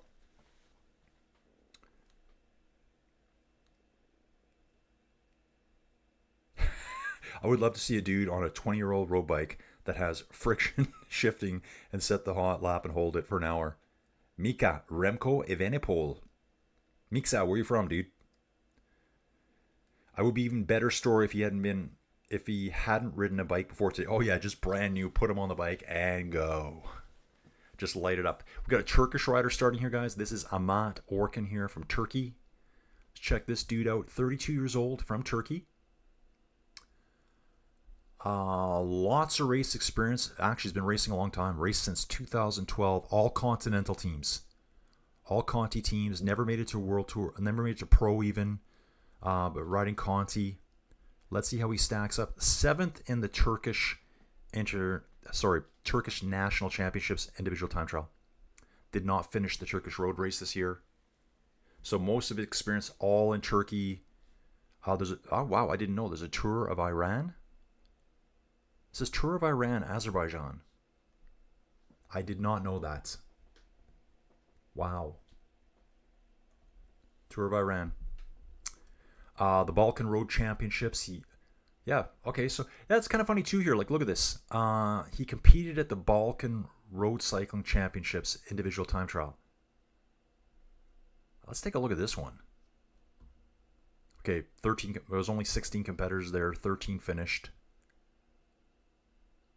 So he was at that event. Tour of Turkey. Oh, he's at the Tour of Turkey. Okay. So his continental team would have got an invite to that 2 pro race there. Laurent Gervais passing one of the riders that went earlier. Probably going 2 to 3 times the speed. Just absolutely flying here. Big difference there. Time trial bike. Time trial bike, and to be honest, guys, form. A lot of form. There's riders here that don't have the same number of race days this year, the same training, the same... Yeah, it's not... You're not really comparing apples to oranges when one guy's on a time trial bike and one that's on a road bike. Let me jump back here, guys. Get back to the race here. I want to look at some stats here again. Okay, checkpoint 3. Interesting stuff. Shimu still in first. 542 back to AB Weiss. That's the refugee rider. Simon Boniface and Nguata, 542. Almost on the same time with these two. Siriki Diarra at 7:59 and Ibrahim Jallo at 10:24 back. I'm positive Diarra and Jallo are on road bikes. AB Weiss is on a TT bike. I'm not sure about Nguata. At the finish, 56:41 for Shimo. Guys, what do you think the finish is going to be right now? Poggy under, 50 minutes. Remco under 50 minutes. What do you guys think? Just a wild, crazy guess. Ian Graham O'Brien, the Flying Scotsman, broke the hour on a bike he made with some parts from a washing machine. Yeah, dude, those documents, I need to watch that again. I saw it pop up. Yeah, he was like that innovator with that crazy... He rode kind of like this, with his hands right against his chest. And I think, Ian, you seem to know about it. I think it was kind of back then. He was such a rebel, such an outsider, making his own bikes, that kind of like they did everything they could to make his life miserable, to stop him from racing on his bikes. They didn't like that he was making his own bikes. You think there's any truth to that? Pop Marino, surprised Derek G isn't here today showing off. I know. Derek G is just like vanished.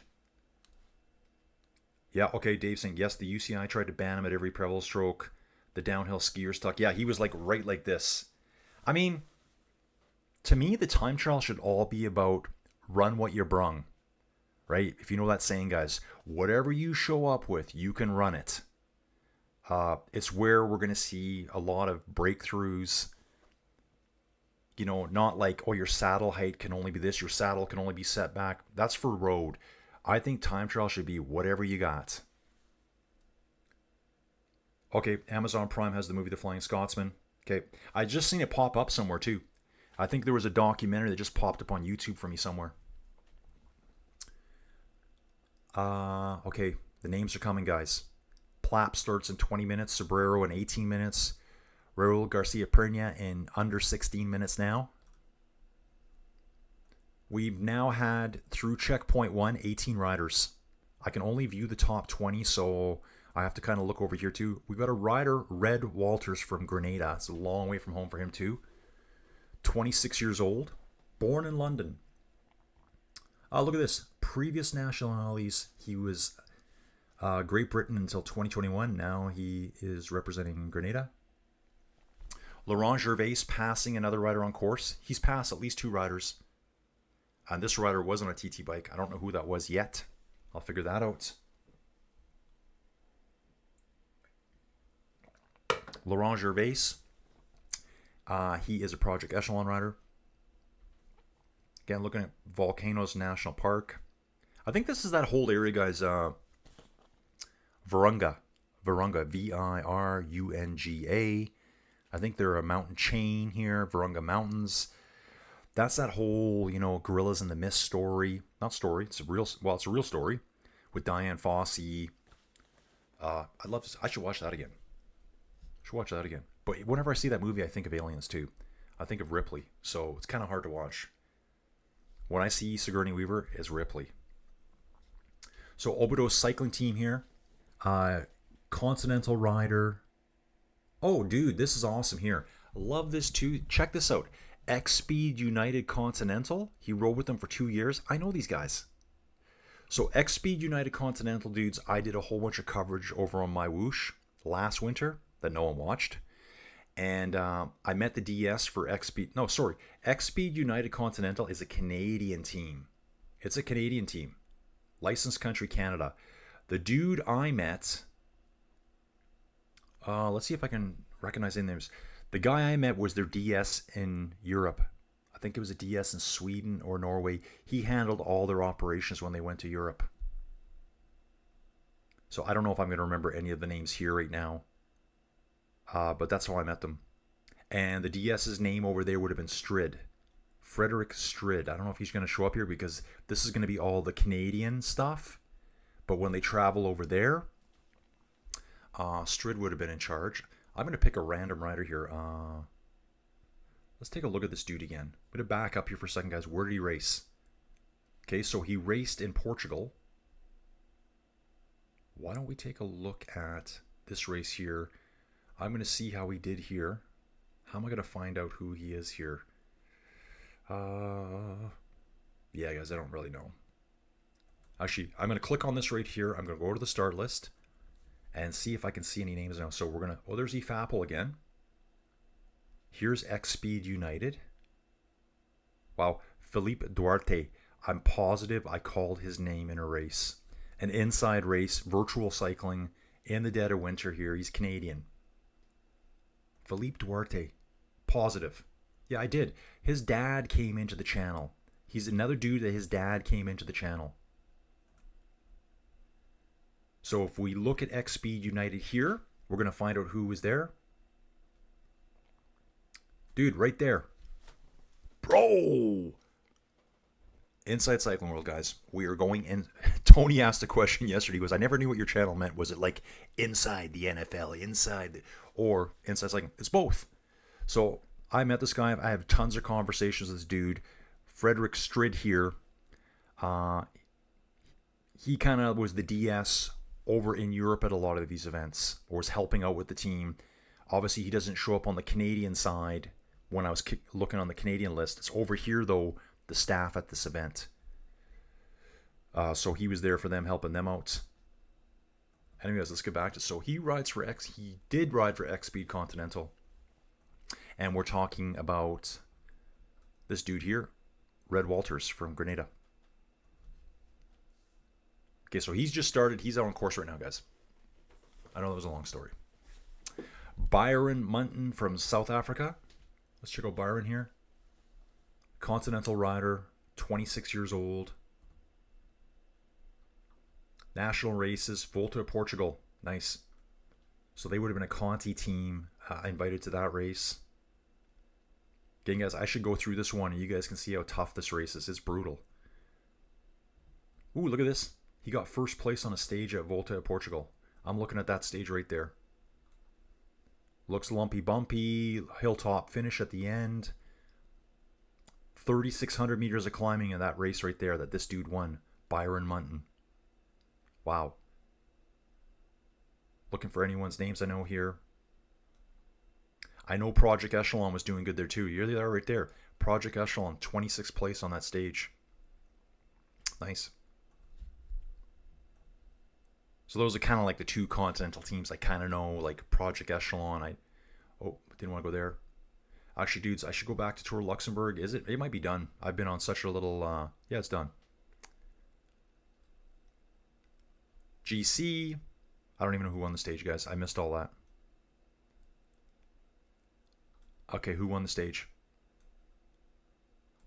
Ben Healy gets dropped. Romain Gregoire wins the stage. Ben Healy comes in second.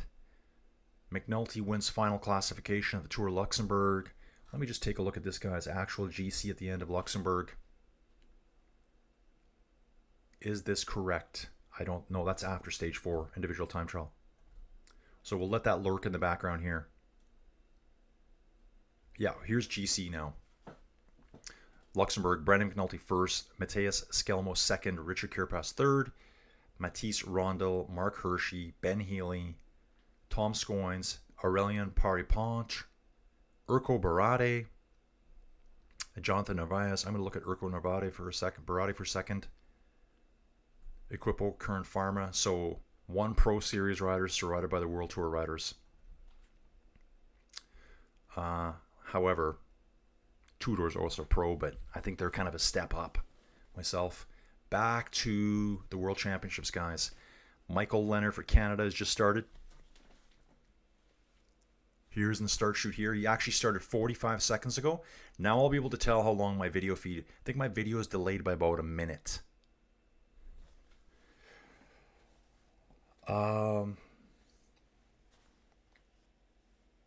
UCI tried to ban Bike because his saddle was too big. It's on YouTube as well. Yeah, I think that's where I've seen it. Yeah, it just pops up on YouTube once in a while. Aubry's manager had to go buy a kid's saddle from some family to make the bike legal. Wow. They banned Aubry's riding position. Chris Boardman got the record. Yeah, McNuggets got GC, so Greasy Stash, McNuggets. Maybe that's what it'll be. Chicken McNuggets in the comments today, guys. Tell me your favorite dipping sauce. I haven't had those in 20 years. Maybe that's what I need to do today is get out, go to McDonald's. Do they still make them? Do they still make them? So yeah, Michael Leonard is on course now, guys. Let's go through the stats here again. Florian Vermeesch is through checkpoint 1, 45 seconds ahead of Shimu. Then Artem nicked here. Here's another. Yep, sorry. Can't do that. I need to go find that time separately. Here it is. Ooh. Artem Nick. Okay, he must be Russian. Individual neutral athletes at time point 1. Yep. Kemerovo, homeland. Place of birth. Russia is his home country.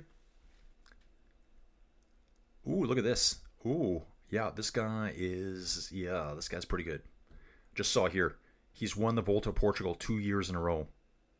2025 and 2024. Here it is right here. First in the GC. In the final time trial individual, he got second place overall. So this guy is probably going to be flying too. Lots of race days for this guy, so will be totally on form here. That's one concern for some riders. They come out here. It's form. How many times have they done a 40.6 kilometer time trial? Probably not a lot. Checkpoint 2, what's changed? Interesting. Okay, well, that's because other riders haven't came through yet. Vermeesch hasn't came through. Artem hasn't came through. At checkpoint 2, it's still Shimu in first place with Laurent Gervais in second. Florian Vermeesch just goes through checkpoint 2. That just flashed up on my screen here. 51 seconds ahead of Shimu. Laurent Gervais in third. Third checkpoint, Shimu still ahead of Laurent Gervais by 23 seconds. We know Florian Vermeesch is coming right away, and he's going to probably just shatter this. Finish line here.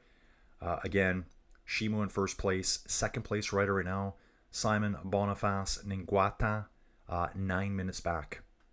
Darren Rafferty next to start. Big names are coming now, guys. Big names are coming now.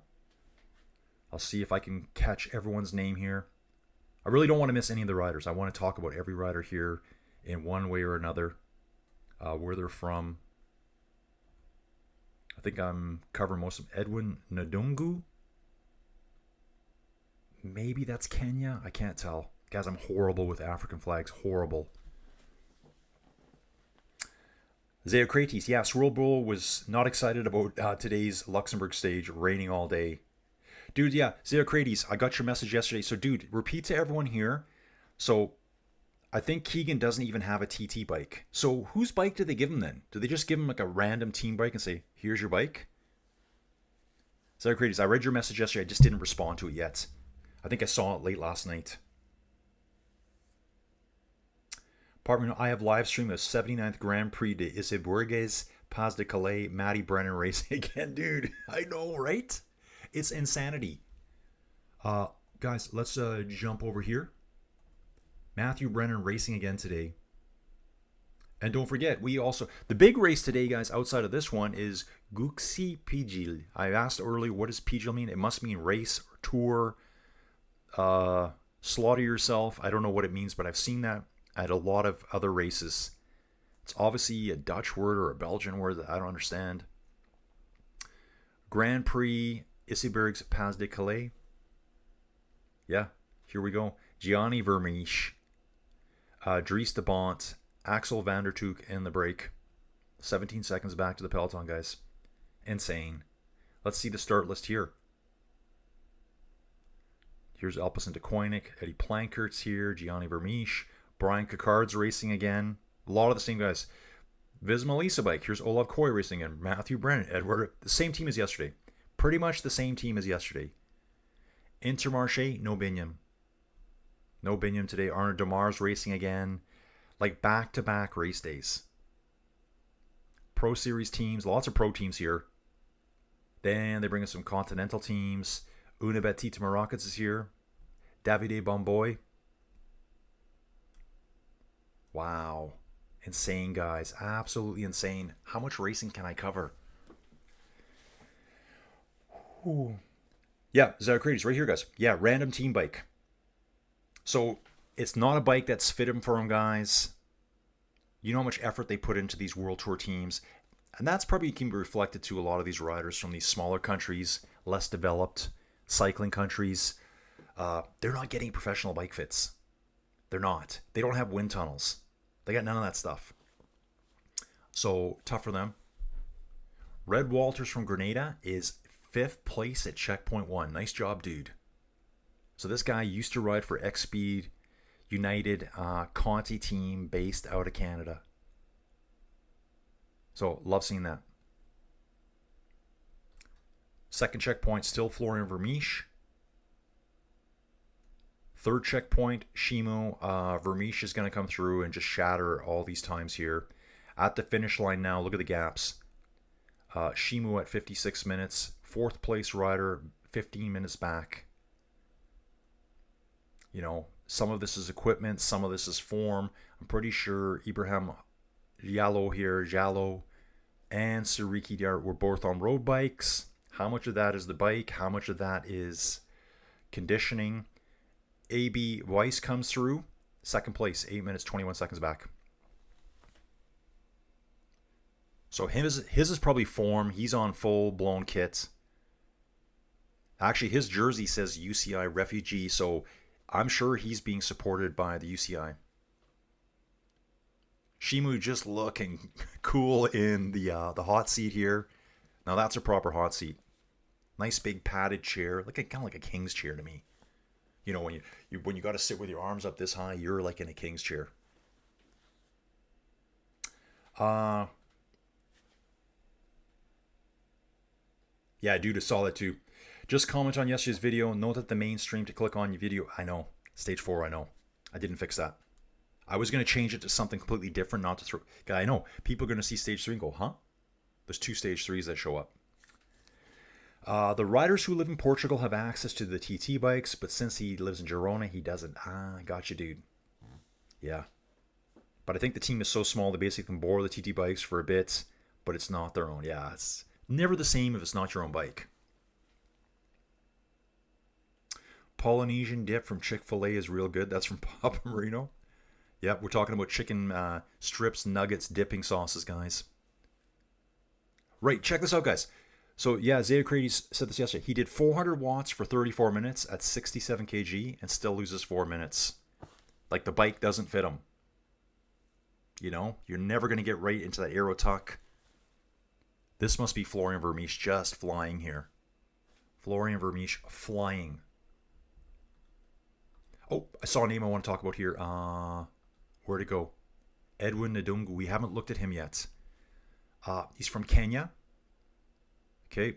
Has a few race days early this year. He did the Utopia Gravel Fest in Spain. And then did another race in Spain. Gravel race. So he hasn't raced since April. So again, this is where I come along and I say, how's the form? Like, is he still on form? Obviously, he's in incredible shape, but is he in race form? Mateo Sobrero going next, guys, followed by Luke Plapp, Paul Saya, Mauro Schmidt. All the names are coming now, guys. All the names are coming. Florian Vermeesch. Ooh, there we go. It just lit up again as I was staring at it here. Florian Vermeesch comes through. Checkpoint 3, 1 minute and 30 seconds ahead of Shimu in second. 1 minute 54 ahead of Laurent Gervais, the Canadian, in 3rd place. So these times are all going to get blown out of the water here pretty quick. Only 5 finishers so far. Shimu's still in the hot seat. Shimo, dude, you got the hot seat for about another 20 minutes, I think. Maybe 15. Shimu finished in 56 minutes. Vermeesch just goes through at 40 minutes. So yeah, he's going to probably finish in 55 minutes, 54 minutes, something like that. I don't know what the overall fastest time is going to be today. Any predictions on that? Yeah, Vermeersch is flying guys at an average of 47k an hour. Now, he does have to climb again. We got this extra climb that we didn't see at the women's race this morning. Was that this morning? It feels like it was yesterday. I know I say that a lot, guys, but it honestly feels like it was yesterday to me. Today is going to be such a weird day. I'm going to have to tell Joey Jojo, if you want to do something today, we need to get out and do it. Because I could be going Betty by.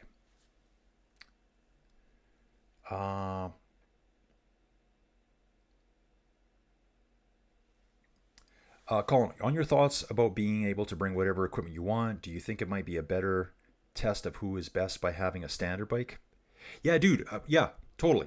If they all rode the exact same bikes, that's the better test. But the problem is they all can't ride the same bikes. And Aaron, I'm not sure if you heard it earlier, but some of the riders they have contracts with a bike manufacturer. So like I know for a fact in women's racing, Demi Vollering has a contract with Specialized. And I think it's like a lifelong contract. That's the only bike frame she's allowed to ride. So when she changed teams last year, her new team had to get rid of their old bike brand and switch to her bike brand. So there'd be some of that going on. Let's say I'm just going to use Specialized because it's a big name. Imagine you ride for another team and you get told, oh, you got to ride a Specialized bike brand. And you're going to be like, huh? I don't know. I don't ride that brand. I don't know that fits. So it is really good. I just don't know how they would do it. Is the TT test about the man, the woman, or the rider and the bike tech? Well, dude, it's kind of both. I just think it's unfair for some riders here to be on road bikes. Like, that's totally unfair. Totally unfair for them to be on road bikes. I mean, they should all be on TT bikes at least. And again, well, dude, even if I was given, let's say I had my road bike totally dialed in and I didn't have a TT bike, but someone said, hey, dude, you got one day to use this TT bike. I would jump on the TT bike any day. Even if it was a bit of an uncomfortable fit, you're going to be so much faster. I have a little 20-mile loop. I think it's 21 miles. The first day I jumped on my older look TT bike, pretty aggressive fit for me. And I was barely in the air extensions. I stayed just in the drops the whole time. It was over 2 minutes faster the first time. And it's a loop I've done like 20, 30 times, that type of thing. 2 minutes faster the first time, and I was not comfortable on the bike. First time I ever rode the bike outside. Makes a huge difference. Just being in what you would call the drops or the bullhorns, you're already down lower. Yeah, dude, I don't know how they do it. Good morning, everyone from Baltimore. This is Mark Trexler, home of the Maryland Cycling Classic. Dude, thank you, Colin, for providing us all such a great service in our favorite sport. Dude, did you watch the race with me? Mark Trexler. Mark, I know they had coverage on TV, but welcome aboard anyways. I know there was full coverage for the Maryland Cycling Classic. I just do my own thing, Mark. That was a great race. The storm, guys, at the Maryland Cycling Classic was like a hurricane blew in. The rains came down so hard. Mark, I loved the course. Going down by the marina there, across the cobbles where we saw Skelmos crash. Then up through the park. I think it's called Roland, Rolan Park. 2 riders in the breakaway forever that day, including one 48-year-old Oscar Sevilla out the front for about 95 kilometers, I think it was. So, Mark, awesome to have you here, dude. Awesome to have you here. Okay, Palmer. Gukspilj is in and around Gukspilj. Dude, that's a hard word for me to say. And the Pijil. Thoughts on women's TT being all SD Works races or DS from previous years? Dude, SD Works dominated. Like, it's a strong team. So I would imagine, just strong team. Who's finishing here? Oh, this is Jacun Liu finishing now. Going to be close to 3 minutes behind. That final ramp up, guys, is kind of brutal. You think it's the cobbles. It's this last little bit here that's getting them every time. Really struggling over the top there. Matt, Colin is quite the night owl or early bird. Works perfect for me. Dude, I am absolutely not a night owl, but I'm total early bird. So, like, even today, guys, getting up at 2:35, yeah, I can do it. Function. I'll be tired later, though, I'll tell you that. Especially if I hit the bike today. Aaron's saying, I think the UCI could preempt that contract for championships they hold. The UCI could tell riders months in advance what bike they will be using. Yeah, it's possible. I see rain's coming down in Africa. Is that Toto? I think, dude, I listened to that for a few seconds yesterday. Guys, you're not going to believe it. After we joked about it yesterday morning, I was outside doing chores, went on Apple iTunes, whatever it's called, typed in yacht rock. I had the selection of the finest yacht rock, and Africa was one of the songs, dude. So I listened to the first, the beginning. Luke Plapp on course, guys. Let's see what else is changing here. Florian Vermeesch. I'm expecting Florian Vermeesch to finish in under 55 minutes. He's 1:30 faster than Shimu at the third checkpoint. I think he's going to finish, let's have a look here. Yeah, around 55 minutes. Again, Shimu, great ride, dude. Great ride, Shimu of Rwanda, bro. Yes, dude. Love it. It's time for another ring-a-ding-dong-dandy, folks. And cold coffee. Delicious.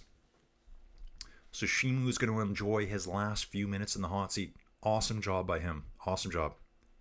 First guy out too. Gervais coming to the finish here. Gervais is just going to slip out of first place. Here he is, the finish here now. Seeing it now. Again, I'm about a minute behind on this video feed, which is longer than normal. It's going to be delayed on YouTube as well.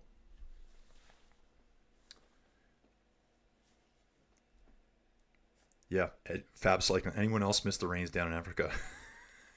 Yeah, totally, dude. Saw them in concert. I think they were in concert with Journey. Journey came through Calgary, and Toto was there. It was fantastic. That main dude for Toto, the guitarist, I don't know his name, the guy with the wacky hair, that guy is super talented. Guys, look him up. I forget his name. He's like a studio musician, so all the cool music you hear, like, oh, that was so awesome, and he's behind a lot of it. Like, that's what he's good at. And he has Toto. Vermeesch doing a good TT on this course with cobbles. Very, very on brand. Yeah, dude. I'm expecting him to do under 55 minutes here. It's going to flash up real quick, guys. Out on course now. I just missed who started there. Seha. Paul Seha from France has just started. Ryan Taramai is third through at the first checkpoint.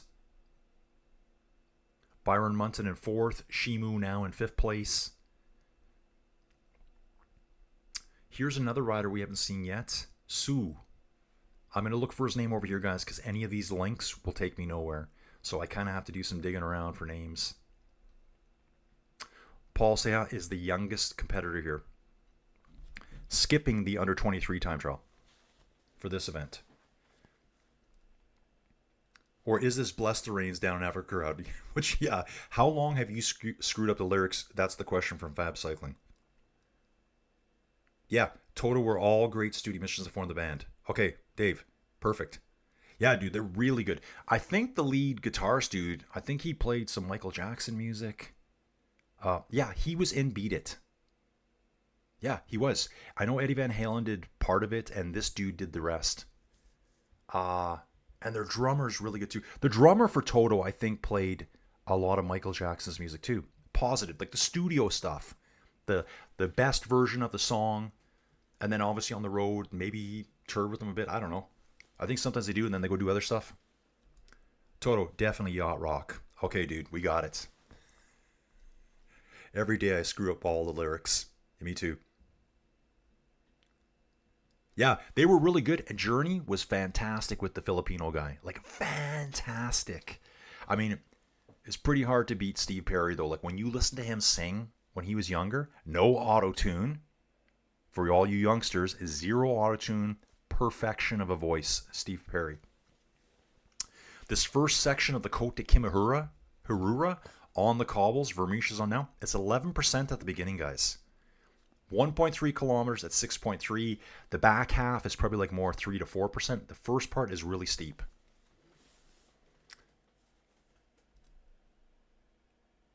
Yeah, me, I miss the rains down in Africa. When I hear this bless the rains, I'm like, what timeline is this? Dude, it's an alternate reality.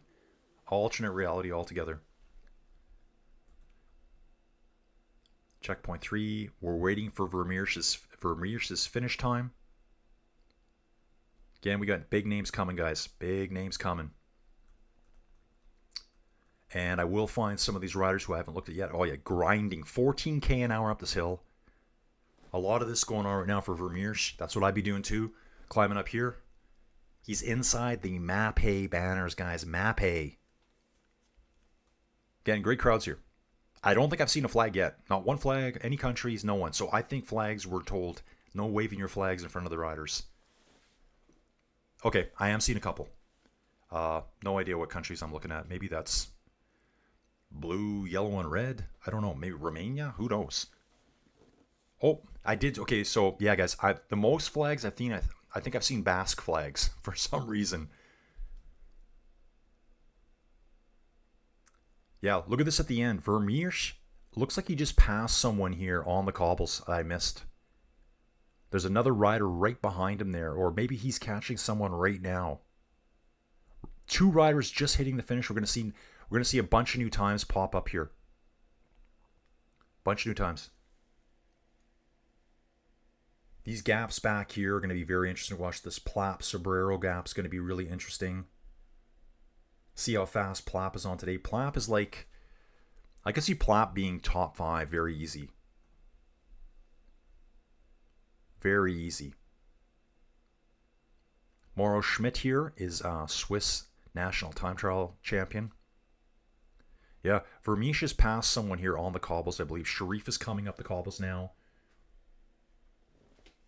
And there's another rider there too. That's Ka.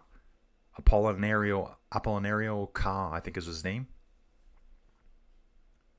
Moise Mogisha. Let's check out this dude. Another rider from Rwanda here. Hopefully they got him on a nice tricked out bike. Smaller rider.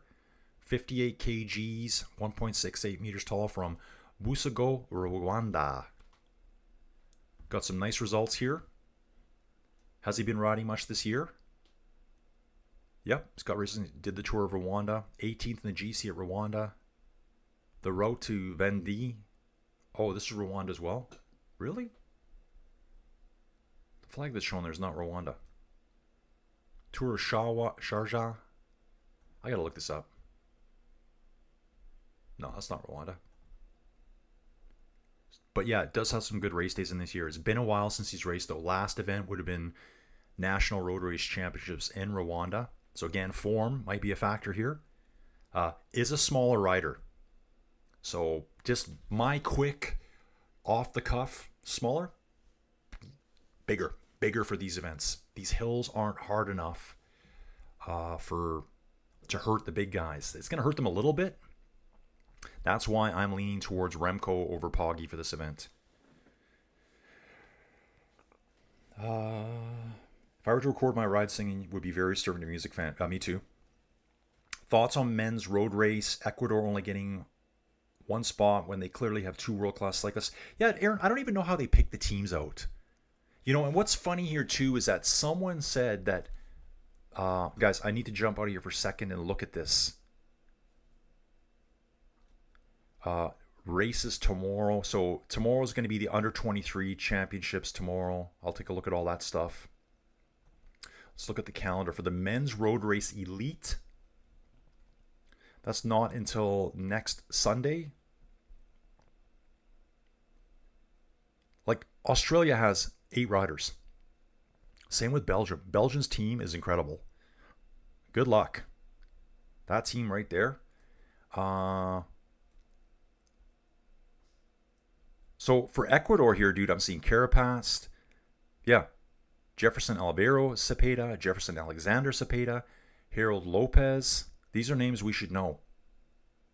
But someone said Mexico only had Isaac Del Toro going. That's not true. If I look at Mexico here, where are they right now? I saw something on Facebook. Here they are here. There are, actually on Facebook, they showed, I think, 5 or 6 riders here. So I think some teams only have 1 rider because that's all they can do. You know, cycling's not their sport. National team here. Okay. Actually, no, Nauru sounds like an island country to me. Where's Nauru, guys? So it looks like Ecuador has 3 riders for that. Sorry, 6. Yeah, there's 5. Guys, can't count anymore.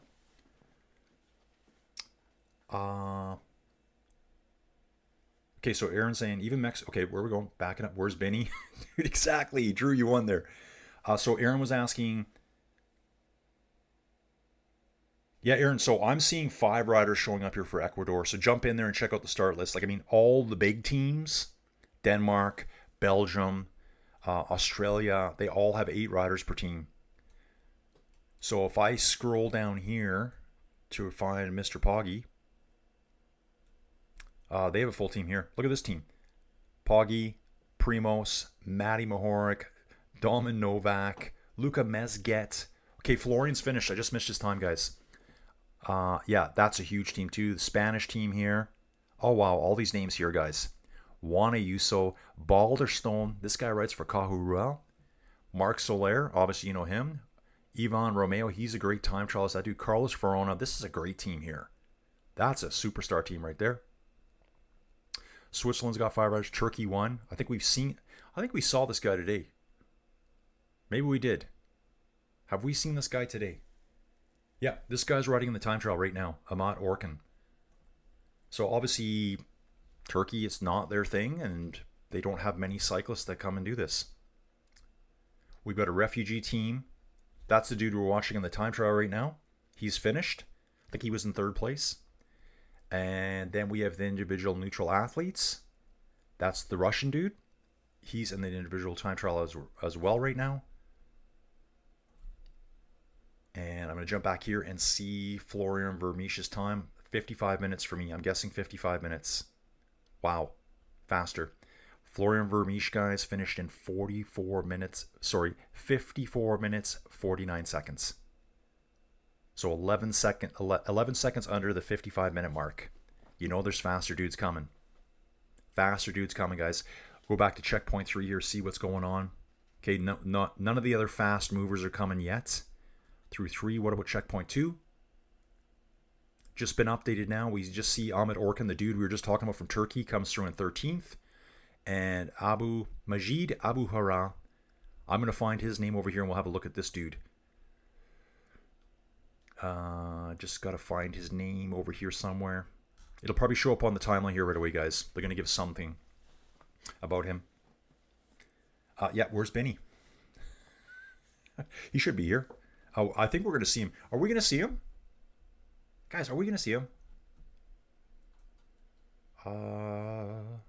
Eritrea. There's Benny. We're going to find Benny next Sunday, dude. He's just not here today. Estonia has 1 rider. Ryan Terame, who's in the time trial today, guys. Watching Luke Plapp now. How's Luke doing? Luke Plapp, he's at 13 minutes and 30 seconds, so he's coming to the first checkpoint now. Where is he going to be? Luke Plapp should be on this first climb here. Can't see his name. Why is Luke Plapp's name out there? I think he started right ahead of Seha. Oh, that's him right there, I think. No, Seha is just ahead of Schmidt. And, oh, Luke Plapp is over the top. Luke Plapp's over the top right here, guys.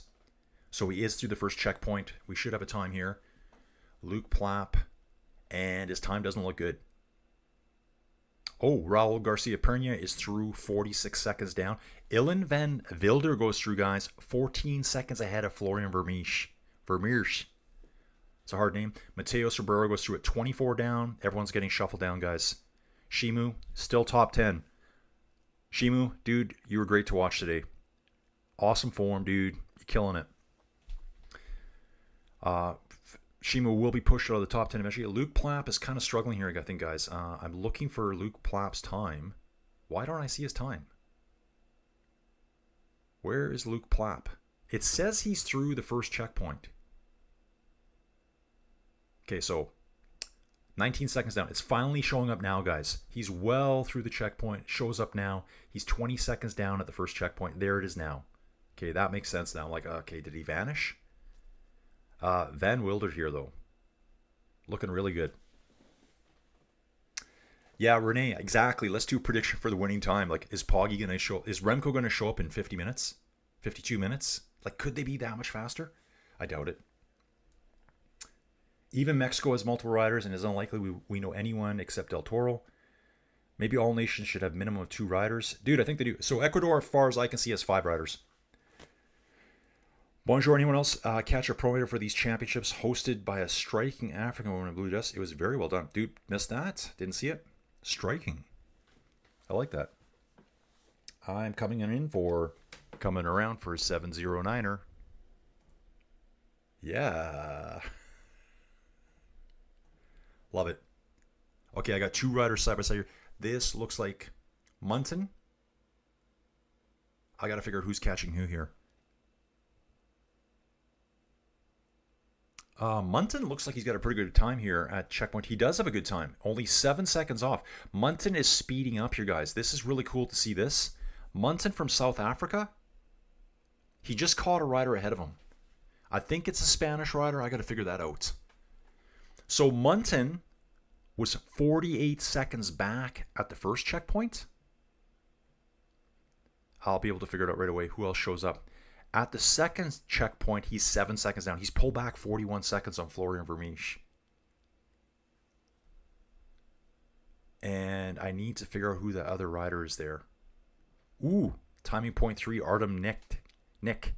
Russian rider here goes through in second place, 49 seconds down on Vermeersch. At the finish line here, still Florian Vermeersch. I'm just going to call him Florian. Okay, it's going to be a little bit till we see, I think, Artem Nick come in next. Oh, new best time for Michael Leonard at checkpoint 2. Come on. Look at this, guys. Michael Leonard, 30 seconds down at checkpoint 1. 29 down at checkpoint 1. Now blows through, pulls all that time back. He goes faster than Vermeersch there. So he's 29 seconds faster than Vermeersch at the second checkpoint. Sorry, my apologies. He was only 15 behind Vermeersch at the first checkpoint. He's pulled back 15 seconds there. He's 29 behind Van Wilder, who hasn't got there yet. Paul Sehas just moseys on in. Second place, less than 6 seconds down at checkpoint 1. Fantastic. The race is going on, guys. The race is going on. I love it. So good. Leonard here. Wow. Is this real? Look at this. Michael Leonard goes through checkpoint 2. This is right before my eyes, just popping up here now, guys. 46 seconds ahead of Vermeersch.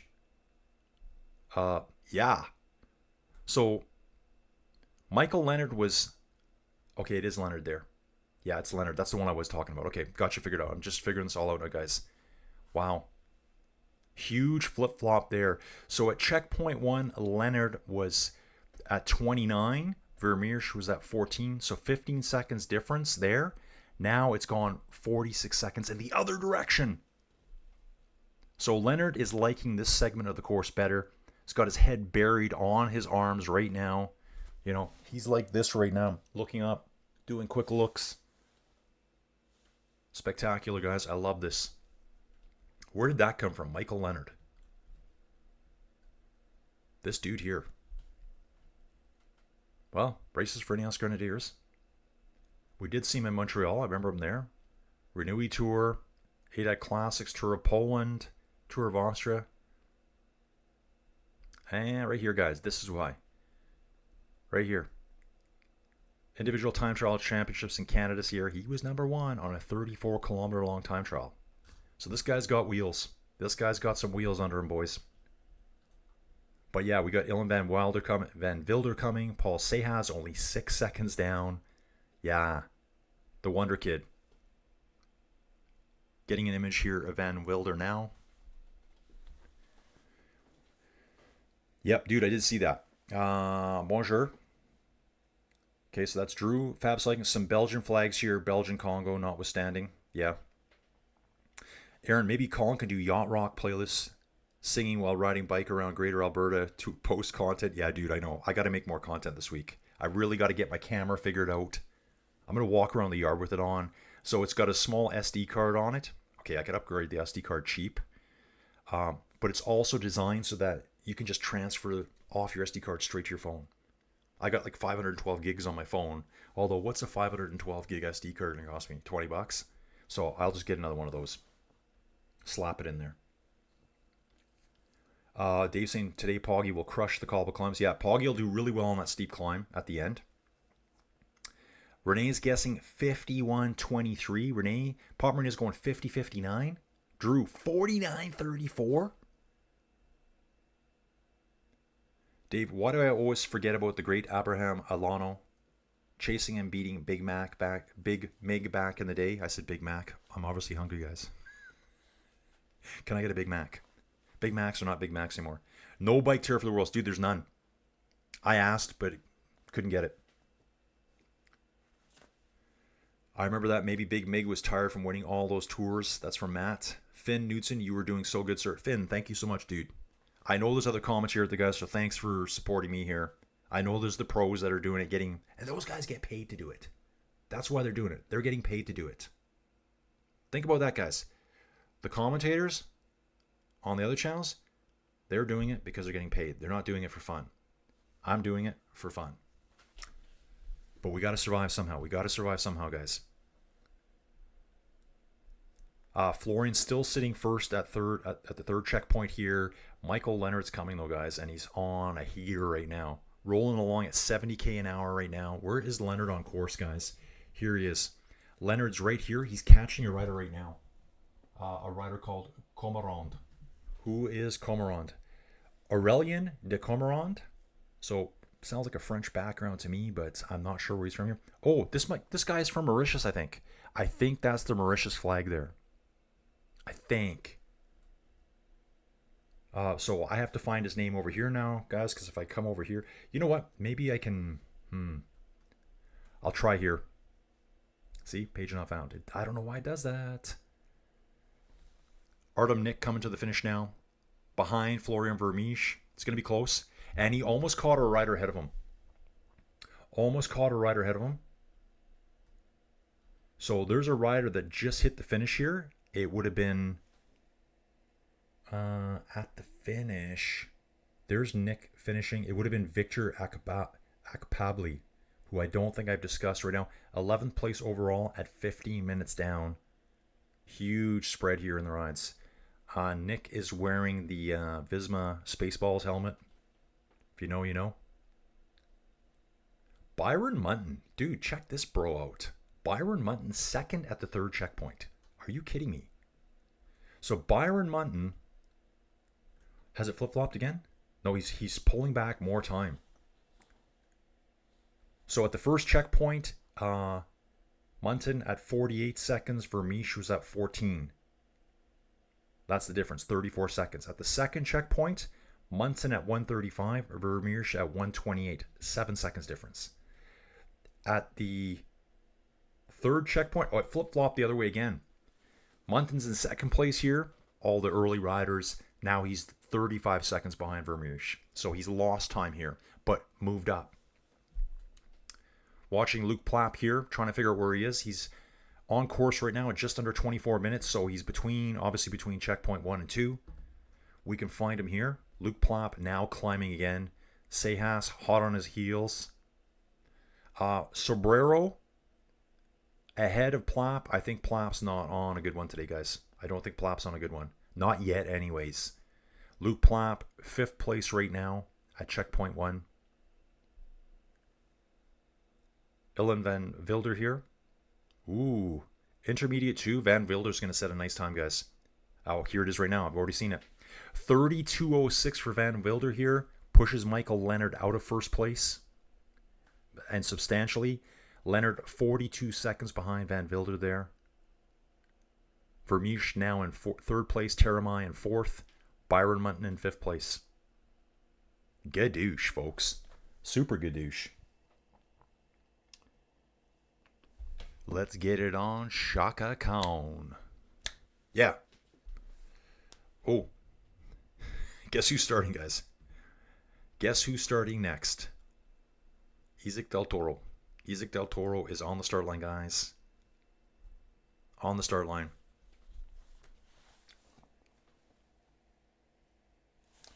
Mario's back. Hey, Mario. Good to see you. Finn's here.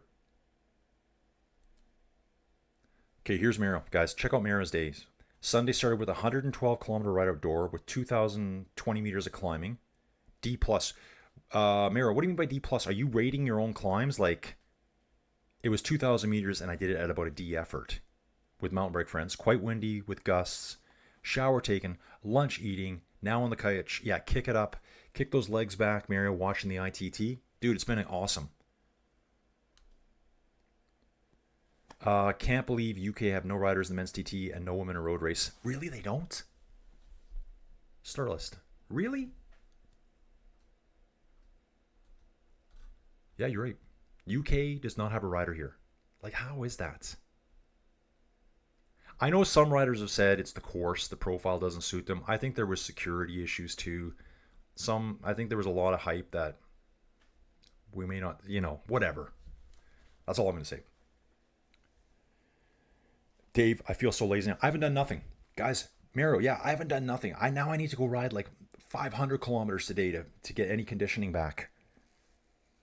Problem for me, guys, is after this is over, and I whine about this every day. I go do chores, I come back in the house, and I just go, and then it's just so hard to get on the bike now after sitting here the whole time. Today's stream, guys, will be probably, we're going to be over 6 hours streaming today. Dave, yep, you're going to have to take your bike out this afternoon. Second thoughts on UK cycling. Phil Liggett must be fumed. Yeah, totally, dude. Why is there not a UK rider here? Like, that's insane.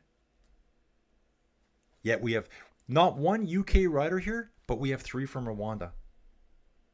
Start list. And I'm okay. Yeah, it's their home country, so big deal. I wish they would have put this alphabetically because it doesn't look alphabetical to me, does it? Why can't I find them? Yeah, so we got 1 rider for Delta. Oh, for time trial, yeah. Okay. US has like, oh wow, it's only showing 1 rider for US. So Magnus Sheffield was supposed to ride, guys. I don't think he's riding. Yeah, not 1 rider from the UK, but we've got 2 from Mauritius. I think we have 3 from Rwanda. So this list may not be perfect, guys. There's Shamu and Moise Mugisha. I think there's 1 more from Rwanda. We've got 2 riders from Mali. Hey, UK, if you're listening, UK cycling, whatever you call you guys selves over there, get it together. We've got 2 from South Sudan, 2 from Tanzania. Why is there not 1 UK rider here doing the time trial? Like, lame.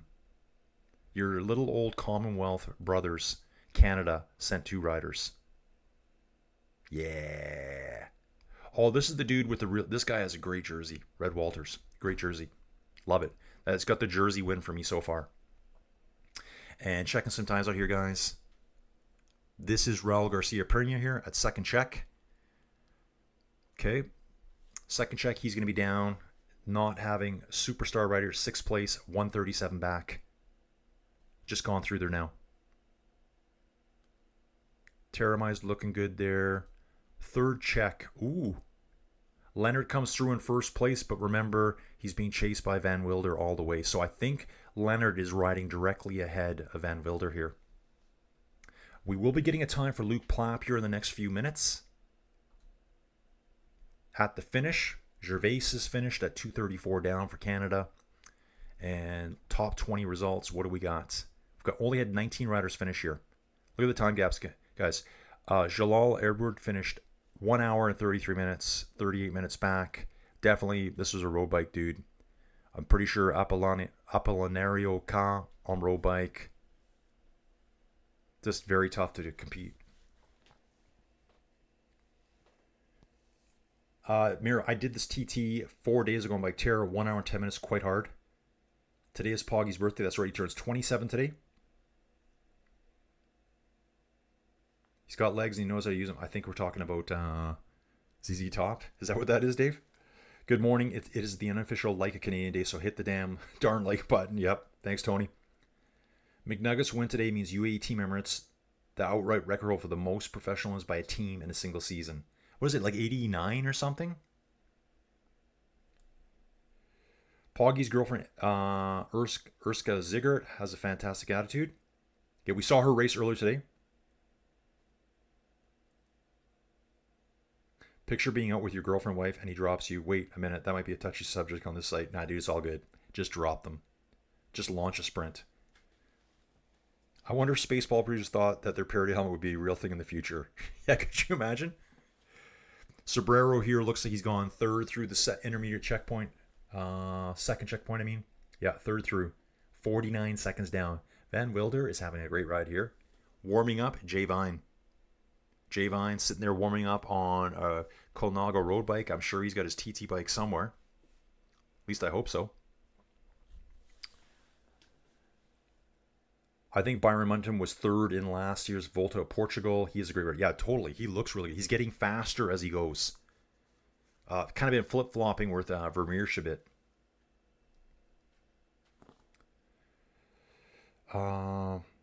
Just ask Rick Moranis. Yeah, classic Canadian Rick Moranis, guys. SCTV.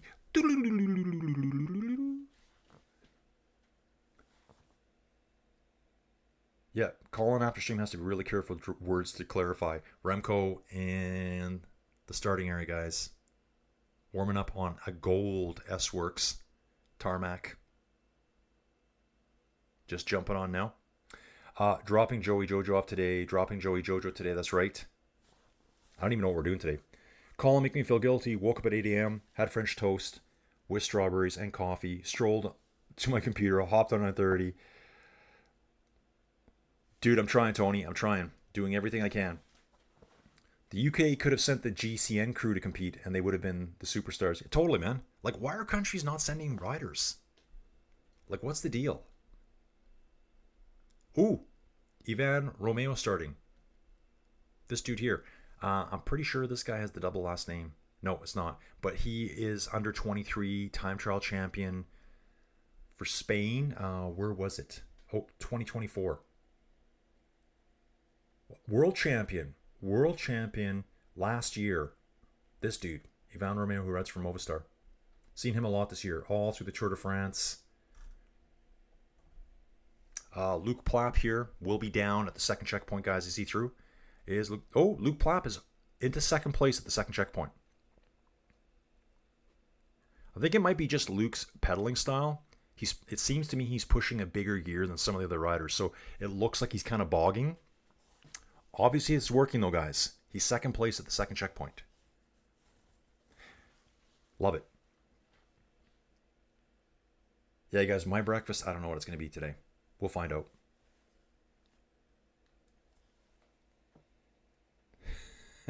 Tony C dropping French toast with strawberries and coffee 10 minutes after Con mentions Big Mac and he's hungry as wild. Yeah, dude, I called Big Mig Big Mac before.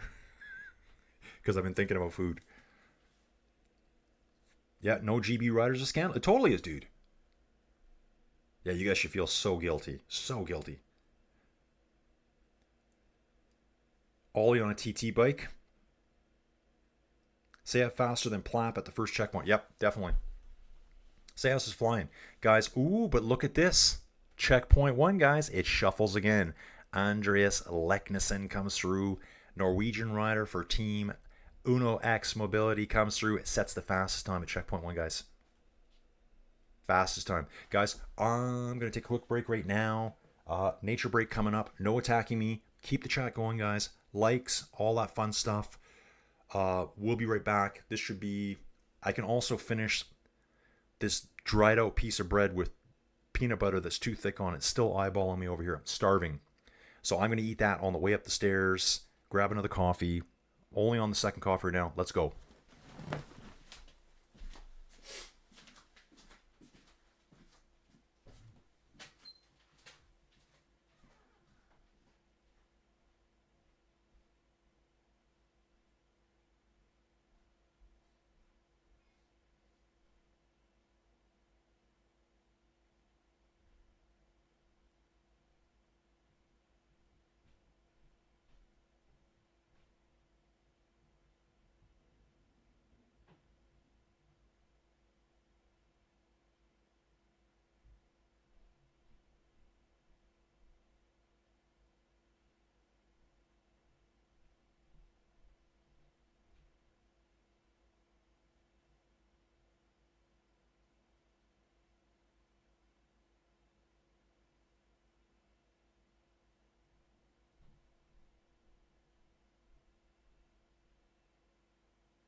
We are in the pipe.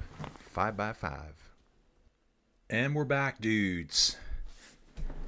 Devoured a piece of bread. Well, what was left over, and coffee's all around. Ziggy got a little cookie. New best time, checkpoint 1, Isaac Del Toro, bros. Isaac Del Toro goes through 9 seconds faster than Andreas Leknesund.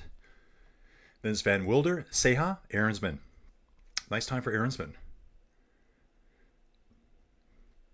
Checkpoint 2, Van Wilder, Plapp, Leonard, Seha. Okay, so Seha has faded a little bit by the second checkpoint. And checkpoint 3, we need some more names to come in. So Michael Leonard right now sits first place overall, 53.39. Beats Vermeersch by over a minute. 1 minute, 10 seconds. Who's in the start chute here? Bruno Amarel. Nice, I love this dude. Rides for Decathlon, Frenchman. The Twilight Zone, yeah. Dude, 35 likes, 31 viewers. Not bad. Not bad at all, guys. We need more viewers. We need more views of these videos. Joey's going to get real mad at me. So, guys, that's why I was going to say, I was thinking upstairs, I got to get out this week on my bike outside. I got to figure out how to get all my stuff together. The camera, the GPS, you know, your head unit for your bike. I need to switch something over to that. I don't really, bottles are fine, all that kind of stuff. Get this bike outside. Get some content for outside, guys. I have to. In the jungle, the mighty jungle, yes. 18-year-old Ceos could ride the U23 the next 4 years, but super ambitious to go up against the big guns. Yeah, totally. We can all sing along with Colin on this one. Oh, beg him to hit the high notes. Yeah, dude, I'm not good with the high notes. There's no high notes here. My big day is 1 week after Poggy's. Oh, Dave's birthday's coming up, guys. Next week. Another reason to root for Taddy. I would love to see Alt TT with the riders. Oh, Alt TT with the riders riding mini tricycles like Revenge of the Nerds from 1984. Yeah, we could do that. Get them all out there. Who's left to ride, guys? Who's left to ride? Next to start, Mr. Poggy. Mr. Poggy going next, and then Remco. Then Remco is going out. Del Toro could have gone. Yeah, that's right. Del Toro could as well. He's 21. There are some young riders here. I think they had a list earlier this morning of the youngest riders. Seha, far and away the youngest. Okay, so Ryan Terme, 4th at the finish. Stefan Kung has just started. I'm going to study the map here. Sorry, the cross-sectional profile for big guys. Wow, look at checkpoint 2 here. We've got some craziness. I think we got 3 riders all jammed together there. That looks like Leknesund, Moro Schmidt, and there's another rider moving there too, I think. Yeah, there's a rider behind them, behind Leknesund. It's hard to tell too because the timing point's got a mark and then the name of the hill has a mark. They're black lines. Oh, we got a pass happening here. Ryan Terme just caught someone at the finish line. Caught the Turkish rider. The Turkish rider just got caught right at the finish. Del Toro looking super snazzy on this Colnago. Decked out. Rear disc. Super deep front wheel. Let's go, dude. Baja, California. Or I don't even like saying Baja, California. I just want to say the Baja. Ensenada, Baja. That was all Mexico was at one point. All up through there, up into the States. My go-to is James Hunt and Niki Lauda. Yes, dude. That's a really good movie, that old one. That old Formula One movie. It's one of the Helmsworth brothers, I think, who plays Hunt. And Niki Lauda's played by that German dude. Forget his name. I've seen him in a couple of weird, weird movies. I don't know, maybe independent movies. That dude is perfect for Niki Lauda. Perfect. Dave 58 next week. Dave, happy birthday in advance, dude. Keep riding the bike, bro. Yeah, we're underway, guys. So I've got Stefan Kung just starting, and there's Bruno Amarel. Jay Vine's on course. Vargas is on course. Catania. Okay, so there's Del Toro chasing after Ahrensman. Ahrensman's chasing after Heidemann. Barda's made a pass on someone here, guys. Barda has made a pass, I think. There's another rider. There's Meyer and Barda.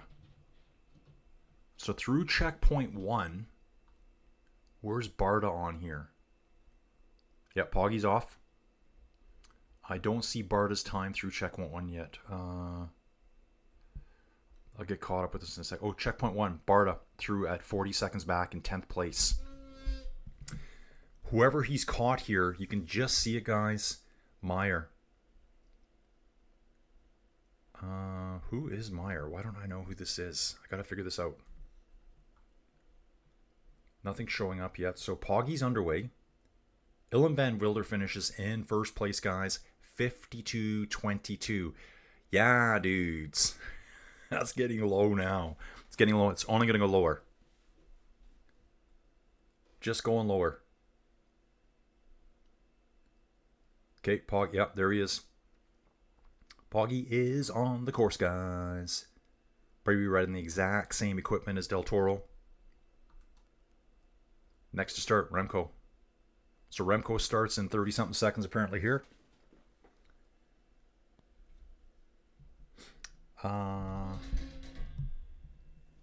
Yeah, or the green. The green jersey throws me off too. It looked like Del Toro's in white.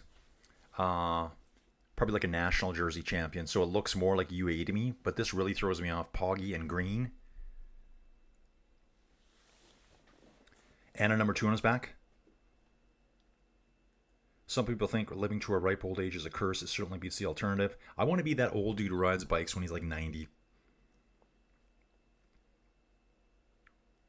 Yeah, Poggy, full power. Come on, Poggy, come on! So, best time so far, 52-22 for the Belgian, Illum Van Wilder. We've got 2 Belgians in the top 3 right now. Remco's going to be up there too. Florian's going to be pushed down a little bit. What other Belgians do we have right now? Wow, love seeing this. Shimu, still top 10. So we've had, looks like 20 riders finish. I'm not sure. I can only see 20. View the top 20. I wish it would show. Why won't you show me all of it? What if I look at virtual GC after time points? I wonder if we can look at this. This might be confusing. Yeah. We need to have all the riders on course. Yeah, that's kind of confusing, that one, I think. Let's take a look here at the end. Garcia Pernia is finishing now. Sobrero's on the cobbles behind him. Plapp is just starting the cobbles here. Seha, just over the top of Côte de Piège. Now it's a downhill run to the cobbles. How did Seha do through checkpoint 3? 4th place, 1 minute down. 18 years old. This guy needs to develop so much. If he's riding this now, wait till he's 22. Wait till he's 22. Yeah, French Tour de France winner coming up, guys. French Tour de France winner coming up. I'm calling it right now. Remco is on course, guys. Remco has started. Has that popped up yet? Yep, Remco just started 1 minute ago, it's saying. Poggy is green for the Slovenia selection, I guess. Remco has more gold than a Trump bathroom. Or what about Saddam's? Remember Saddam apparently had a gold toilet? Like, was it solid gold? Could you imagine? Van Wilder looked completely spent at the finish. We love it. Absolutely, dude. Guys, this is my favorite thing. Is the time trial. It really shows who the strongest, best cyclist is. And I think everyone could probably agree. Maybe you don't. There's enough of everything on this time trial. It doesn't really favor an all-out climber. It doesn't favor an all-out TT rider that much. Now the climbs, well, I guess you could argue that either way. If you're an all-out climber, this is probably not the course for you. If you're a guy like Ghana, he said himself, I'm not going, it doesn't suit me. Who else just pulled out? Someone, Jonathan Narvaez said, he goes, this course doesn't suit me. Third time, Garcia Pernia. So he's just finished. Garcia Pernia through third place, 227 back. Oh, man, the gaps are... Like, even that, to me, that's a massive gap. 2 minutes and 27 seconds is just gigantic. Now you know how Big Mig won all those Tour de France's, guys. This is how he did it. This is how he did it. Just pummeled. He was such a good time trialist at the time. Barring everything else, who cares? But compared to everyone else, he was such a good time trialist that, yeah, he would take 10, 15, upwards of 20 minutes out of riders in a time trial. Big Mig never won a road stage at the Tour de France. He only won time trials. That's all he needed to win. Shimu still in 9th place. Yes, Shimu. First dude still hanging in the top 10. I love it.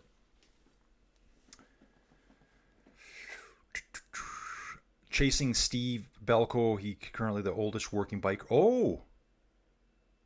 There's a bike courier in Toronto who's still working at 80 plus. Dude, I love that. A new prediction from Renee. New prediction, 50 minutes, 15 seconds. I hear the beeps in the start. Yeah. Dude. Okay, Renee's retracting. Renee just fully retracted his message. Renee, you had 50-15. What's it now, dude? You can change your message, your picks as much as you want, guys. Yeah, TT is the best for, like they say, the race of truth. But for an avid sports fan, you want to see the peloton at full power. Yeah, dude, exactly. I think if you were like turning this on, as I've never watched cycling in my life, you'd look at this and go, I don't get it. I don't care. When you see a pack of like 150 riders, you know, slicing through, slicing and dicing, cutting each other off, potentially crashes, attacks, that's what they want to see. You're 100% right about that, Tony. I think you really have to appreciate the sport to enjoy the time trial. Jordan Burns is here. Jordan, are you returning? I'm positive Jordan was here before. Jordan, I got to recollect who you are. Yeah, Jordan's been here before. Morning, Jordan. Have a hunt start. Okay. Yeah, I got to be careful what I say there. On the TT discussion, I have thought a 3-day TT event with one pancake flat stage, a mix like and a climb would be the best way. Dude, that would be a good idea. That would be a good idea. I like that idea. Jordan, YouTube. Jordan, this race is wide open on YouTube right now. So jump in there, dude. Hopefully you can still hang out here too and chat with us. And we're off, guys. Poggy's on course. Remco's on course. The first big time I'm looking here is for Poggy at timing 1, just to see what's going to happen. Jay Vine goes through checkpoint 1 in 2nd place. Jay Vine is 2 seconds behind Del Toro and Luke Plapp. Wow. 2nd at the finish, guys. When I watched Luke Plapp today, it must be just his style. I thought he was doing horrible. And he gets 2nd place at the finish. I think he likes to push a bigger gear. That's probably what it is. I know, was it him or Jay? Jay's got a really good looking, it's either Jay or Luke, has a colorful front chainring. So I'm trying to see which one it is here. It's all green and yellow, customized. Okay, yep, Jordan, I have returned. Yes, I have returned. I said I'd be back for the Worlds. Gotcha, dude. Yeah, dude, Jordan, you should be able to find this on YouTube. I'm watching it on Flow Bikes. That's where I watch all my stuff, but everyone's saying they can see it on YouTube as well. I saw them advertising it on the UCI World's website. They had a YouTube link to it. It said watch live. So try that out, dude. Jump in, bro. Jump in. So Luke Plapp, 2nd place at the finish, guys. Let's take a look here, guys. Mauro Schmidt is climbing. Schmidt and Leknessem. I think Leknessem is gaining huge on Schmidt here, Mauro Schmidt. At the finish, Seha is going up the cobble climb now. He's through the worst of it. Who's this here? Romeo Abad. Ivan Romeo Abad. This is the U23 champion last year right here. Romeo Abad.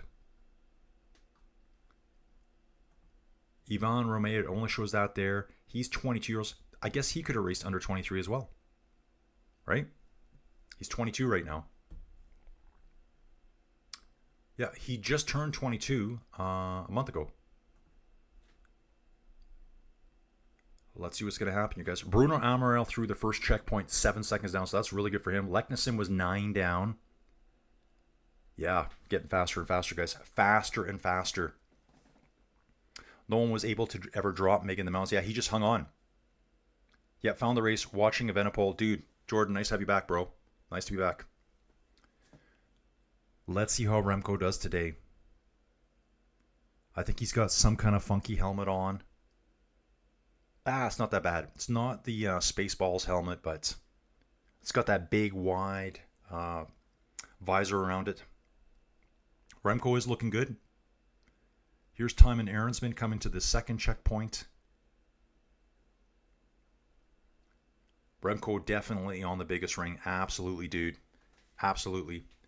And getting excited to see where Poggy is here, guys. Let's, okay, we got to do this again here. If I don't refresh it, sometimes it goes away. Poggy. Okay, Poggy and Evenepoel are on the climb together right now. The first climb up the Côte de Nyanza. Kung's over the top. Amaral's just ahead of Kung. Jay Vine bombing down the hill. Vargas at the bottom at the turnaround point. I still have yet to see the turnaround on TV. They just don't show it. So this is just a out and back at this point, guys. They go out, drop down to the middle, turn around, and come back up the same climb. And then proceed. I think they're heading in a northerly direction. Paul Seha coming to the finish, guys. Seha should be through now at the finish. Seha gets 5th place, 1 minute, 38 seconds behind Van Wilder. Great ride for him here. And unfortunately, he pushes my bro, Shimu, out of the top 10. Paul, I'm not happy with you. I was cheering for Shimu. First rider out, sat there all day, love it. Absolutely love it. Dave, 1940 Los Angeles Olympic men's road race, great start to cycling fandom. Dude, that's kind of when I watch it. Steve Bauer and Alexei Greywall. Yeah, but Alexei Greywall didn't really do much after that Olympics. I think he raced with 7-Eleven for a little bit. I'm pretty sure he went to the Tour de France, but never made it. Where Steve Bauer just went straight to the top. Straight to the top. And I got to keep watching checkpoint 1 here, guys, because Poggy's going through it pretty quick. Isaac Del Toro here coming to the intermediate check. He's going to be behind Van Wilder, I think, at the second checkpoint, guys. It's going to be close, but he's going to be behind. So maybe Del Toro went a little bit too fast here. Yep. Still working his way. He's going to be about 15 seconds behind Van Wilder here at the intermediate check. Let's see here. There he is. 16.96 seconds back. Leknessem is through 6 seconds back from Van Wilder. Last 4K, 79th gravel Grand Prix de Issebergs, Pas de Calais. Will it be Brennan or Coy? Yeah, dude, I don't. Like, so many races. We got that going on. We got the Pagil race in Belgium going on. Del Toro looks like he shouldn't have had that breakfast burrito at this buffet this morning. Big Mig gave up the ghost on Pamplona stage in 96 after his dominant period, 91 to 95. Yeah, dude, he was kind of like the best, and then done. Okay, we will have a Poggy time soon, guys. It's imminent. I think Poggy's through it. We're just waiting for the data to come through now. Over to PCS. It's going to pop up on the screen right before us. Will we see Poggy in first place here at the checkpoint? I'm going to think maybe it's not so smart to be first place at that checkpoint. Maybe ride a little bit more conservative at the start and accelerate towards the end here. So you don't fade too bad.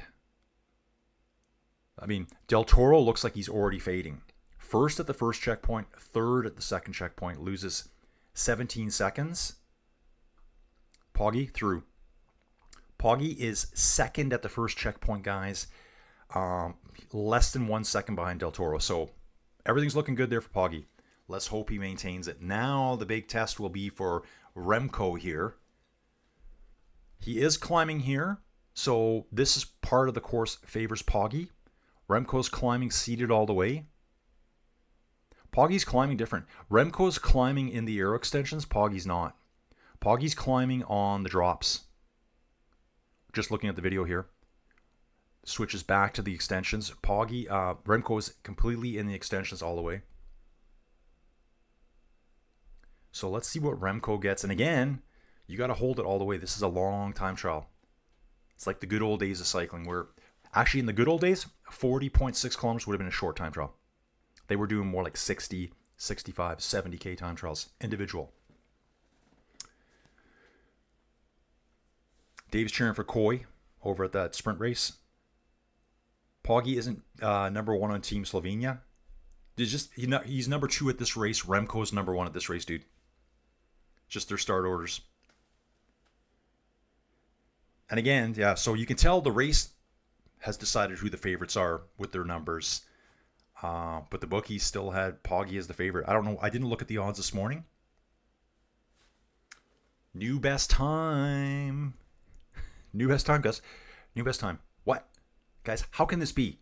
How can Remco Evenepoel be 44 seconds ahead at checkpoint 1? 44 seconds ahead. Gadoosh. Like, gadoosh. It's time for a Watts apocalypse. Are you kidding me? And we're going to throw this at it too. If that's true, you're also getting one of those. For another ring-a-ding-dong dandy, folks. Insane. Yeah, massive start. So the big risk here now is, yay, cheering for Remco, super excited. But did he go out too fast? Because how are you going to hold that all the way?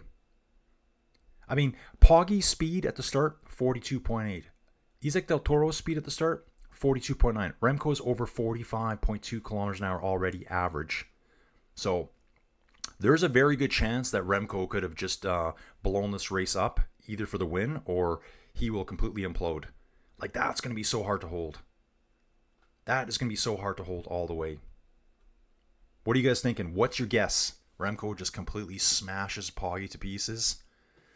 I thought on this race, and again, I heard some people talking about it. They said Remco will climb the hills in the extensions all the way. And he did. And I just saw Poggy out of the saddle climbing on the drops, still up the climb. It was a bit delayed. Remco's going to blast these downhills here. He's going to get so aero. He's got to do the next climb, though, too. This next climb's even shallower, I think. Yeah, the next climb's longer, 6.6 at 3.5. Okay, this is going to get real interesting, guys. Real interesting. Gaps look all about the same, though. Like a Evenepoel to Poggy. I mean, they are 2.5-minute gaps, too. So, okay, we've got Spaceballs finisher here. This is Leknesund. Team Spaceballs for the win. Leknesund's going to finish not that far out of first place, guys. Really strong ride for him. He's doing the whole head shaking, you know, just grimacing in pain, mouth wide open. Looks like second place for him right now. I'm not even going to look at, now I'm going to look at the stats down here. He should be in second place. Andres Leknesund in second place, 21 seconds down.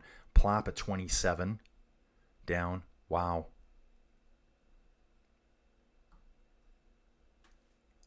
Checkpoint 3, Aaron's been through. Meyer's been through. I want to see this here through checkpoint 3. Just trying to see who I'm looking at here. Who is Meyer? I just don't see the name anywhere showing up here. It's like hidden time trialist. Who is Meyer? They're in there. Downs. There. Just turned my mic off by accident with my big chin. Yeah, that was crazy, man. Crazy. Is it 0.44?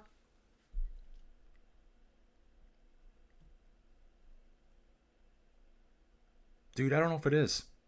No, it's not, dude. It's 44 seconds. It is 44 seconds. Dude, it's 44.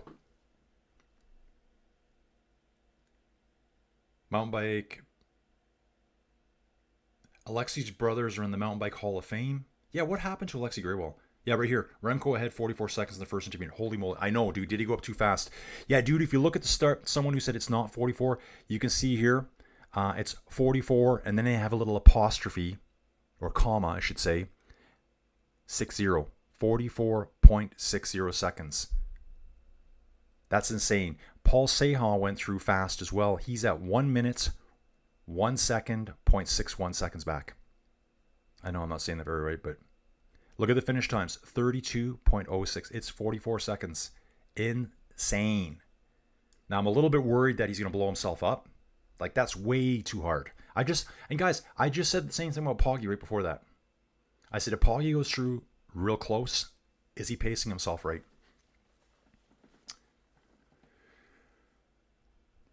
Oh, maybe it's something to do with that TUE he has for Ritalin. Yeah, let's see if Remco does not fade away. I know. 40 kilometers still to go. Ritalin event. Dave, thanks for the roll. Was that the Pamplona stage? Or was it a previous one? Which stage? Brennan, superb leader for Coy. I guess Coy's going to win at the other race. Brennan could easily have won that if Coy was the lead out. Okay.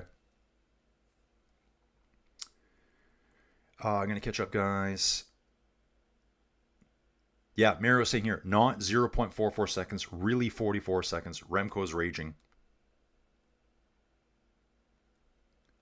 Remco is a beast when he wants to win. Remco continues to gain on that downhill. Yeah, dude, Zacrades, that's what I thought. I thought that Remco would smash it on the downhills because he's known to have the best aero position out there.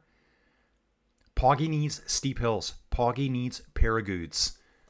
Here's Moises Mogisha. This is the third Rwandan rider here. So I think we've seen two already. So Moises Mogisha finishes in 17th place.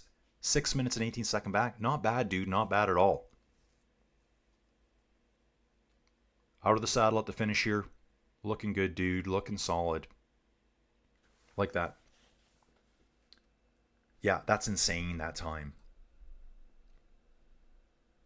Well, either we're going to watch the imminent implosion of Remco, or we're going to see him wipe the floor with everyone today, guys. That is 44.6 seconds to Del Toro. Unless they've completely butchered the timing, which everything else looks pretty legit here. Jay Vine on course coming to the second check now.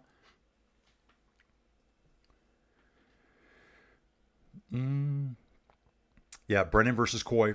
Yeah, this is why Coy's leaving, guys. Like, good move for Coy. Brennan will be their sprinter. Yeah, so Coy will be going to the decathlon next year, guys. So that's going to split up any bit of tension between Brennan and Coy coming up.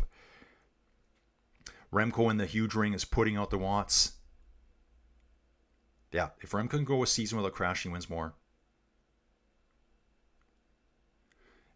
Aaron, is the golden arrow bullet flying too close to the sun? A la Icarus. Could he catch Poggy? Oh, dude, if he catch Poggy. Yeah, imagine what. Oh, I saw the turnaround. I finally saw the turnaround for Remco. They probably got him being the last guy on course, this camera bike is going to stick with him all the way. Camera bike is behind him, guys, so there's no craziness going on with motorbikes here. That's right. Also, Coy leaving Visma for decathlon next year from Paparino.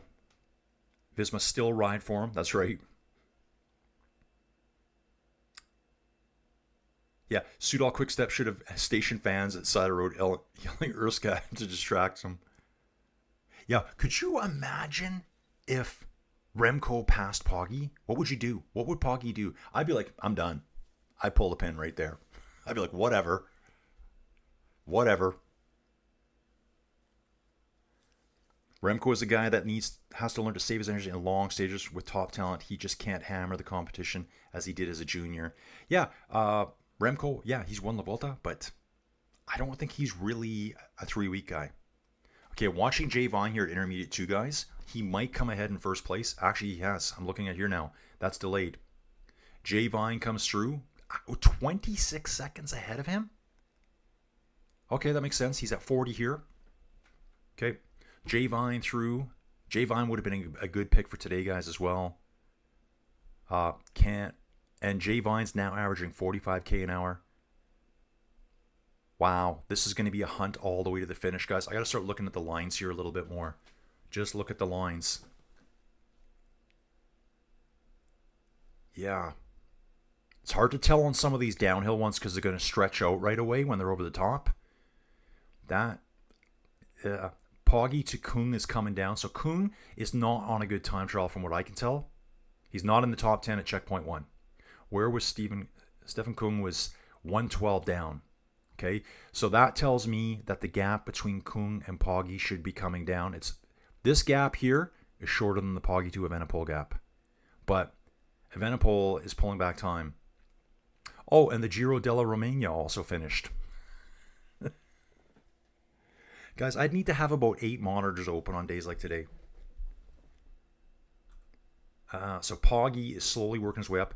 And this hill is going to favor Evenepoel again. You know, this is not a pair of goods. It's not an 8-9% uphill, 8-kilometer long assault that Poggy destroyed everyone at the Tour de France at. This is something totally different. Bruno Almirel coming up to the second checkpoint as well. J Vine hitting it hard here, guys. He's flying down the hill on the other side. So J Vine now fastest rider through the second checkpoint. Yeah, it's going to be super interesting. Who's on course here? Barta's just finishing now, guys. Ahrensman and Meyer will be behind them. I got to find out who Meyer is. I don't know who Meyer is right now. I've not seen his name anywhere here. Catania, this is a while ago, guys, was 4th at the second checkpoint, so he's now 5th at the second checkpoint since J Vine just strolled right on in.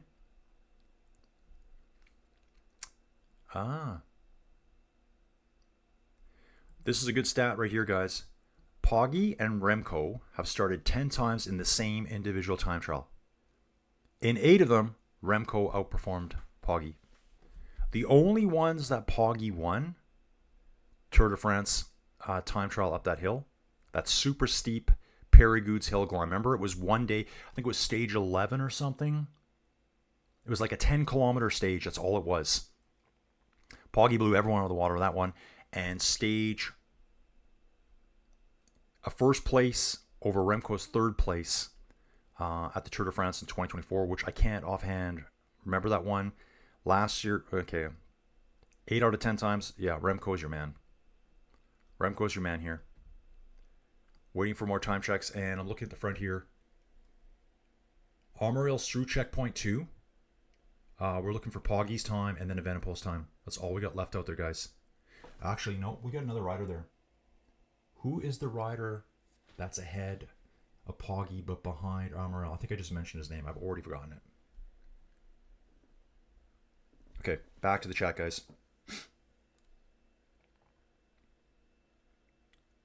Remco will try to double Poggy, probably in the road race as well.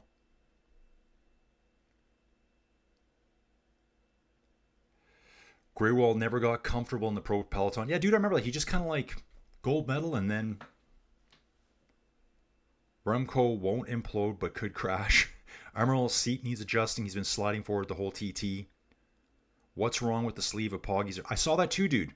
Renee, you're looking at the same thing as me. Something's up with Poggy's suit. Like, it just doesn't look like a good fit to him. Here's Del Toro. He's on the cobbles now. Del Toro is on the cobbles. There he is right there. If you look at the little profile at the top, he's just started into the cobbles here now. The white jersey here. Ahrensman with the orange jerseys ahead of him. And Meyer, who I think is Alexander Meyer. This won't take me anywhere. Yeah, I didn't think so. So I'll have to check him out in a second. So let's have a look. Del Toro drops to 3rd place at checkpoint 3. So Del Toro was 5th at checkpoint 2. I'm just seeing that now. Almirel goes through in 4th place. Del Toro brings himself back to 3rd place. But there's other riders coming, so he might get knocked down again. Checkpoint 2, let's look. Checkpoint 2. Poggy's getting close, guys. And I swear that gap between Evenepoel and Poggi is coming down fast, guys. It is coming down fast. Are you kidding me? So then this next bit here, we're going to be at what, kilometer 23 and a bit, all the way downhill to kilometer, let's say 33. Remco's just resting for one last assault. This 6.6% here, maybe Poggi has an advantage there over Remco. It's a bit steeper. Good thing it's only 2 kilometers long for Remco. Heidemann's coming to the finish here. German rider will be well over 2 minutes behind. And I'm looking for Poggi's time at checkpoint 2. Why do we not have a Poggi time? It's going to pop up right away, guys. Actually, it looks like he's just getting to it now. Just getting to it now. Should be popping up any second now. Okay, I can read the chat then. Oh, Stephen Kung. Yeah, you're right, dude. Oh, when he won the Vuelta, Primoz left race due to COVID in pink. Okay. Yeah, Del Toro's still on course. He's finishing up now, though, dude. Kung's coming through intermediate 2. I'm seeing this from before. Nope, he hasn't made it there yet. He's going to be probably outside the top 10. Kung will be outside the top 10 at checkpoint 2. And I think I saw Poggi light up here. No, not yet. Oh, wow. 44 seconds in one checkpoint. One checkpoint, guys. Aaronsman's coming to the finish, guys. Oh, wow. I'm just staring at checkpoint 2 right now.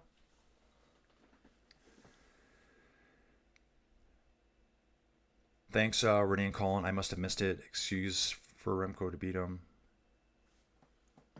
Del Toro putting the power down on the cobbles. Yeah, Del Toro's doing a good job.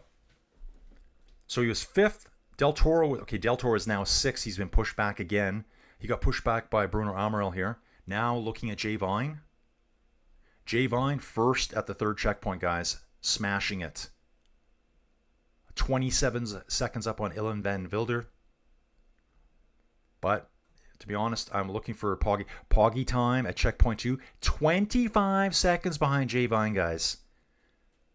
Well, there's that. There's that, guys.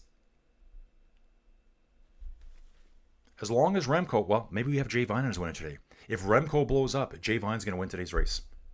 That's it. And Jay Vine would have been a really smart pick. We just saw Jay Vine get 2nd place here. I'm looking at Poggi here. He doesn't look super cool on the bike, guys. He does not look cool on the bike. Way too much rocking and rolling. Is anyone watching Poggi right now? What's your thoughts? Do you think he looks like World Time Trial Champion?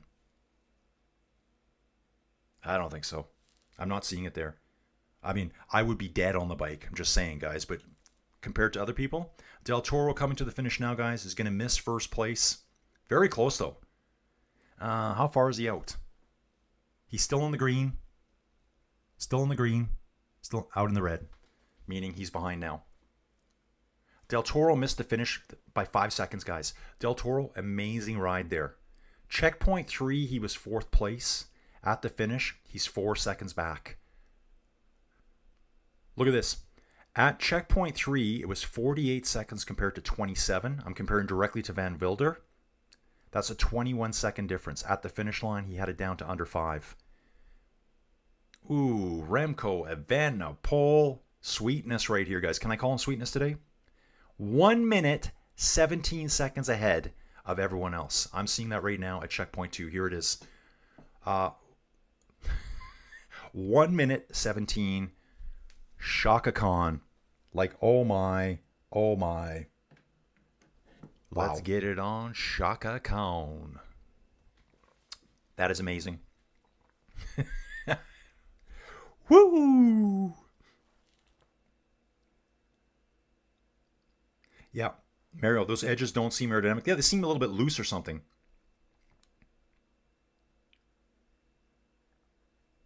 Yeah, Tony's saying he is the number 2 rider today. Remco is just smashing these guys apart, guys. Even with Jay Vine, he's 1 minute 17 up on Jay Vine. Poggi, 142. Bookies, you're wrong. Yeah, so I don't know what to say, guys. It's just the way it is. Yep, remember that Remco got caught by his 2-minute man in the Périgueux time trial Tour de France? This would be crazy if that reversed in this race. Yeah, totally, dude. Totally. I've said, guys, even from a few days ago, I don't think Poggy was ever the favorite for this race. That's just what the bookies say. They look at it and go, oh, yeah, he wins the Tour de France. Yeah, he's going to win this too. Dan Lloyd said it on GCN. Patrick said it on Lanterne Rouge. It has to be steeper for Poggy to win it. It's not steep enough. And said it when it was happening. Poggy's out of the saddle on the drops. Remco is staying aero all the way. Riding in the extensions, even on the uphills. Wow. Are you kidding me? Check 3 is going to blow my mind away. I might be screaming by a third checkpoint. Dave, you might be getting that high-pitched squeal. Look at the gap, guys. The Rocket is coming down now. Remco the Rocket Evenepoel. I've just given him his new name. Pretty original of me, right? Pretty original. The Rocket. Poggy, yeah. Poggy is not having a ride, guys. Okay, guys, all you guys have got big bucks on Poggy for next Sunday. What do you think? Maybe change the bets up? Dude, I love the drama. I love it. I love it. We saw Remco crash and burn at the Tour de France 3 kilometers into the Tourmalet. And I remember people like, yeah, Remco's no good at this. He's no good. And here today, he's showing that he is probably the best cyclist in the world. I think, like, again, we got flats, we got downhills, we got uphills. We got a good blend of everything here. I like this type of time trial. I like what Aaron said earlier, though, too. Maybe they should, it'd be really cool to see like an all-out flat time trial, an uphill one, and then a mix one. Kind of blend all 3 times, see like a mini World Champs GC contention for 3-stage race. I would love to see that. Yeah, Jay Vine. Yeah, Jay Vine would have been a good pick today too, guys, for betting. So if anyone that picked Jay Vine top 3, super smart. Jay Vine still in first place here. What's going on, of course, guys? Romeo's just finishing now. We still got Vargas out on course. Jay Vine is bombing the descent off the Côte des Pièges. We'll be taking the cobbles on soon. Amaral is climbing up this add-on climb for the men only. Stefan Kuhn is in, he's third rider left on the road. And Evenepoel is breathing down Poggy's neck. Breathing down his neck. Imagine if they had race radios, because they don't. As far as I know, they have no race. Maybe they do for the time trial. I don't think they do, though. Just like, dude, catch him. I would love to see it. I mean, we've seen Poggy do it vice versa. I love the battle back and forward, guys. I love it. Absolutely love it. So good. Yes, dude, we are definitely getting one of these on today. For 709er. Okay, Aaron said it. Great. Poggy's looking ragged. He doesn't look that stable on the bike. He's wasting energy moving around. Remco looks like a total beast today. Super low pro. Super low pro, bro. Let's hope no one has a mechanical here.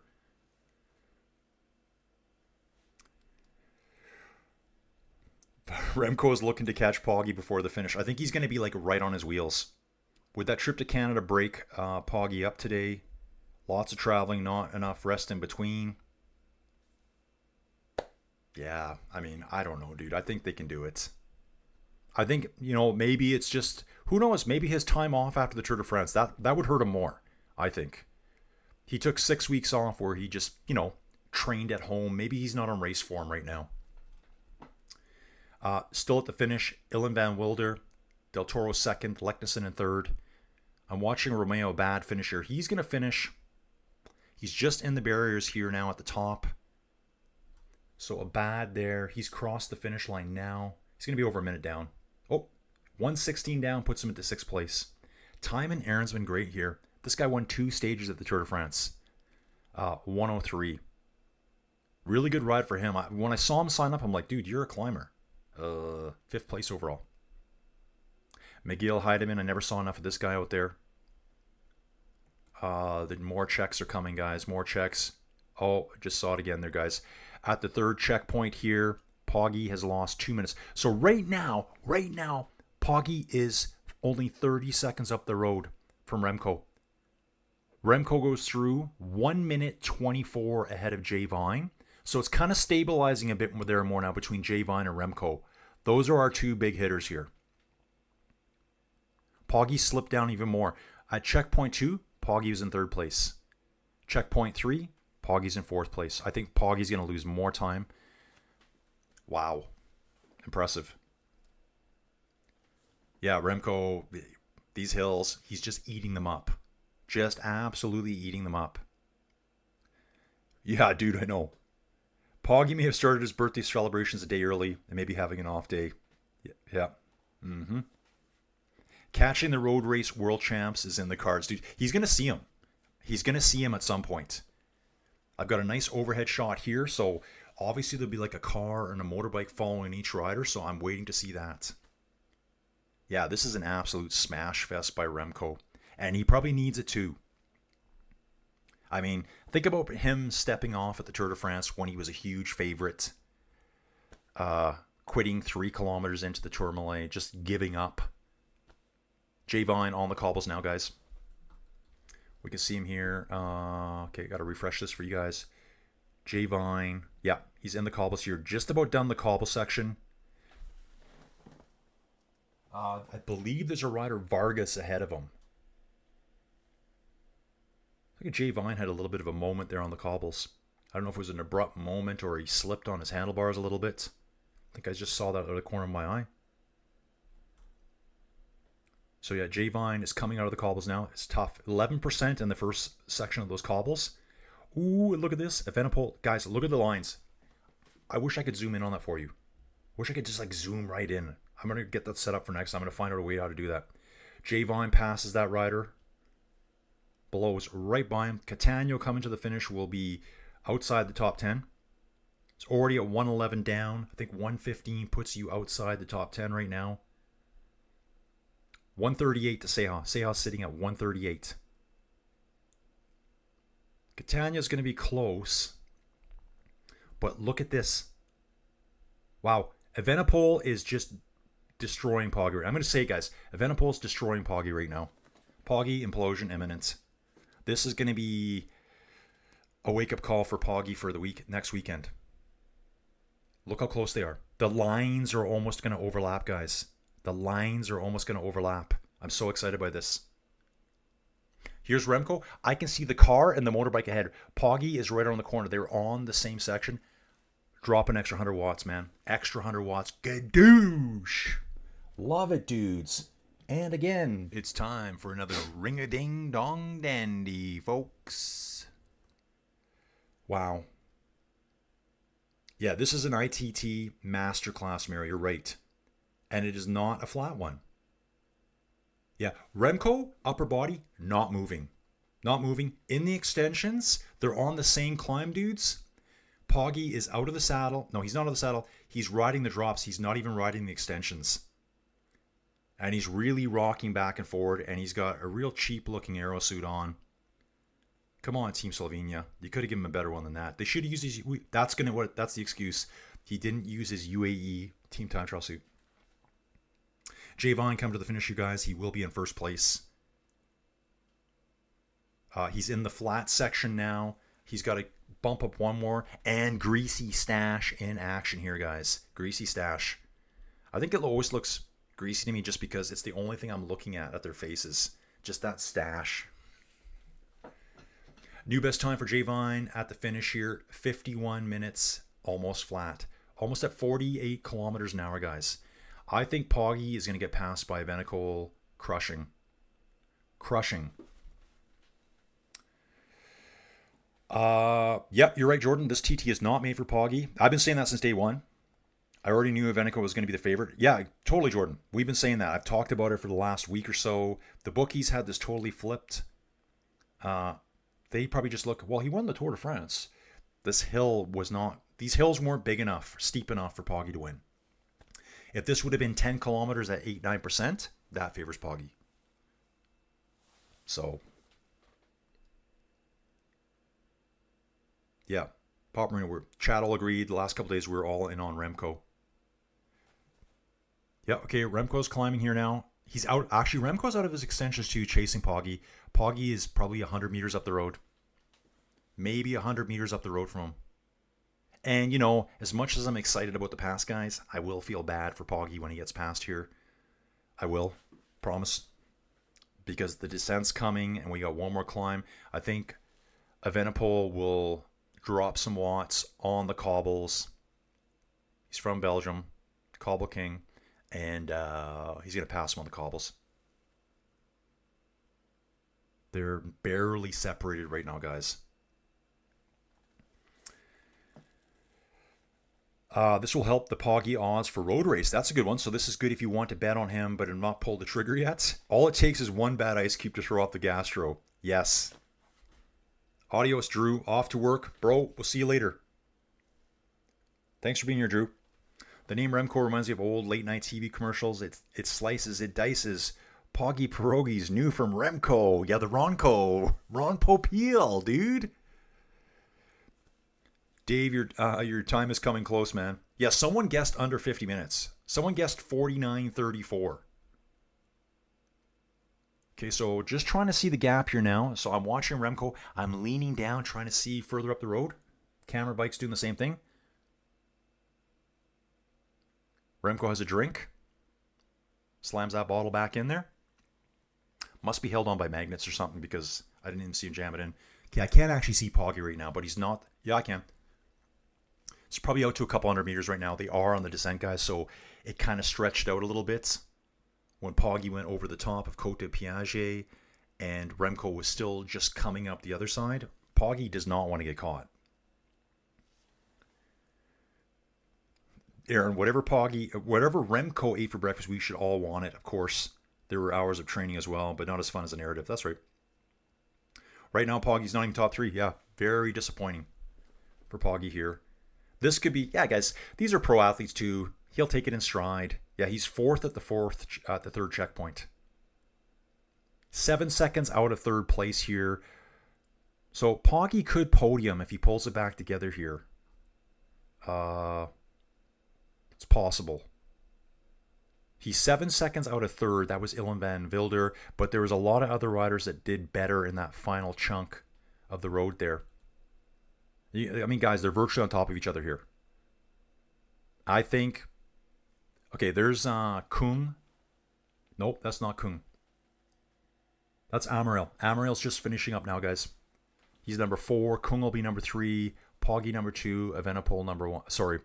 Poggy number 2, Evenepoel number 1. Yeah, I was saying that right. Amaral's in the barriers now. Yep, Poggy will be fine for the next week. Keep our fingers crossed for him. Taddy is 2-9 for next Sunday. Yeah, that's crazy. Yeah, Remco can see Poggy.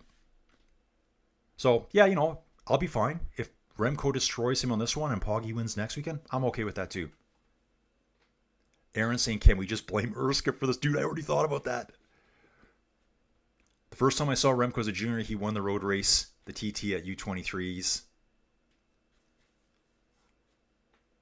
Remco is on beast mode. He's even growing up along the TT. I never count him out. He's an old school attacking style, rather. That's from Dave.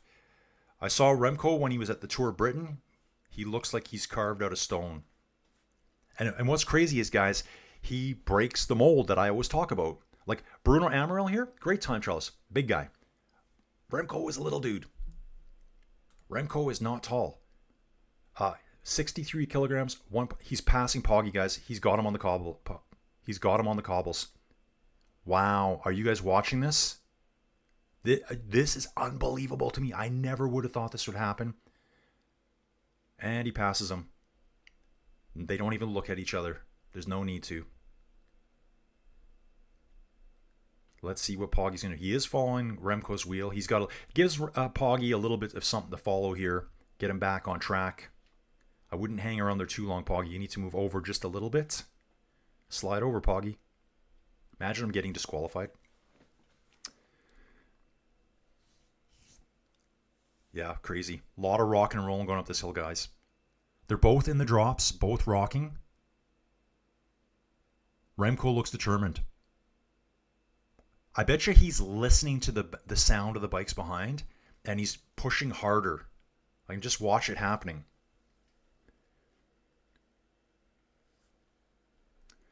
Wow. Sorry, guys. I'm really behind here. Yeah.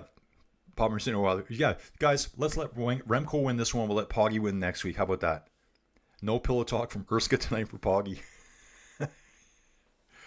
I heard someone say earlier, imagine if Urska and Poggy both win today. I'm like, well, Urska's not going to win. Like, that's a guarantee. She can't.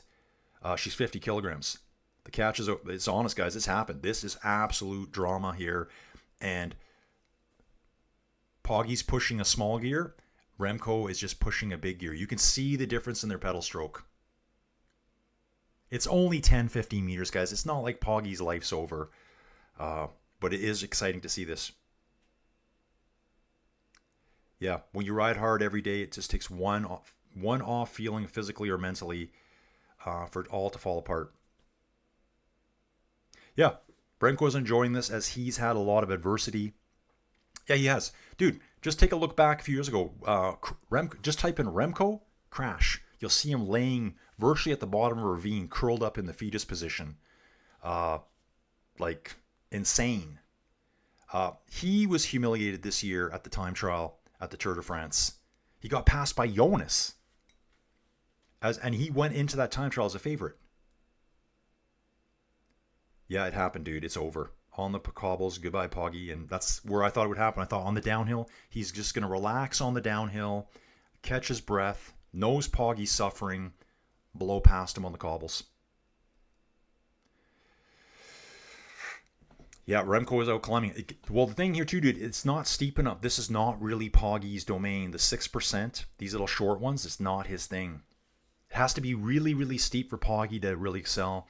This looks like Kung finishing now. He's going to be over 2.5 minutes down. He'll be outside the top 10.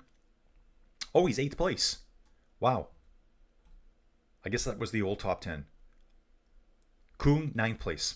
Well, okay, so Remco's done. Guys, I just saw it right there. Remco is finished now. 49.46. Dave, I think you guessed 49.34. Yeah. Wow. Wow. Wow, guys. My video is not live anymore. I paused it a while ago just before, so I'm still seeing the finish. But look at the final stats here. 49.46, average speed of 48.9 kilometers an hour. Jay Vine second. Ilan van Wilder in third. Poggy in fourth. Just ahead of Del Toro. The superstar of the team finishes just ahead of the young guy. So obviously, guys, off day for Poggy. That's all we can say. Off day for Poggy. Taddy doesn't care. He's drafting up the climb. Oh, totally. I think he should have moved over sooner. You never know what they're going to do, right?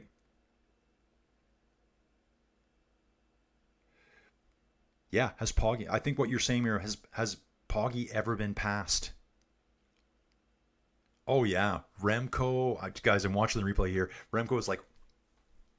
At the finish, gives a little salute. Poggy finishes. I just want to see him. Crosses the line. He is done. Done. So, yeah, incredible. What a great time trial. Aaron saying clear slipstream violation by Poggy. Quick handshake from Poggy. What else can he do? Tony C says, now in the cycling world, is there a certain Jonas out there laughing his butt off? Dude, just curious. Probably, dude. He's felt it from Poggy. Dude, I like this stuff. I like seeing multiple riders having a chance instead of just pure domination. It would suck to be second place every day. Every day you're going to be second. You know you can't win. Poggy probably came here thinking, well, I'm the favorite, which he wasn't. They have all been in this position where they have been beat and just had an off day on the bike. Yeah, Colin fat shaming Urska being 50 kg, implying she needs to gain weight to compete is very cycling meta. Yeah, dude. Yes. Marlon Rooser, 70 kgs. All powerhouse. She weighs 44 pounds more than Urska, if you can believe that. Yeah, just not a great day. Remco is... Even at the finish here, he looks fresh. He looks fresh at the finish. He doesn't look like he just buried himself. Oh, wow. I didn't even notice this too. The zipper's on the back on the skin suit. I wouldn't have known that. Someone just unzipped the back of Remco's skin suit a little bit. Obviously, that makes sense. Keep the zipper on the back. Poggy feeling today almost like what Roglic felt on the last stage individual time trial at the Tour. Yeah, dude, exactly. Poggy right now is kind of going, ugh, now I know what that feels like. Dude, it's going to happen at some point, right? Aaron's saying that was a woodshed beating. Young men at the top of the Trojan sword, sorry, but not feeling sorry for any of them. They're doing what they love and getting paid for it. Only feel sorry. Dude, yeah, Tony, I agree. They're all champs. First time in Poggy's pro career getting passed on the time trial. Yeah, Poggy's outside the medals. Illan van Wilder, who bet on him? Who bet on Illan van Wilder today? Poggy missed it by 1 point something seconds. I wonder how he knew he was that close. It was at checkpoint 3. Yeah, they were close. It was 7 seconds. And at the end, it was just over a second. So Poggy was still almost there. That would have been... Well, no, dude. I'd rather have Illan van Wilder. Will.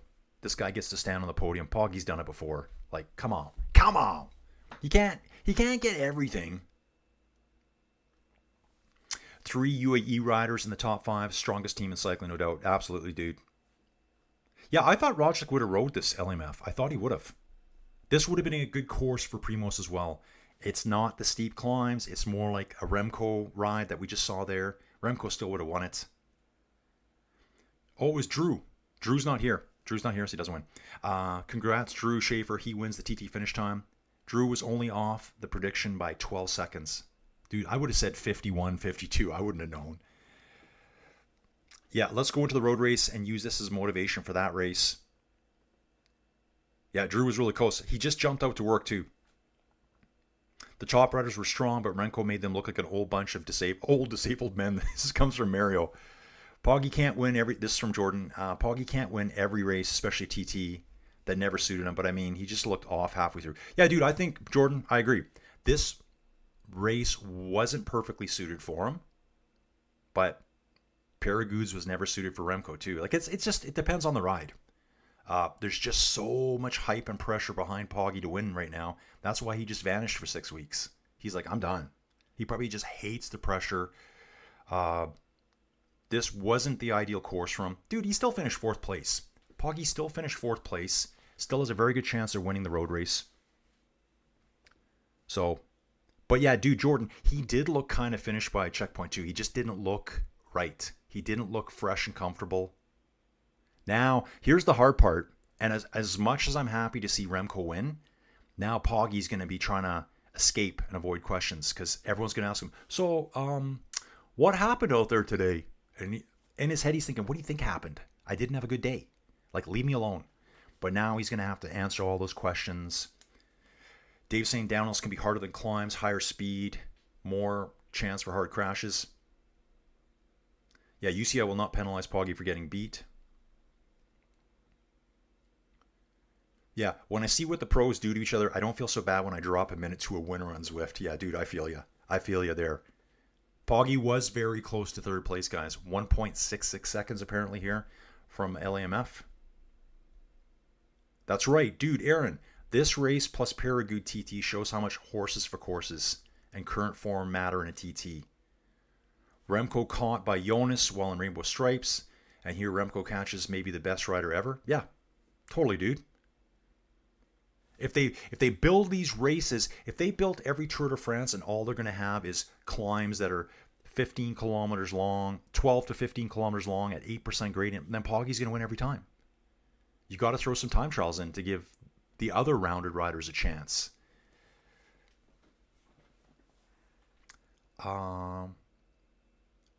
Jordan, Poggy will put pressure on Remco next week just like he did in the last Worlds race. Dude, I'm looking forward to it. I am looking forward to it. I don't have any bets on them, but dude, really looking forward to it. Too bad it's a week away.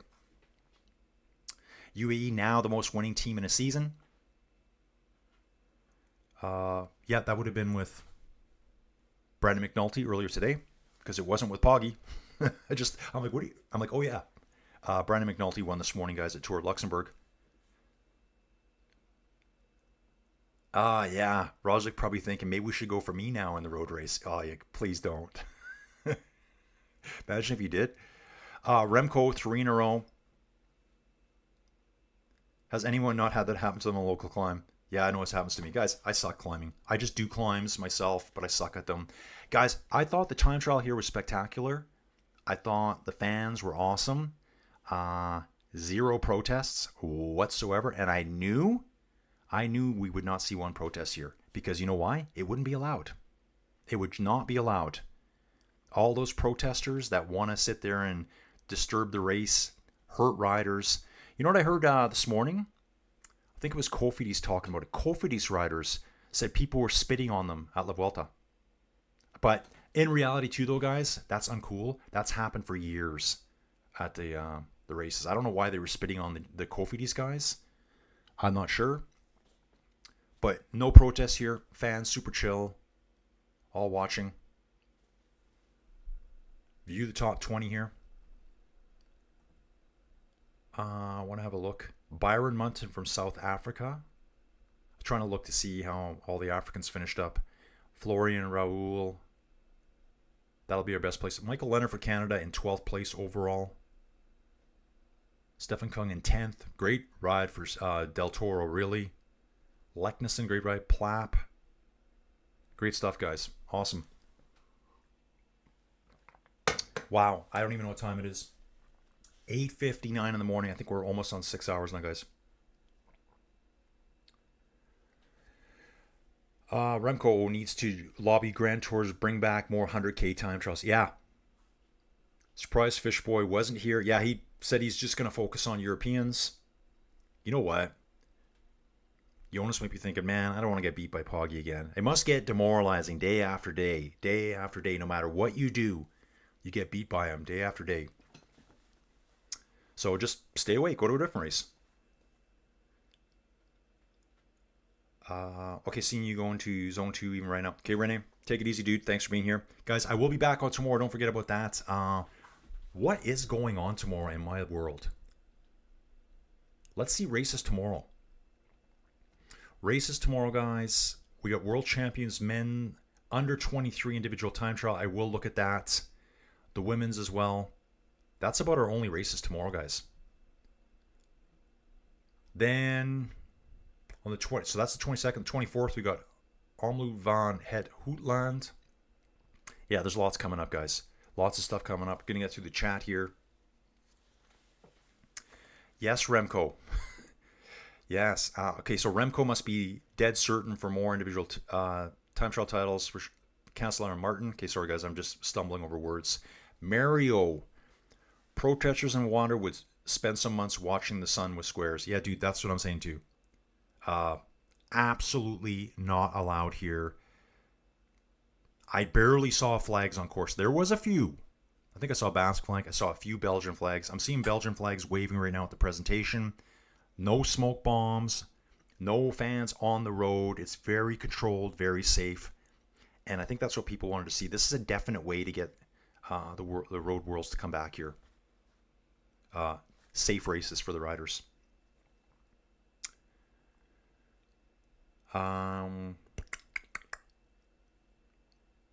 Who's on first? What is on second? See you all around. Another great coverage and good company. Thanks for being here, Mero. We'll see you soon.